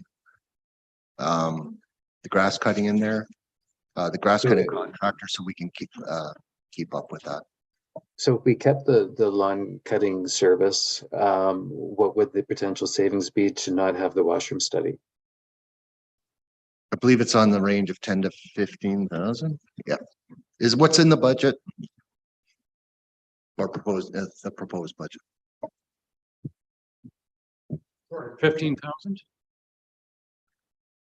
Through your worship, it was 15,000 for the study for the washroom and Okay. 7,000 for the lawn cutting contractor. Okay, so removing the study would save us $15,000. Yes. Okay. So is it possible to change the wording of this item so that we're clear that we're only talking about removing the washroom study, not the lawn service? Yes. Thankfully, more than a couple of people are taking notes. Ms. Schneier.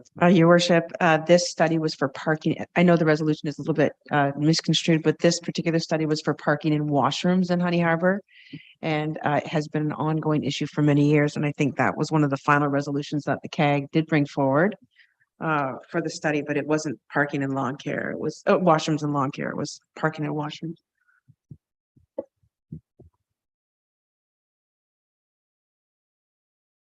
So not long. No, so lawn care component was, now I'm totally confused, but lawn care component was $6,000. And what we were told, What is the lawn care savings? 7.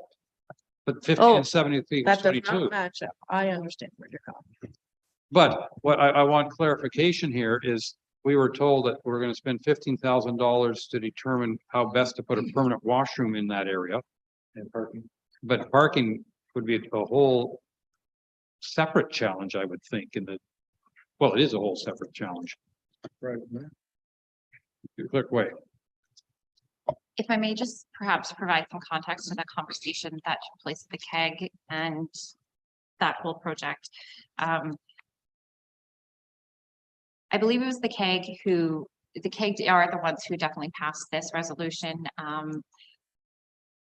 Because they wanted to see this project move forward and come to completion. Staff are very much aware, and I think council are very much aware that parking and washrooms are definitely a concern in that area. However, staff and council are more aware of the broader picture that is taking place down at the Port of Honey Harbor. And we know that there are other pieces to that puzzle that need to come into play first.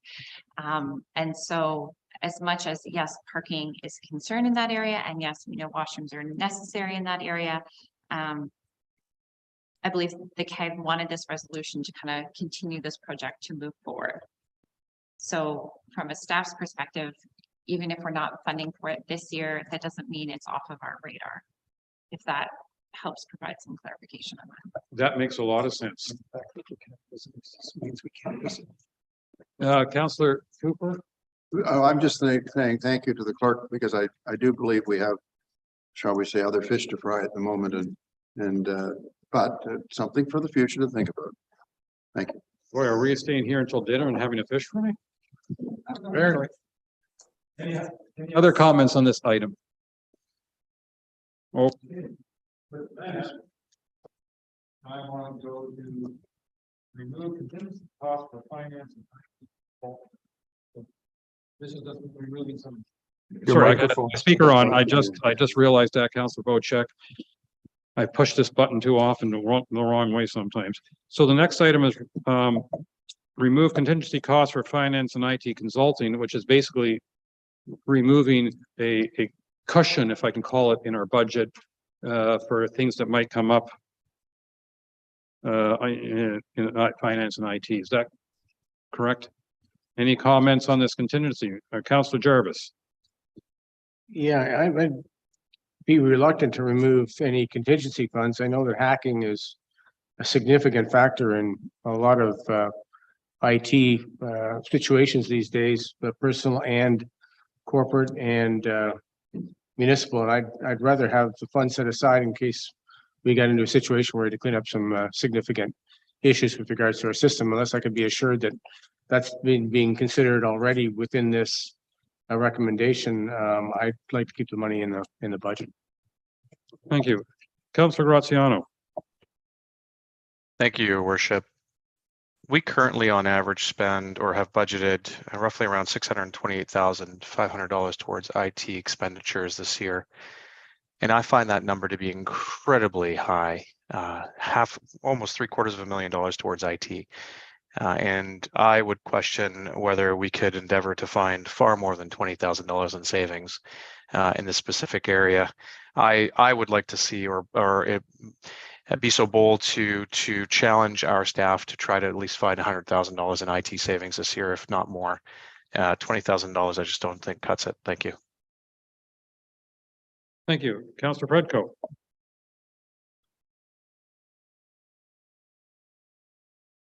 Thank you, Mayor.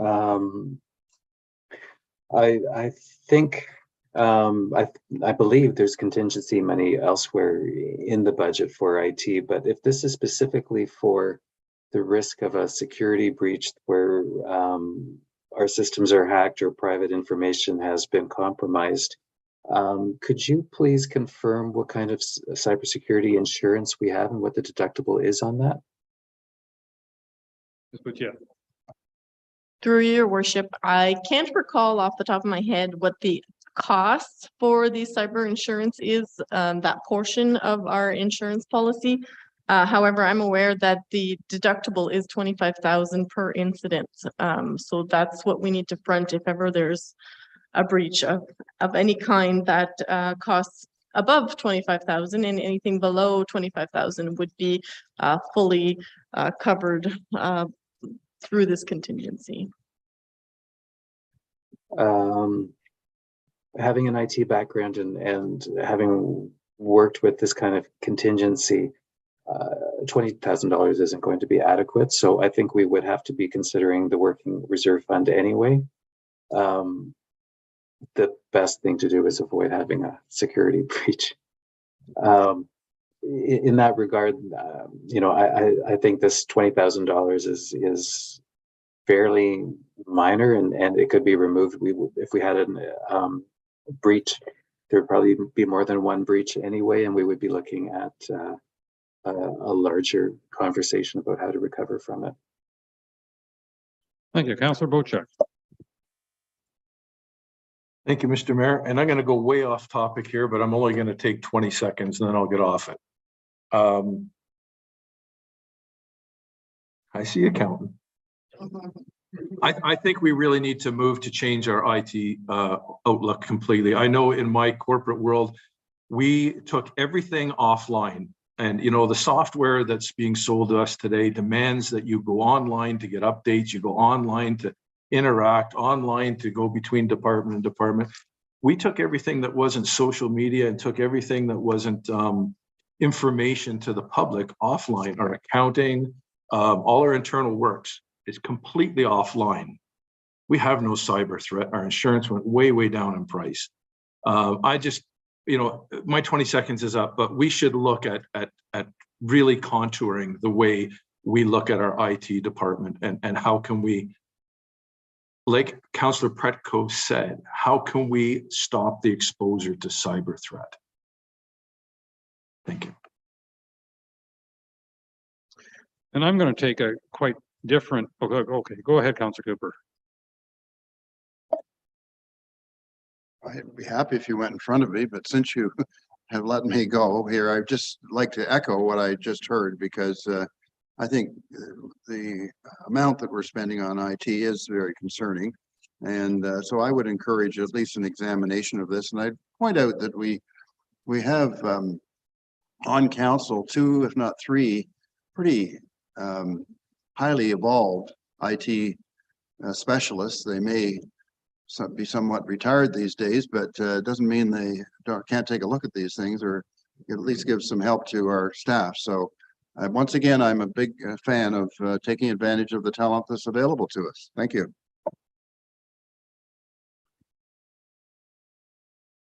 My comment is more of a, my comment is more of an account. Are you trying to put, no, are you putting your hand up or not? I keep silent. Oh, okay. See, my comment is more of an accounting comment, and I think it's kind of strange to, on one hand, talk about whether or not we should have a contingency, but the consequence of whether or not we have contingency is the you know, whether we put the 20,000 in or out as a contingency, well, the difference will be when we balance our budget, it'll be $20,000 in or out of working reserve. So it's just a reserve by another name.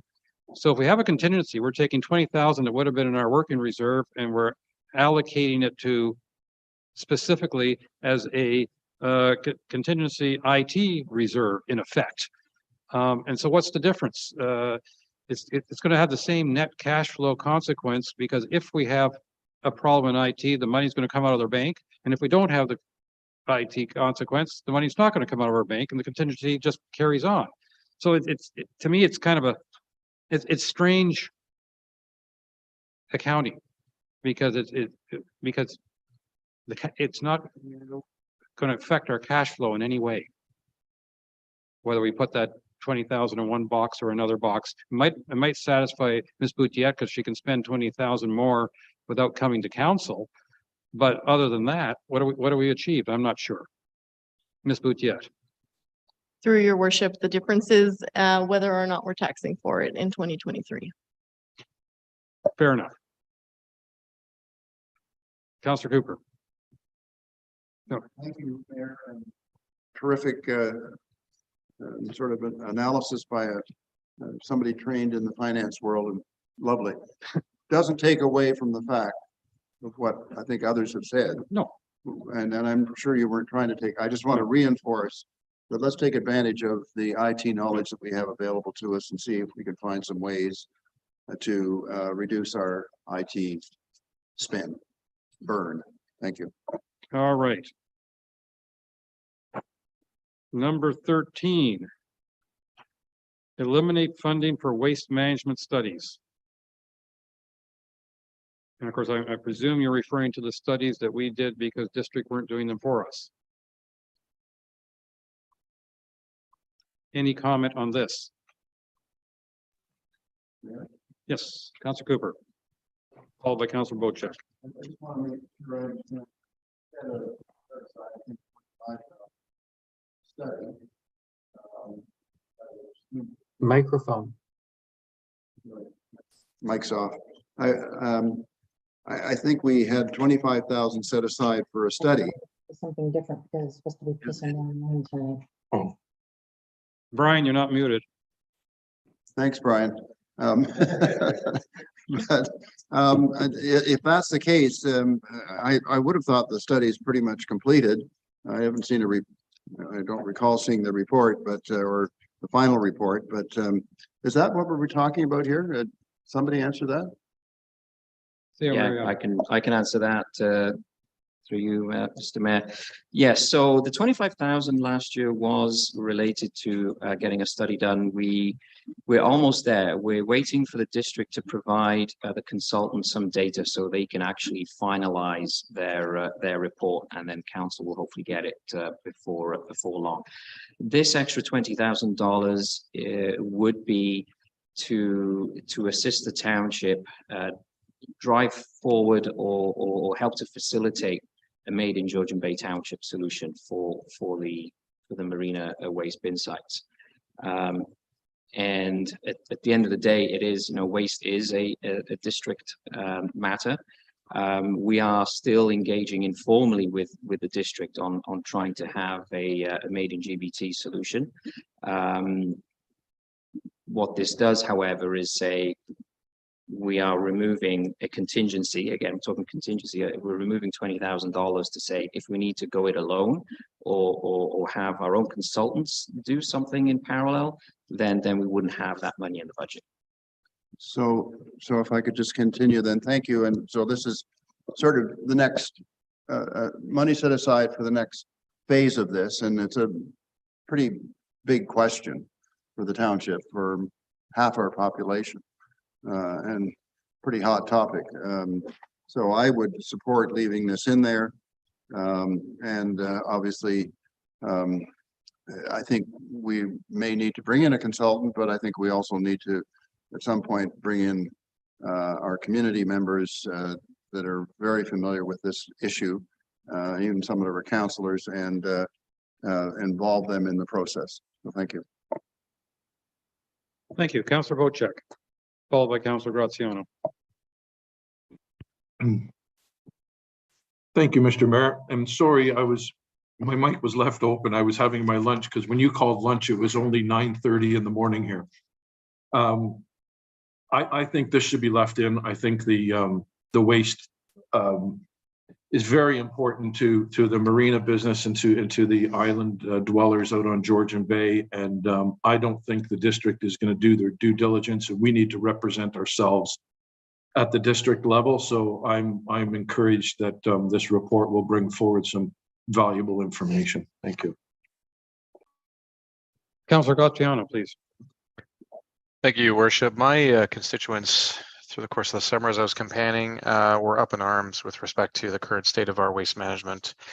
And as such, I'd very much like to see what the report returns back once it's concluded. And so I would strongly recommend that we maintain this, as I'm sure not only is council very much interested in understanding the current state, but as are our constituents. And I'd like to be able to get back to them on what we plan on doing to address the issues. Thank you.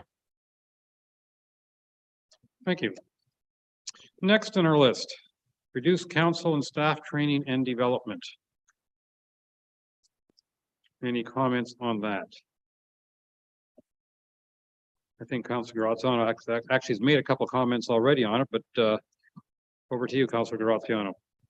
Yes, thank you, Your Worship. So as I mentioned earlier, total expenditure for 2023 based on my analysis is $156,000 allocated towards training and development for staff. I didn't calculate councils in there. I'm not sure what that would include. Personally, I feel that training and development we can forego. It is not an essential item, and we can save ourselves $156,000 towards the overall expenditure. So I would agree in forgoing it, although I don't quite understand why we're only looking to cut 15,000 of it and not the remaining 140 odd thousand. Thank you. Thank you. Councillor Cooper. Thank you, and I concur with what has just been said. I think this is something that we could take a really good run at it and reduce our expenses. And frankly, it's not just staff training and development. It's that I would like to see, and it can be done really inexpensively. And that is through volunteers, and it's about orientation. Orientation as to where we are oriented.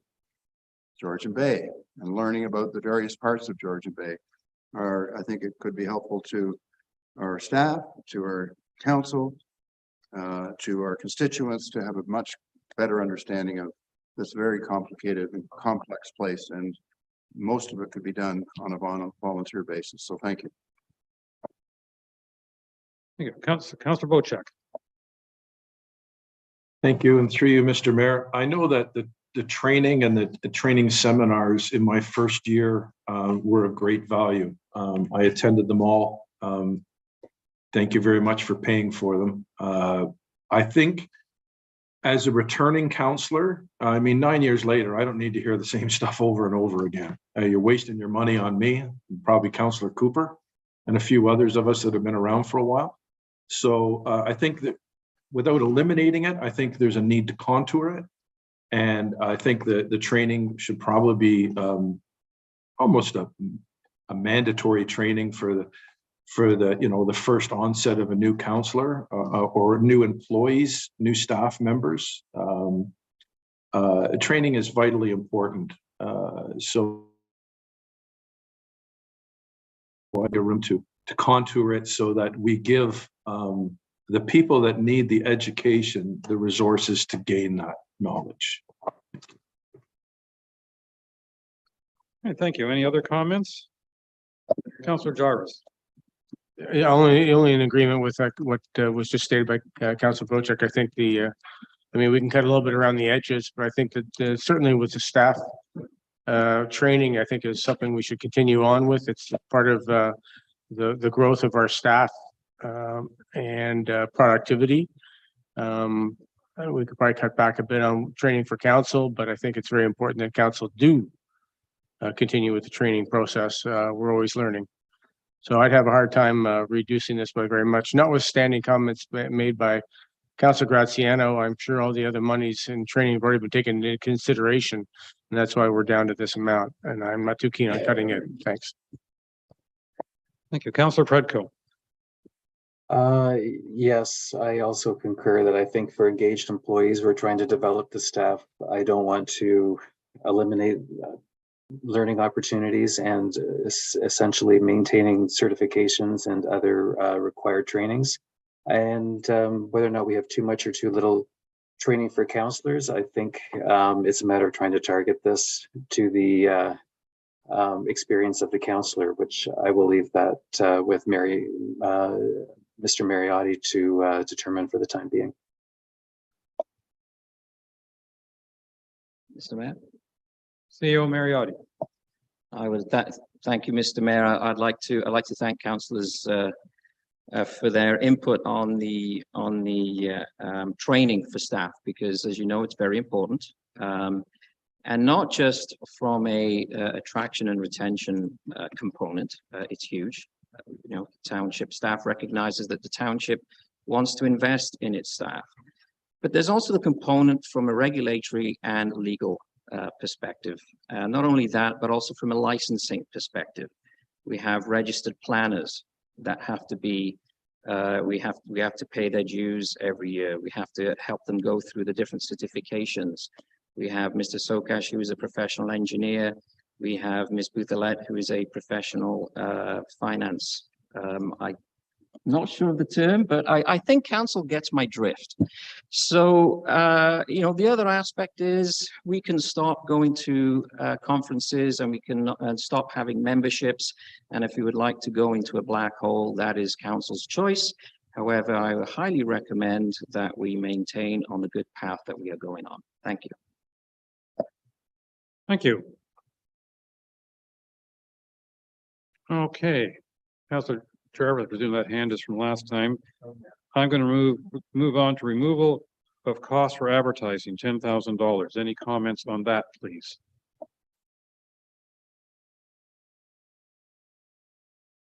Councillor Cooper. Councillor Bochek. I believe this is a pretty important part. We don't have any newspapers, television stations, or radio stations to get our message out, and our message actually seems to be getting out. I've talked to a lot of constituents that are quite pleased with the media stream that they're receiving, and I would hate to hinder that in any way. So, if you're asking to remove that amount from the budget, I'm not in favor of that. Thank you. Thank you, Councillor Pedco. Thank you, Mayor. And I'm also not in favor of removing this money from the budget. I think if this is going towards awareness of what's going on in our community, it's an invaluable asset to us. I don't think we can calculate it necessarily in dollars, because it brings people to our community and they'll be spending money, whether it's at a restaurant or at a marina.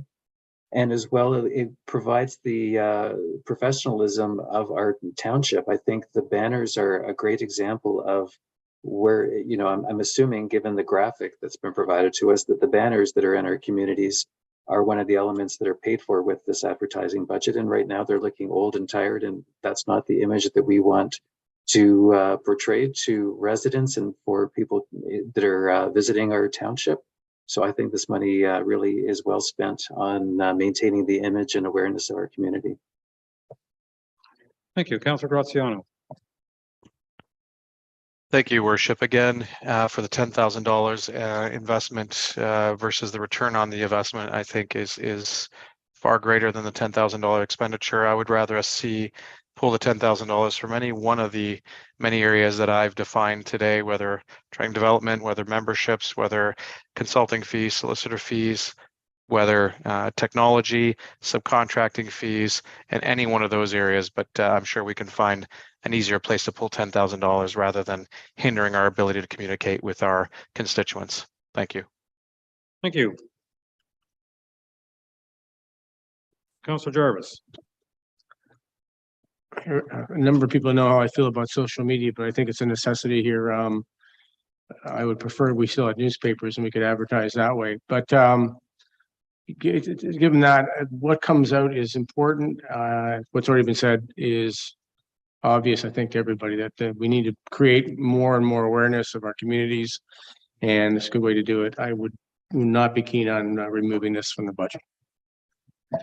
Thank you. And I'm going to concur. And I think, if I understood it, some of this money is being spent on our local annual publications of our various associations. And I think having a presence in those reference books, which in effect they are for the communities that have them, I think it's important that our presence is known there as well.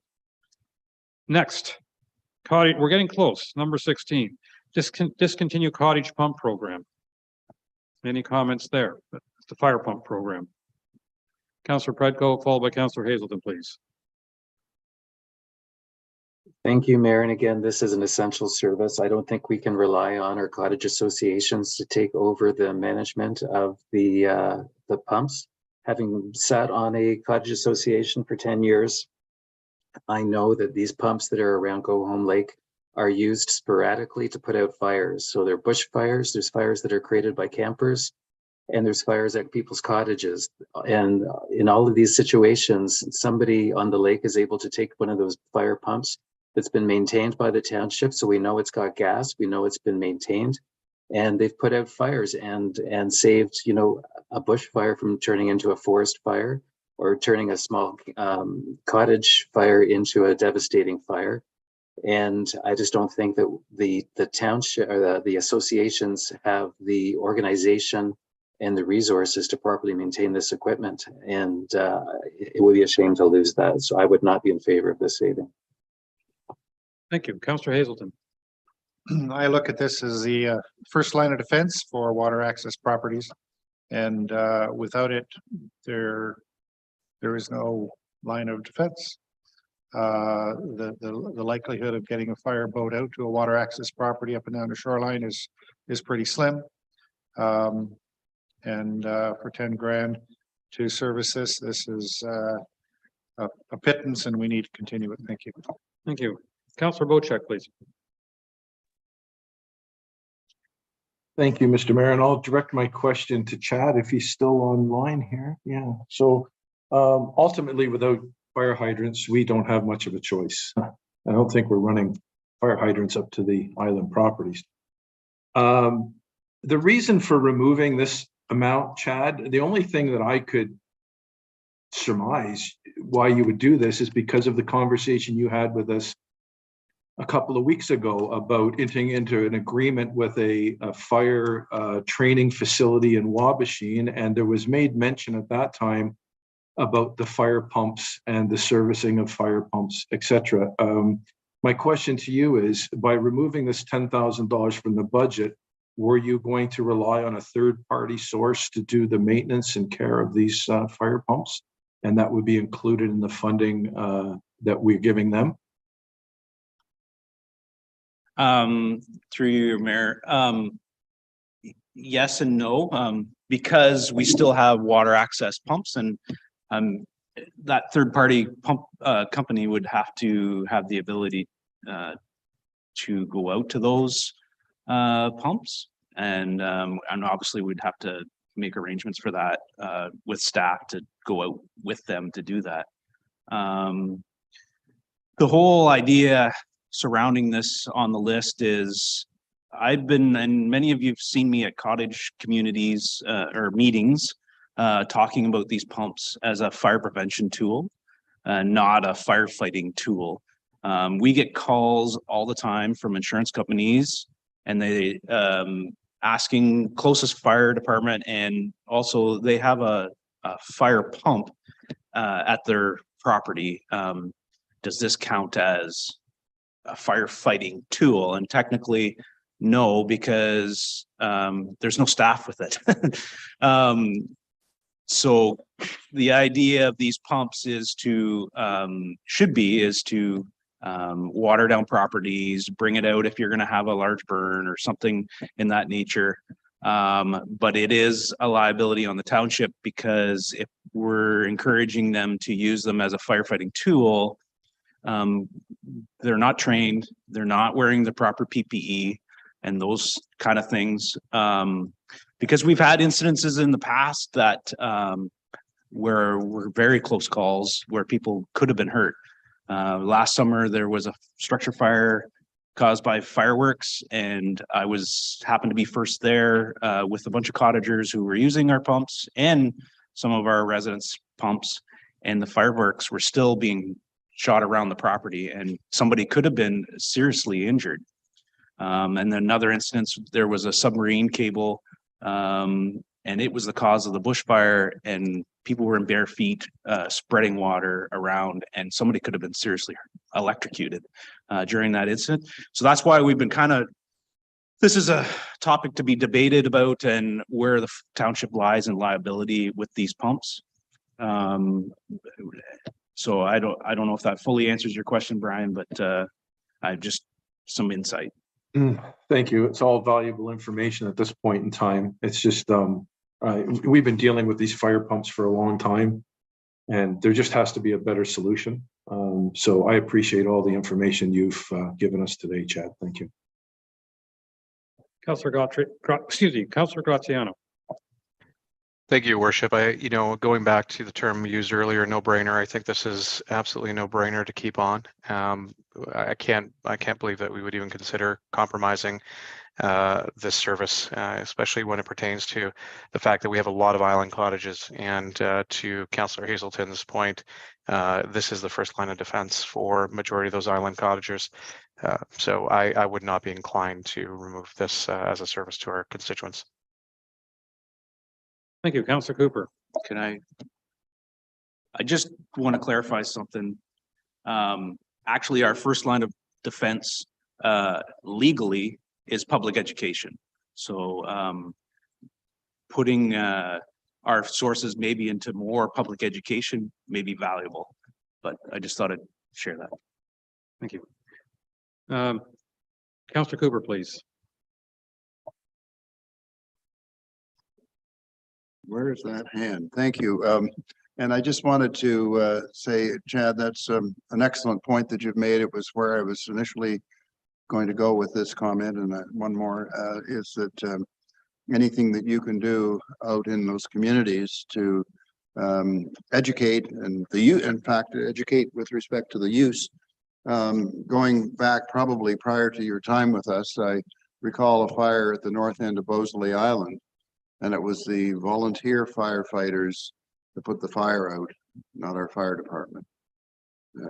Partially because of distance, but there were other issues at the time, which I won't get into here. I'll tell you the story sometime. It's not really amusing, but it's kind of strange.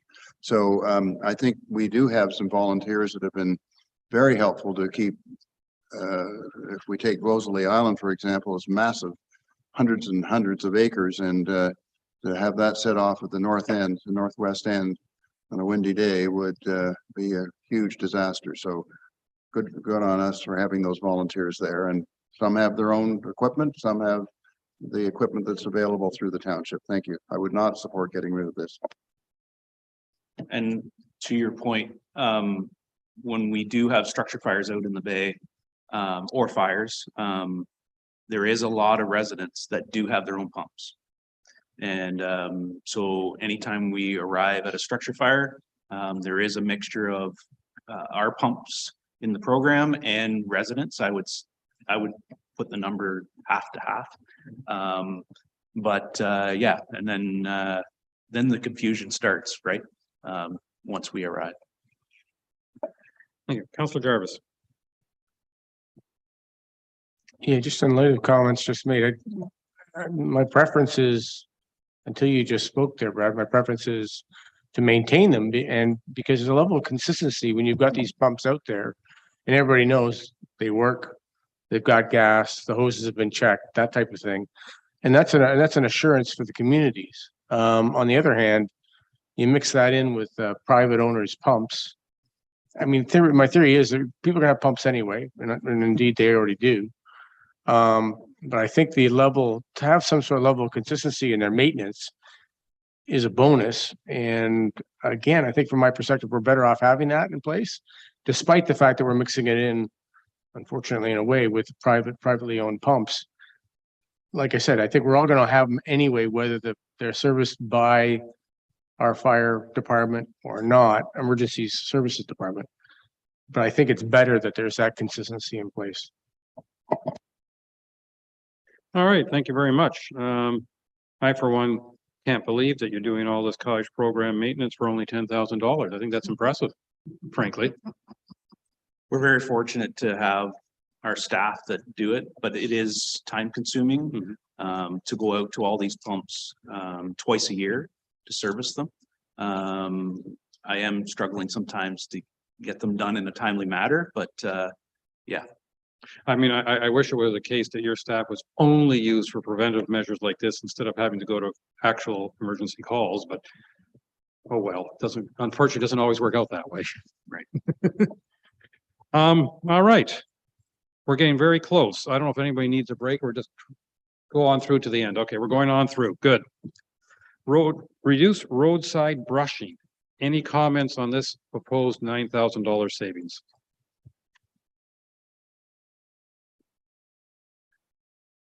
I'm not seeing any hands raised, and I'll make my comment then. I'm thinking $9,000, just do it. I mean, we're getting too small here in that I think it'll make the roads more usable and safer at intersections. And I think that's the key thing, is the safety of the road, in my opinion. Discontinue provision of winter sand for private roads. Councilor Graziano, that's from the last one or the current one that you were putting your hand up? This is for number 18. Thank you, Your Worship.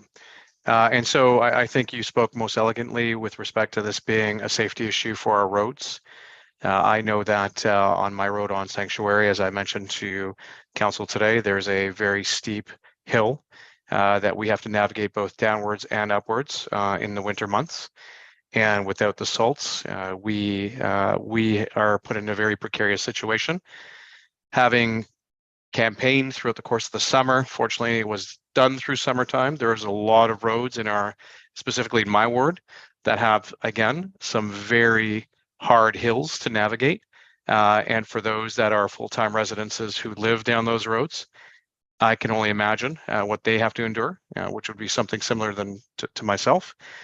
As well as we have some elderly that have had issues coming and getting in and out of their roads in the past, and specifically again this year, and without the salts and the sands, unfortunately, I don't think that they'd be able to successfully get to and from whatever healthcare events that they are scheduled to attend. And so for the $7,500, as you had mentioned earlier in the previous slide, Your Worship, I can't imagine we would even consider removing this safety component. Thank you. Thank you. Councillor Bochek. Thank you, Mr. Mayor. And I'm going to take a different approach to this. I would like a count of all the private roads that we have in this township and see how many sand containers we would have to issue out to those private roads and maintain and make it a budgetary item.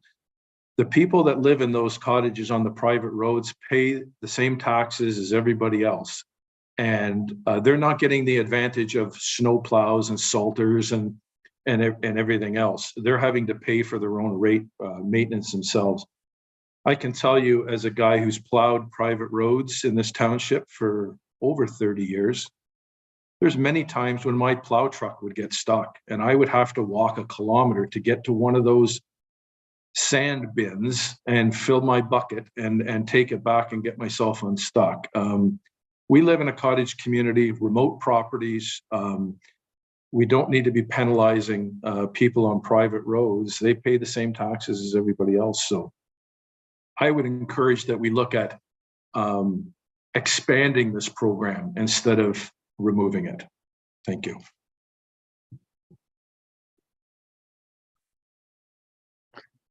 I have a place on a private road. There's a steep hill on that road. There is a sand bucket at the top of that road. It is not provided by the township. The township would have to come in almost a kilometer to that bin on a private road to give us the sand where we need it, which is where the steep portion is. And we, those of us who pay for the winter clearing of that road, understand that one of the costs of that is not only paying the fellow to plow it out, but to provide the sand in case we get stuck on that hill. So I think I think, you know, when you acquire or inherit or whatever, however you got to your property, you kind of understand where it is. It's the same thing as people who are in water access. They know it's water access. They know there's advantages and disadvantages to it. I mean, I think we all have to take that into account in regard to our property. But I think my biggest concern with this, and you know, it's not the $7,500 that I'm worried about, frankly. My biggest concern is I have the impression that we are providing a service to some private roads, but not other private roads. And there's a bit of an inequity there. And I don't know the history well enough to know, is it just because some people were smart enough to ask and others weren't?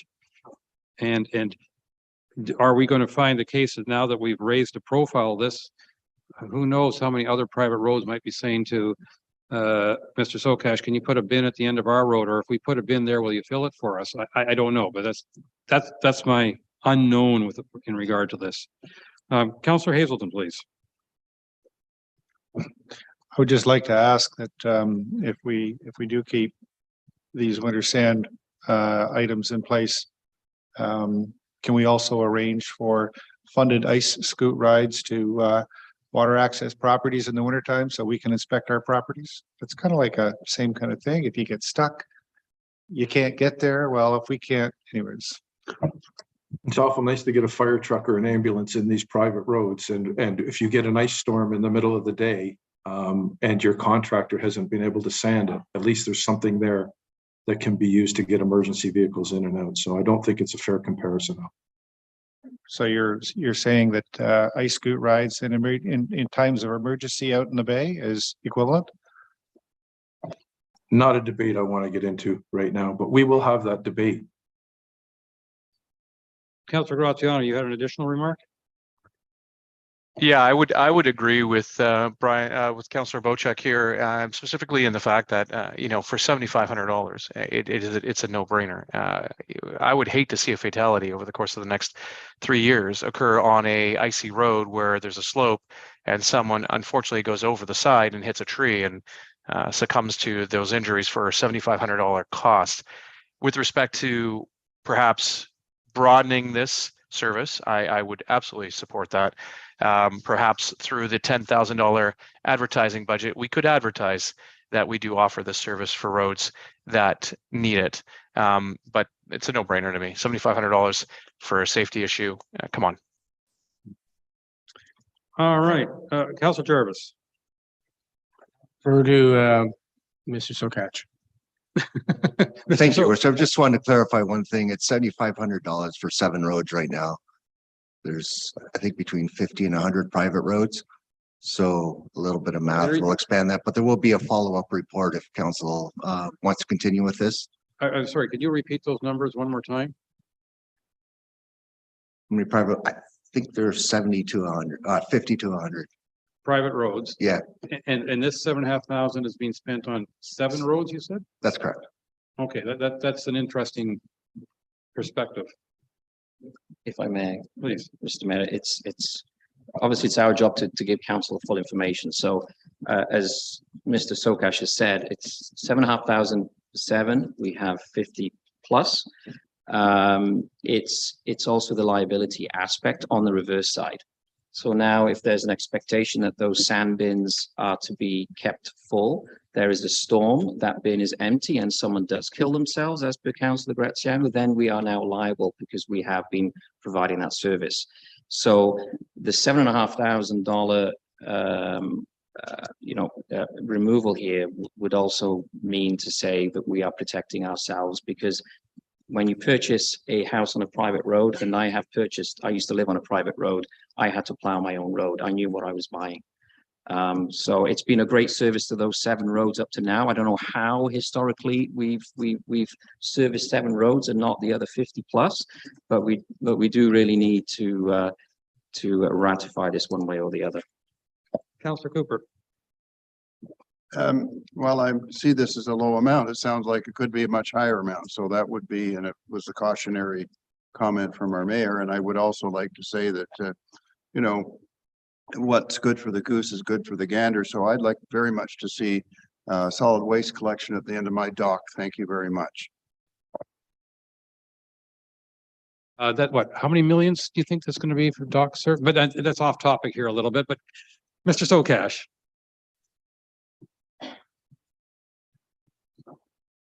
I'm sorry, Your Worship, I had a brilliant point to make and it has left my mind. But it was made so well. I believe it was along the lines of, I'm not arguing against providing this service, just if we expand it, there will be additional costs. And I'm trying to manage those expectations, that's all. Just out of curiosity, and I don't want us to spend more than 2 seconds on this, but all of those private roads that have sand, do any of them have solid waste collection going down those private roads? Yes. That's another Yeah, interesting. absolutely. Yes. Some Yes. do. But I would imagine many of the 50 do not. But if you're on a private public waterway, same Yeah. thing. No, but I'm just saying, I'm on a private road. I don't get door to door solid waste. You love that. I know. I'm not complaining. I'm just observing. Okay. So I'm not sure where this one's going to go. But I think I sense that there's a lot of people who aren't worried about 7,500, but they are worried if it becomes 50. Can I put it that way? Okay. Okay.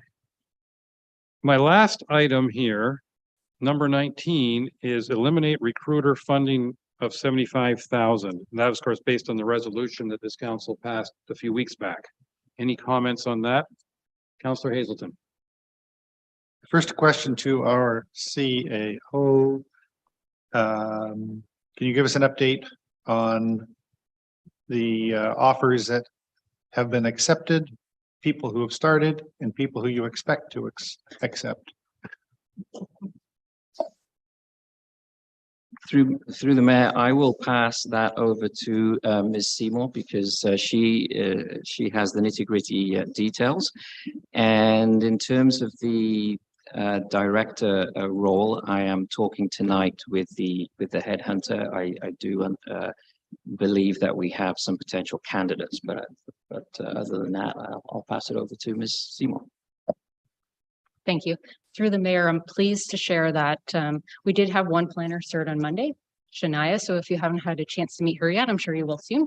She's in the office today. We also have offers out to 2 more planning staff, planners to be specific. And then we have the planning technician posting out, which closes in about a week. So Thank you. could you give us a high probability, gut feel, whatever of our needs being addressed. In other words, people joining us to fill the need that we've been concerned about over the next 3 to 4 weeks. Sure. Through your mayor. So currently we have 3 open recruitments. So those being a hybrid equipment operator / recreation laborer, a planning technician, as I mentioned, and the director of planning. So the director of planning, we have an external party looking into that recruitment. So that's closed and hopefully being wrapped up soon. And as mentioned, the planning technician and the hybrid position as well actually closed within a week. So I'm feeling optimistic that we'll get those filled soon. The 2 planner, as I mentioned, the 1 planner started on Monday. The other 2 planners are starting within the next couple of weeks. Wow, this is phenomenal news. Thank you very much. If I may, Mr. Mayor. You may. We, Amy, the CAO, myself have been working, as you said, hard to find staff. All the staff, most of the staff we're bringing on are green behind the ears, to say the least. Their training, their advancement, their knowledge base is nowhere near what you have with somebody who's been around for even a year or 2 years. We are going to work with them. We're going to improve their understanding and all the rest of it. And part of that is training. Part of that was their memberships to their professional associations. Part of that was their continuous professional learning within that in order to retain their designations. And part of that is very important to them in terms of their overall career progress. And just as many of the staff here have talked about in terms of their professional designations, it's very important to them in terms of that where they are employed. You talk about being competitive. That is a competitive one. It's not competitive. It's actually not even competitive. It's normal for that these days. And when we begin to take a look at that, we begin to see staff disgruntled and move on. And as you also know, we did lose a very well-seasoned planning technician there just a couple of weeks ago. That was most unfortunate. That young lady worked her behind off. And in some respects, working her behind off sent her home sick. So, the planning and staffing the positions we have are as much as the mental health issues for us in terms of workload as it is in terms of meeting, I think, your desires to have your constituents, our ratepayers looked after and serviced in a reasonable time and in a professional way. And I think that those commitments to those positions are certainly going to go towards that in the long term. So thank you. If I could then, just as a follow-up, thank you for your comments. I fully endorse the support there for the training that they need, the certifications that they will need and want. But if I could try to suggest something a little different than what we've done in the past. The last time we had what I'll call I think a meaningful social might have been 2019. And given that there have been rumors that the planning staff are frustrated by council, and perhaps council have been sometimes frustrated with planning staff, I would like to suggest that we organize a social between council and the planning department and let us get to know each other. And I think that that will go a long way to alleviate some of the challenges that may have happened in the past. And I would absolutely encourage us to entertain that as a follow-up step. Thank you. And if I may, your committee of adjustment is a very integral part of your planning overall, and those members are also, I think you would be extending it that way. Councilor Cooper, is your hand up a fresher from that, still up from last time? Okay.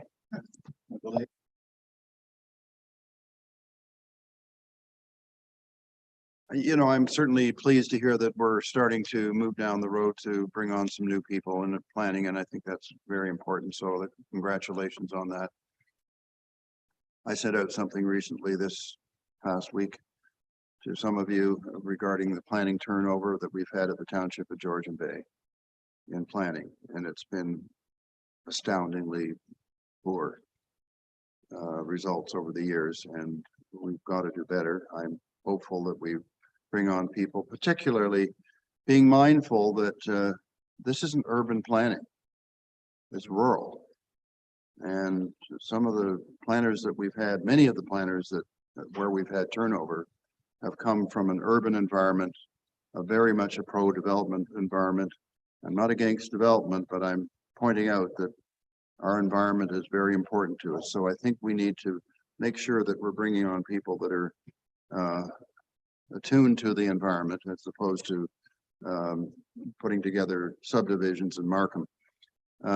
I think we have to also be very mindful of our compensation in the planning area. So I think that's something we also need to think about. We're battling other challenges, and that's why I support this resolution of bringing on a contract recruiter, because I think we're going to continue to have turnover until we fix the compensation piece. We address the planning turnover issue. I think it will continue. And partially because of external influences that have created a very unfortunate planning environment. So I hope we're successful with these people, but I think we're going to be recruiting for a long time until we find a way to get around some of the challenges that we have. Thank you. Thank you. Councillor Castellano. Yes, thank you, Worship. I guess before I kick off my couple of questions that I do have, I want to give recognition for where recognition is due. I have had some questions pertaining or some constituent questions pertaining to planning come up and arise over the past couple of weeks. And I have to say that Mr. Smith has been fantastic in responding in a very expeditious manner. So I want to thank him for setting aside his very busy schedule as it is already to get back to myself and my constituents. I understand that he's got a monstrous challenge ahead of him, and I'm very confident that right now it's in good hands. With that being said, the question is directed at either CAO Mariotti or perhaps Ms. Seymour, whoever would like to endeavor to answer the question. I wonder, what is the average tenure for a planner historically in this township in the last, let's say, 5 years?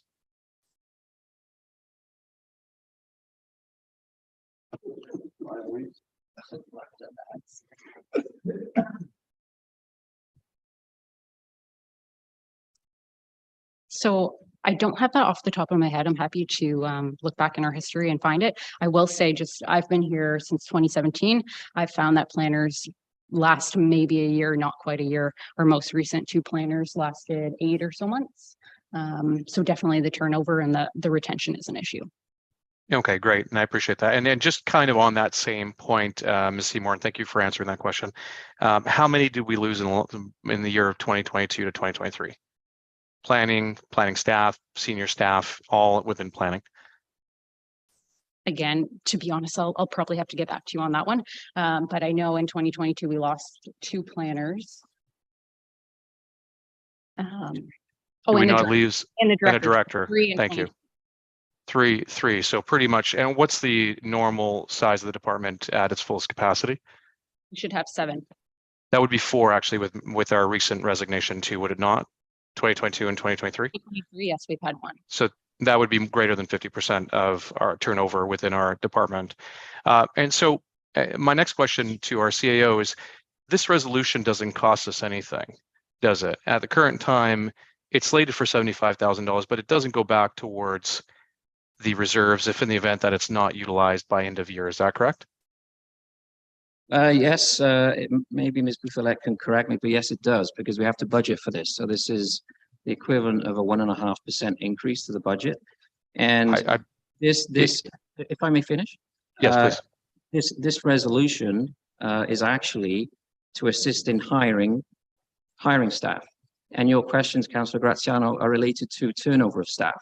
So that there are 2 subtly but distinctly different aspects. One is getting the people in the door. The other is keeping them. And this resolution isn't aimed at keeping people in the door. Thank you for explaining that to me, Mr. Marriott. You haven't allowed me to finish my questioning, but I'll endeavor to make my point. And I do appreciate that. My understanding is Mr. or Councillor Bocek made it explicitly clear upon the resolution that this would not go back into reserves at year end, thereby not costing us anything. And I do recall we all agreeing to that. Am I incorrect?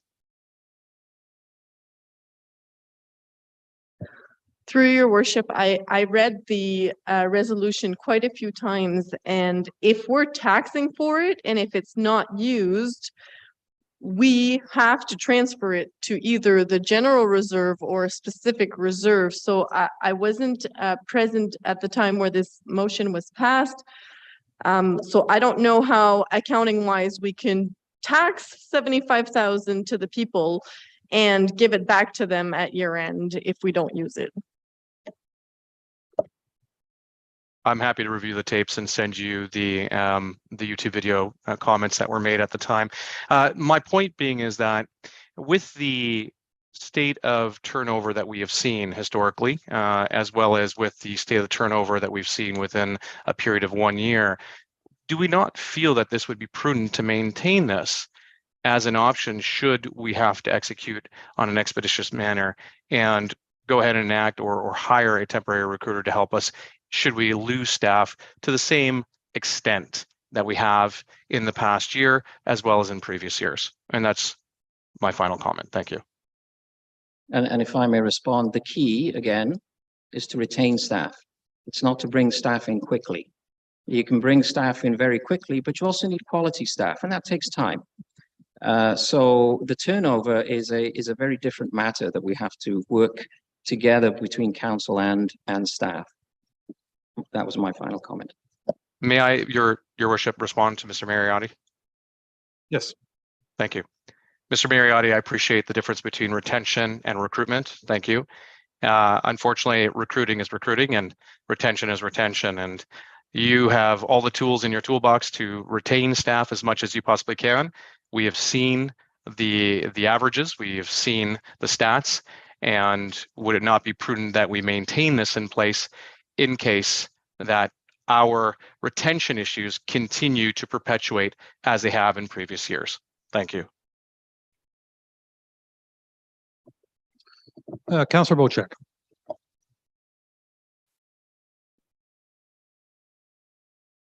Thank you, Mr. Mayor. And I'm struggling with this a little bit because I believe it's vitally important that we have these funds in place for the exact reasons that Councillor Graziano was giving us here today. The unfortunate part of this is if we include it in the budget, it's going to raise the taxes I got it worked out at 1.34%. My math could be off. I would like to be able to find a way to say, this is an important project, this is something we need to do, but how do we not increase the taxes upfront right now to support this? And I don't have the answer to that, but I see Julie's hands up. So I'm addressing my concerns to you, Julie. Thank you. And through you, your worship, to Councillor Bocek, the solution is to modify that motion to say that it will be funded by working fund reserves if required. Therefore, we won't touch our taxation.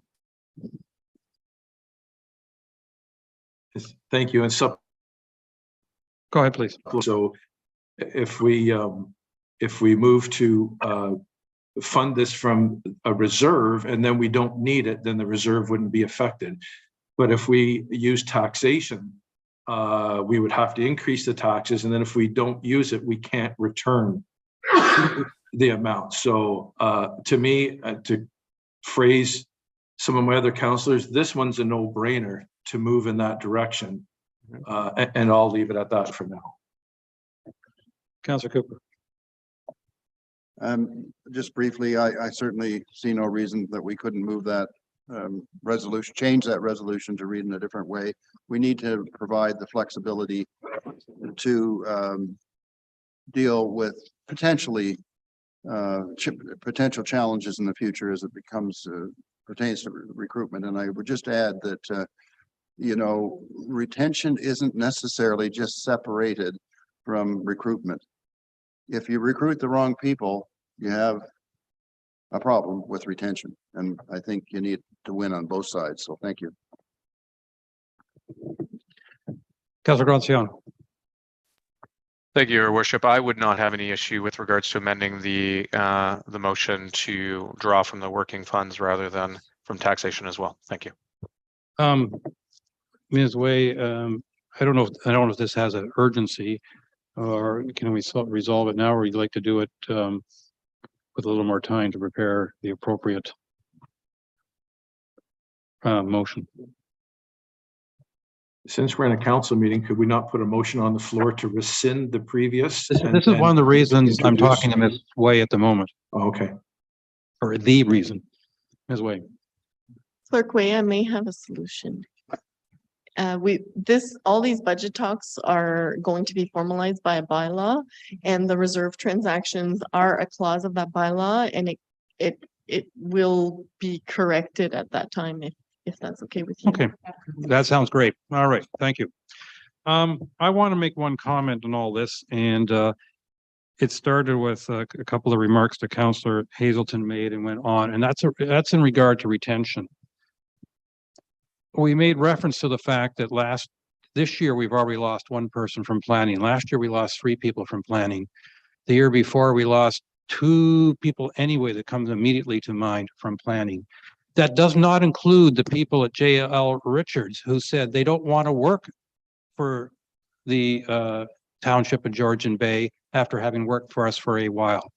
And I'm told, I haven't had this confirmed, but I think two people at JL Richards actually quit JL Richards in order not to work for the township of Georgian Bay. I haven't had that confirmed, but I've been told that. And I've talked to most of these people over the last few years. Why are you leaving the township? There's only one person that I didn't do an exit interview with, either directly or indirectly, one way or another, and that was Dr. Spilla. I did not do an exit interview with him.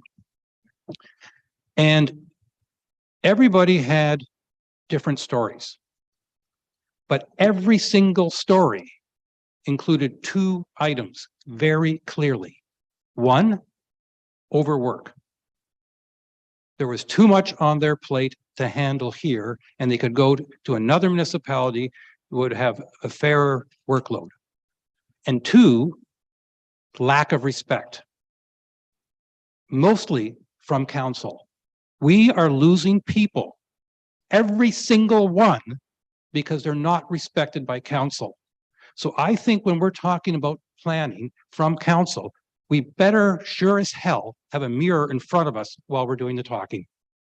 Because we have to understand, as council, if we want to keep planners, we need to respect planners. And if you don't believe I'm telling you the truth, ask Mr. Smith.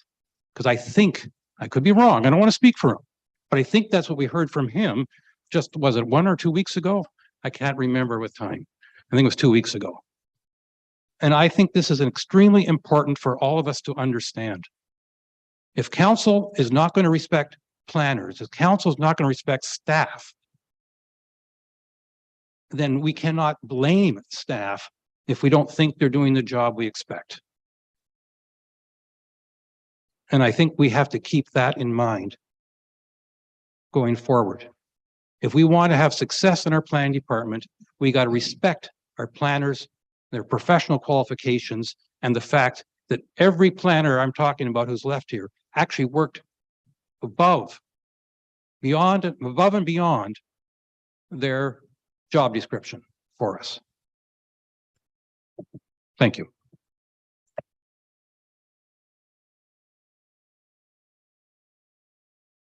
With that, back to budget.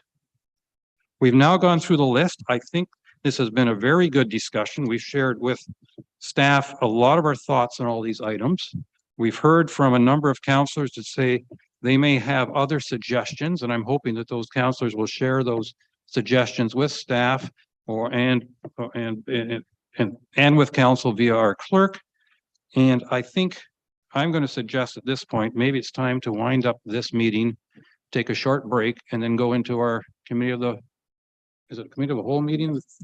Sorry, another special council meeting in a few minutes. Councillor Hazelton.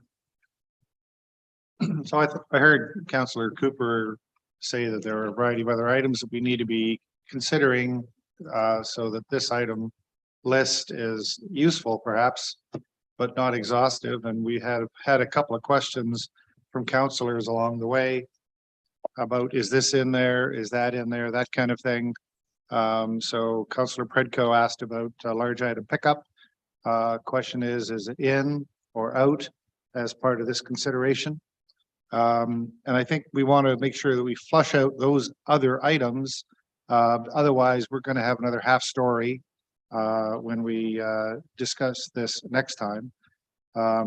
And other items that, for example, that I care about, and hopefully other people care about, our planning department consulting JLR had told us they had tasked Hutchison to come up with terms of reference documents for fish habitat impact assessment and environmental assessments.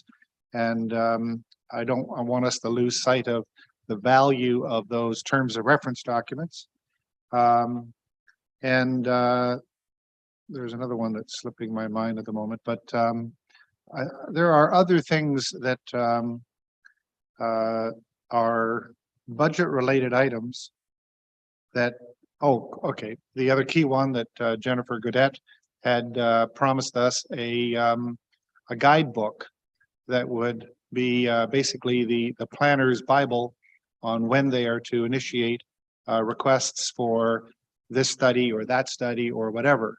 And again, those are, call it 3 key things that were on the table last year and are, I think, critical for us to proceed with. And I'm not sure that they're in somebody's budget or not, but if they're not, then like other things, we should be putting them back in and making sure that that's part of the full budget consideration. Well, as I suggested that if people could share with council and staff items for the next meeting that we're going to have on this, then we can be all better prepared for the next meeting. But I still think that this meeting has been very useful. The items that we have discussed and the input we have provided to staff and each other. Councillor Bocek. Thank you, Mr. Mayor. I know we're trying to wrap this up. I'm just wondering if the takeaway from this, we ended up with a list of 19 items. And obviously senior staff are looking at those 19 items, wondering which ones are going to remain and which ones are going to get taken off the list. Is there a need or a want, or I would kind of like to know how council feels on each individual item, whether they want it removed or want it to stay. Is this the time and place for that, Mr. Mayor, or would that be at our next meeting? Well, I know that Ms. Way and I have sort of been jotting down notes, and I can tell you very quickly the scratch marks I have. Item 1, 253,000, and I had a very strong maybe that we might have a small cut, but not the full cut. Item 2, we definitely wanted to keep the ice production at Mactier Arena for now. Item 3, we definitely wanted to defer the official plan amendment. Item 4, we wanted to keep the funding for library funding. Item 5, we wanted to relook at the municipal accommodation tax. So that was, let me call it a definite maybe. Water quality testing, we wanted to keep that, though are open to an RFP approach for the following year. We definitely wanted the food bank to come to us and therefore no longer pay district. We agreed to defer the master fire plan. We agreed to defer the annual funding for election reserve. We chose not to charge for burn permits at this time. We chose not to do a study on a washroom for the port of Honey Harbor for the 15 out of that 21. We seem to be uncertain. I'm not sure on the contingency funds. I think we wanted to keep them in, but I think that was sorry, we wanted to keep that out. I apologize. We wanted to keep in the funding for the waste management studies. We wanted to reduce training and development by 15,000 and maybe more. We wanted to keep the advertising. We wanted to keep the cottage pump program. We wanted to keep the roadside brushing. We wanted to keep the sand at 7,500, though we were nervous about it growing much larger. And we want to change the resolution with regards to the $75,000 recruiter reserve. Well, that's a lot more than I expected, but that's fantastic. That I think it gives council something to walk away with, and it gives senior staff something to walk away with. I think it was productive today based on that. It's a good start. I say, I know that there's other items that people are thinking about making sure they either are in the budget or added to it. And there are other items that people, when I say people, counselors, staff are thinking of getting removing from the budget. And I'm going to encourage everybody to share notes so that we can, both council and staff, consider these items. Obviously, we don't want any council discussion outside of an open session here because we want to be transparent, but I think we can share the information through our clerk so that everybody can look at these items. Councillor Cooper. Thank you, and I'll be as brief as possible. I think we have made a good start. Hear you better. Microphone. Peter. Great, guys. There we go again. I said that I think we've made a good start, and I'm delighted with that. I think we have identified some fairly large buckets where there's maybe an opportunity, and I just wanted to, I'll send it out to everybody, but it's in areas like IT, legal, planning, consulting, and possibly some other, if we think outside of the box a little bit, maybe even some sort of change in our fire services could make a huge difference. So there are quite a few things that we can consider. So that's what I wanted to raise, and having checked with the ombudsman, we can share information. We just can't materially move the business of council forward, but we can share information. Thank you.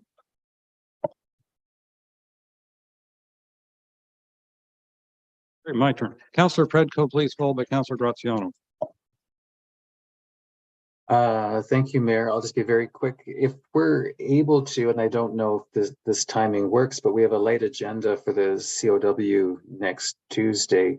Would we be able to return to finish the discussion on some people's suggestions on areas that they think there may be opportunities for reductions? Or is that too soon? And is it possible at that meeting to see a summary of the impact of the discussions we had today in the adjustments that you just listed in front of us? Ms. Boutiette, what can you accomplish in 6 days on top of everything else on your list? If that's from a scheduling perspective, it might be possible. Through your worship, I heard that to continue the discussion on new items. Did I hear that correctly, or are we asking for a draft 4 for next Tuesday? I think Councillor Predko is asking for a net consequence of what we agreed to today. How our budget's going to look given to that, but that doesn't mean we expect it to be finalized or painted in pretty colors. If it's just the sum of a number, that's easy. If it's a draft 4, I would need a little bit more time. Yeah, fair enough. Yeah, no, I wouldn't expect a full draft. I just think if we could discuss the impact that we had. I think if we could have some discussion, speak much. If we could have some discussion on budget as part of our COW next week, that'd be an opportune time to move the discussion a little farther forward. Thank you. Councillor Graziano, please. Thank you, Worship, and perhaps you are due for a break soon, as your tongue doesn't seem to want to follow your thoughts. I just wanted to pick up from what Councillor Predko had recommended, and actually I was going to suggest something similar. So rather than us sharing it through the clerk, perhaps we could pick up from Cal and continue our discussion and share the further cuts that we would like to see in the different areas, discuss those with staff present, not a budget for, rather a continuation of today's discussion, albeit with the suggestions that councillors have for staff, so we can give direction to them in advance of the next budget, which would make it more efficient rather than them producing a budget for us to then come back and ask again. I think that'd be a most efficient way of doing things. Councillor Bocheck, you had another comment? I do, and I'm going to address this to Julie. Excuse me while I just get my phone open here because I wrote it down on my phone, and excuse me for reading right off my phone, but Julie, when we get to a place where we're looking at making a decision on this budget, would it be possible to present, if you have the staff and the time to do it, present us with 3 options? And this is hypothetical. Option number 1 is a combination of a 15% increase with the rest coming from reserves. Option number 2, an 8% increase with certain amount of cuts from the budget and the rest coming from reserves. Or option number 3, 21% combined increase rate across the board in status quo. If we ever get to that point where you can offer us 3 options, I think for able to equate what I think is best for my constituents. And I know we've had this practice in the past where we bring 3 options forward for council to discuss and make a decision. And I'm wondering if that's entering into your thought process at all at this point in time. Thank you. Okay, all right. Okay, I have to make sure I'm reading the right one here. Is there more on this side? No, okay, all right. So we have a draft motion to consider, council. It'll be moved by Councillor Graziano, seconded by Councillor Hazelton. Be it resolved that staff be directed to update the draft budget savings amounts following today's meeting, and that the 2023 draft budget be added to the March 7th, 2023 Committee of the Whole agenda. All those in favor? And that is carried, I believe, I think I've seen everybody's hands unanimously. Thank you.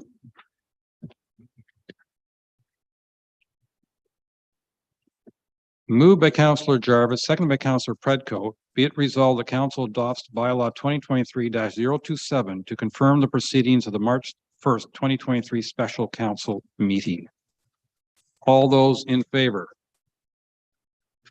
And I'm seeing enough hands to say that is carried. And be it resolved, the council is now adjourned at 3:43 p.m. until March 1st, 2023. I'll say until show a 10-minute break. Do it for everybody, 10, 12 minutes. Or why don't we, or do you want to just make it 4 o'clock? Let's adjourn and reconvene at 4 o'clock for our next meeting. And I think we have a separate link for that, or? Yeah, okay. So we get to cut out of this link and we'll be rejoined by 4 o'clock for the next meeting, please. Councillor Hazelton, are you waving at me or somebody else? No, I'm sign language. Okay. All right. All those in favor?